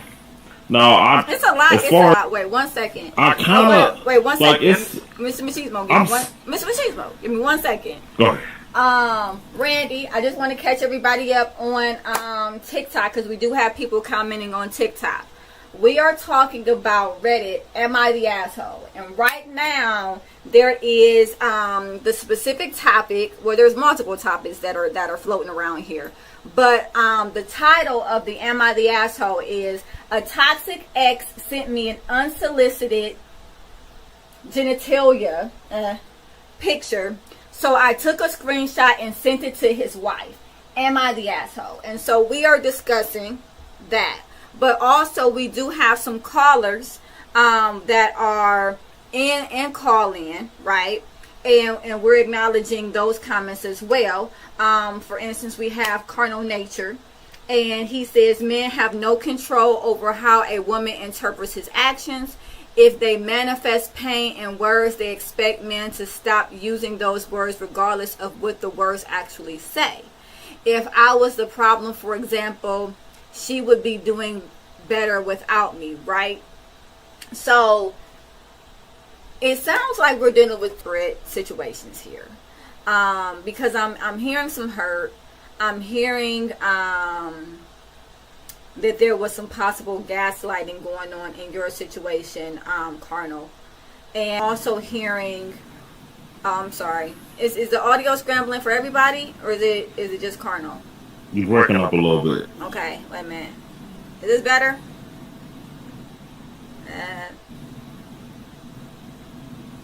Is this better? Can you hear me now? Oh yeah, there we go. We're back. All right. Well, always when I hit with the deep voice, it comes in. I don't understand that. But what I was saying is, with Carnal, what I was saying, I'm hearing that there may have been some gaslighting within the marriage. I'm hearing that maybe he felt like he was perceived as the fault of everything within the marriage. And then I'm also hearing that if this was the case, the question, which is, it may actually just is, wouldn't she be doing better off without me? Which implies to me that maybe she's not. Nevertheless, it's hard for me to really address that without having an actual circumstance that we're talking about specific to that. I recognize that this is a separate topic, and that these comments are not necessarily geared towards the Am I the Asshole commentary. And so definitely feel free to also inbox me. You can inbox me on Facebook, supportive advice, or you can also email me on. This is gonna be long. I'm sorry. I'll just type it in because my name is like Ray. My name is way long. Thanks, Mom. Appreciate you. I really do love you, but seriously, you could have picked something shorter. I'm putting my email address in here so that you can inbox me. supportiveadvice.com, and then I'm also putting in my website so that you can, and this is for Carnal. Okay, so you check out my website. But yeah, and no, it's okay, you know, because some of these things, in all honesty, they trigger other things, you know. And so when we're talking about this woman and whether or not she's the asshole, you know, it brings up perspective of, you know, what was going on in our own relationships, if there was gaslighting, if there was omission of details that is making this person look different than how they should actually be perceived, you know, which comes in with, you know, your experience with a narcissistic spouse and things of that nature. You can perceive this commentary as blaming, where she's blaming this guy, but she maybe is omitting details, or maybe she was leading this person on. And because we don't have the information surrounding any of those things, it becomes, you know, very ambiguous, as Mr. Machismo said. And so then, you know, it's definitely fair that it trigger, you know, extended commentary. With that being said, can I get a vote? Can I get a vote? Randy, Quetta, Carno, Michael, Mr. Machismo, Mojo. Was she the asshole, people? Nah. Nah. Thanks, Mr. Machismo. Nah. No?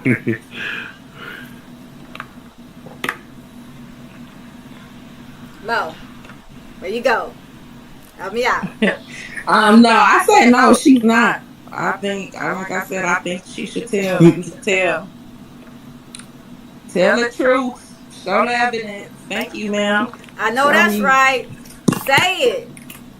So, Quetta and Randy, if you guys are still on via TikTok, write it in now while we're still on the subject. Was she the asshole? Yes or no? And I also wanted to read Colonel. We are all right in our own realities, at least. The problem lies in when our realities interact with the realities of others, and we expect those other realities to be operating on the same information. So basically what I'm hearing Colonel talk about, and what I'm doing here is called reflective listening. It's something that I teach all my couples because it cuts down on unnecessary confrontation, because it cuts down on individuals feeling misunderstood, because you get a clear understanding of what's being said. So what I am hearing Colonel say is that we all have different perceptions. And as it relates to perceptions, schema, you know, just the way that our cognitive skew, which is just basically how we think, how we see the world based off of our experiences, or whether or not we have mental illness, or whatever the case may be, based off of that, we have a personal truth, which might be different than the universal truth, you know. And so it doesn't necessarily mean that a person is telling a lie, or a person is specifically omitting information, when all honesty, they could just be telling their version of the truth. They could just be interpreting their own reality, their own, based off of their schema, which is basically the schema is the theme of their life, or how they see the world. And then, you know, you have your perspective, which is skewed by, you know, or possibly skewed by different cognitive distortions, which come from things that you've experienced, anxieties that you might have, or whatever the case may be. The universal truths are filters, traumas, impressions. Thank you. Colonel says our filters, traumas, and impressions. Absolutely. The universal truth like a universal truth might be 2 + 2 is 4. That is something that we have collectively decided is true. That's not my perception versus your perception. It is something that is documented as a truth. Well, Cardinal, tell me in what scenario 2 + 2, and I'm talking about a positive 2 and a positive 2, not equaling 4. So let me know that, because he said it depends on the scale and scope. Now it does, because it can be -2 plus +2, which doesn't equal 4. But when you're dealing with two positives, 2 and 2, coming together, you count them 1, 2, 3, 4, and that is something that has been determined as a universal truth. However, again, it's all about perspective when it comes to personal truths. So, with that being said, we have decided that she's not the asshole. You know, I think that it makes sense that she might feel guilty, right? I don't know if that guilt comes from, as Mr. Machismo said, that she was just kind of giving off a little bit here and there, you know, and, you know, because it was several years, and, you know, and it seemed like that this dude was pretty persistent, right? But I also wanted to say that it could be his attachment style, because there are attachment styles, which are, you know, sometimes it could be referred to as disorganized attachment, and sometimes it's referred to as anxious avoidant attachment, and it creates this pursuer-distancer dynamic because of the anxiety. So basically, when someone is like into you, for instance, they kind of run away. They feel overwhelmed. They don't want to be bothered. But then when someone is saying, "Hey, I'm not into you," they're feeling rejected, or there's a possibility they think that they're going to really lose this person, they double down. And the anxiety of it can make it very impulsive, and it can create an environment that is not I'm looking for a specific word here, and I straight lost it, but you know, that's life. Rational, that was the word. It can create a mindset that's not rational. And so that means that there could be a situation where a girl is not responding, they've blocked you, they're not showing interest in you, but because of that anxious attachment style, you are continuously pursuing them to prove your own worth. You know, but that often goes back to how a person was parented, which again, we don't have any information on. But I wanted to throw that out there because that is a possibility. That is something that I see on a regular basis. Individuals actively pursuing people that are not interested as a way of proving their own worth. So seeking it externally versus internally. So I'm going to acknowledge this comment here by Colonel. 2 handfuls of mine may not equal 2 handfuls of yours. So therefore 4 handfuls of mine will therefore not equal 4 handfuls for you.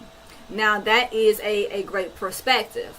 However, it is outside the guidelines in which I'm presenting, which is literally 2 and 2. Not 2 handfuls, like just the number 2, a positive number 2 in an equation, and another positive number 2 in an equation equaling 4. That is a universal truth. So not 2 handfuls, not 2 sums of something, but literally just a basic equation of a positive 2 added to another positive 2, making a sum of 4. So with that being said, so there's another caller. Let me go ahead and take this caller. Alexi, you're on. Hello. Sorry, I just jumped in, and I wanted to make sure I understood correctly what you were just describing. Sure. The sort of the lack of self-confidence affecting the partners, basically. So if I understood correctly, is that kind of like because you don't feel worthy of love, you start rejecting your partner. Sort of, you try to like give negative feedback to confirm that they actually do love you. So you're like testing them, sort of. That can happen when someone is having low self-esteem. A result of that could be pushing your partner away because you want them to fight for you, because them fighting for you shows your worth. That can be part of avoidance behavior, 150%. So, I mean, that wasn't specifically what I was talking about, but that is definitely a great example of some avoidant behavior. Another reason for avoidant behavior is just the pattern of I feel overwhelmed when I'm pursued. So that can also cause avoidant behavior. What I was specifically talking about, and I think you could have missed it. We were going over a Reddit, "Am I the Asshole?" and it talked about a male that was consistently pursuing a female for several years. That was not responding to their advances. And what I was saying is that it could have been a part of an anxious attachment style that caused him to impulsively pursue her, even though she wasn't showing interest. What do you think about that, Alexi? Well, like I said, I really apologize because, like you mentioned, I've only caught the end of it, and then it was just so actually thinking about. But yeah, it sounds like you're saying it's like stalking, sort of, right? When you don't. Like,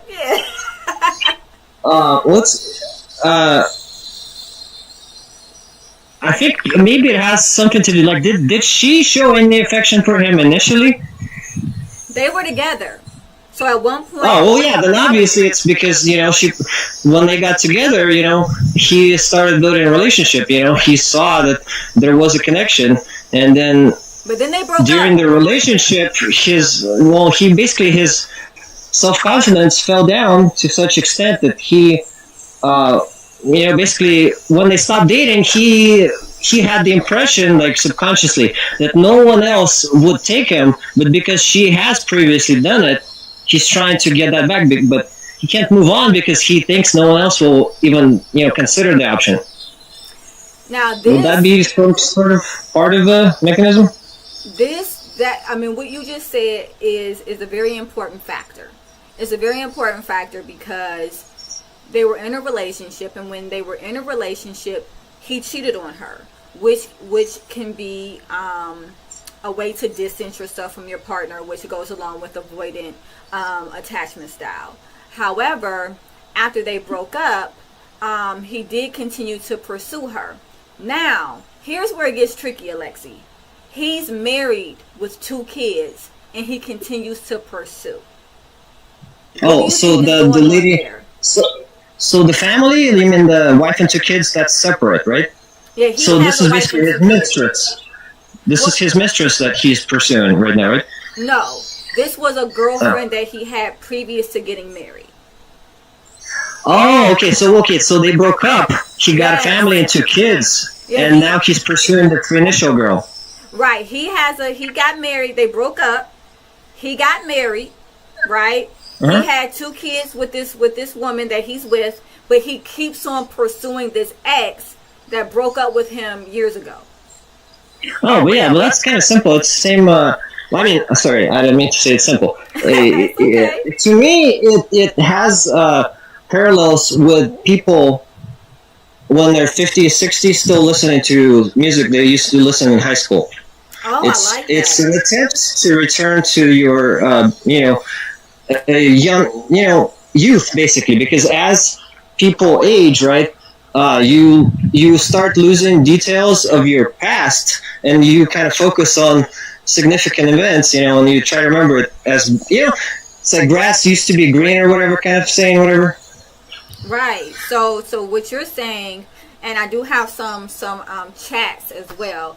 Carnal, I'm going to get to your chats in just a second.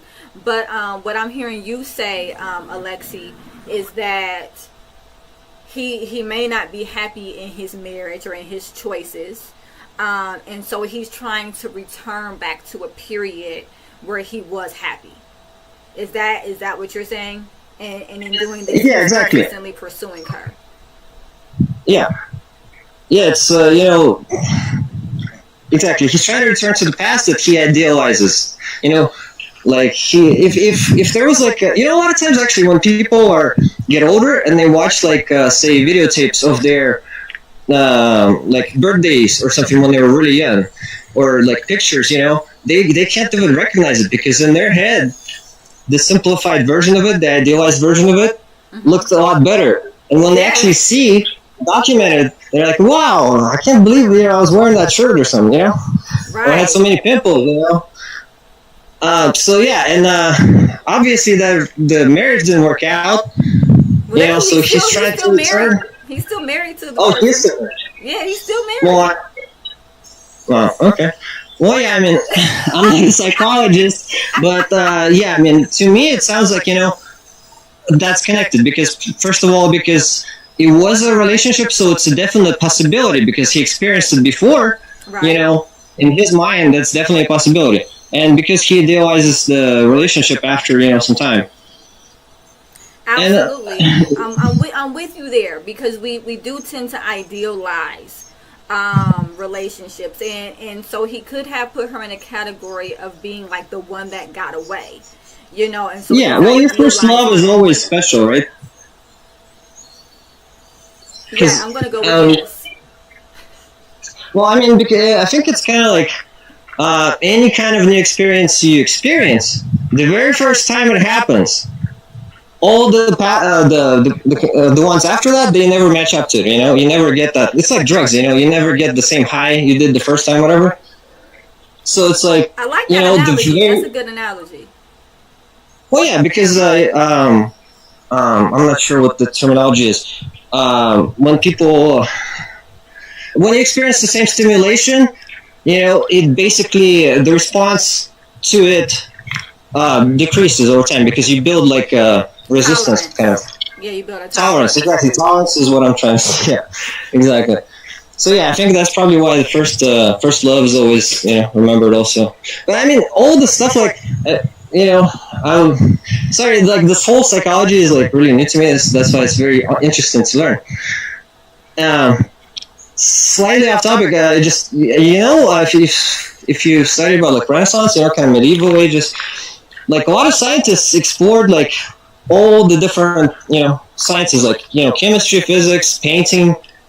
They dabbled in everything because that gives you a full picture of the world, kind of. And nowadays, everyone's so focused on their specific area that they get sort of like dogmatized. They don't really understand it.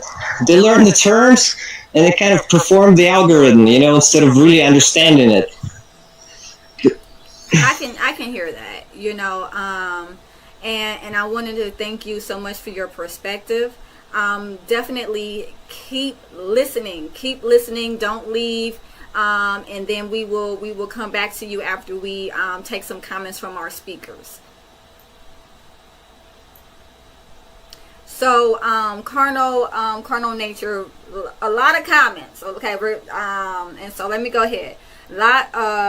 So she tried to stake a claim on a married man. He wants to keep her while he is married. Whole lot of stuff going on there. Yes, it is. I apologize. I took it off topic. No. It's okay. It's really okay. And I apologize. And I appreciate all your input. Is what I wanted to say. So definitely keep listening and subscribe because I'm here every Thursday at 6:00. No apologies. The more conversation, the better. That's what this is about. And so then she tried to stake claim on a married man. He wants to keep her while he's married. Whole lot of stuff. BS. This is so poorly framed. Cursory comprehension. Okay. So just to clear this up, Carnal, they dated in the past. Okay. They were supposed to be monogamous with one another at some point. They dated for 2 years, and then he cheated. Yeah, before he got married, they dated for 2 years. She wasn't his mistress or anything like that. She wasn't his. They were just together. It was just him and her, supposedly. And then he began to cheat on her, and that was confirmed. when the cheating was confirmed, she broke up with him. When she broke up with him, she blocked him on all social media. She blocked him on her phone. She ceased communication with him.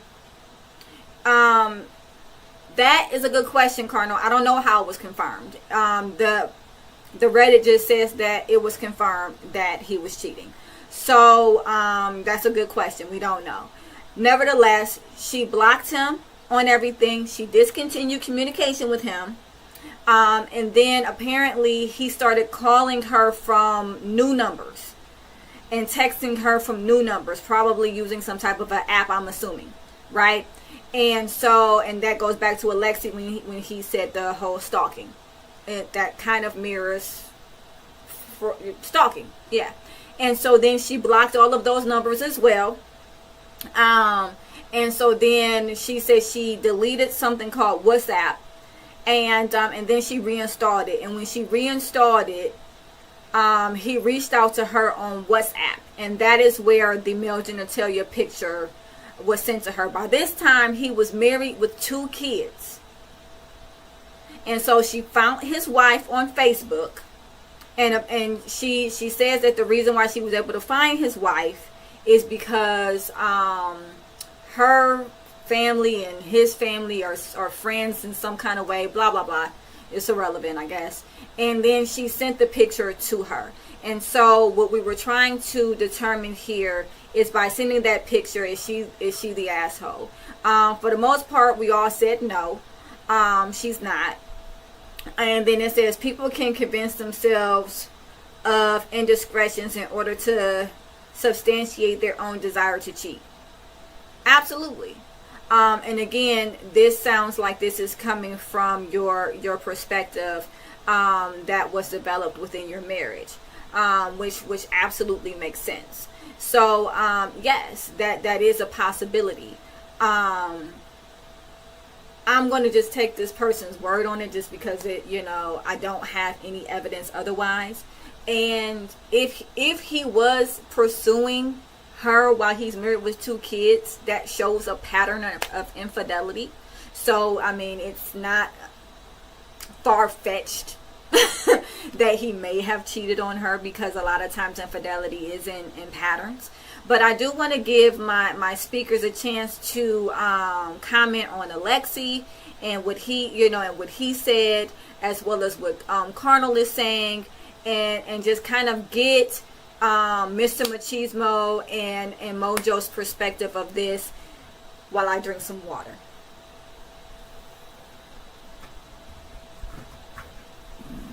You guys are on.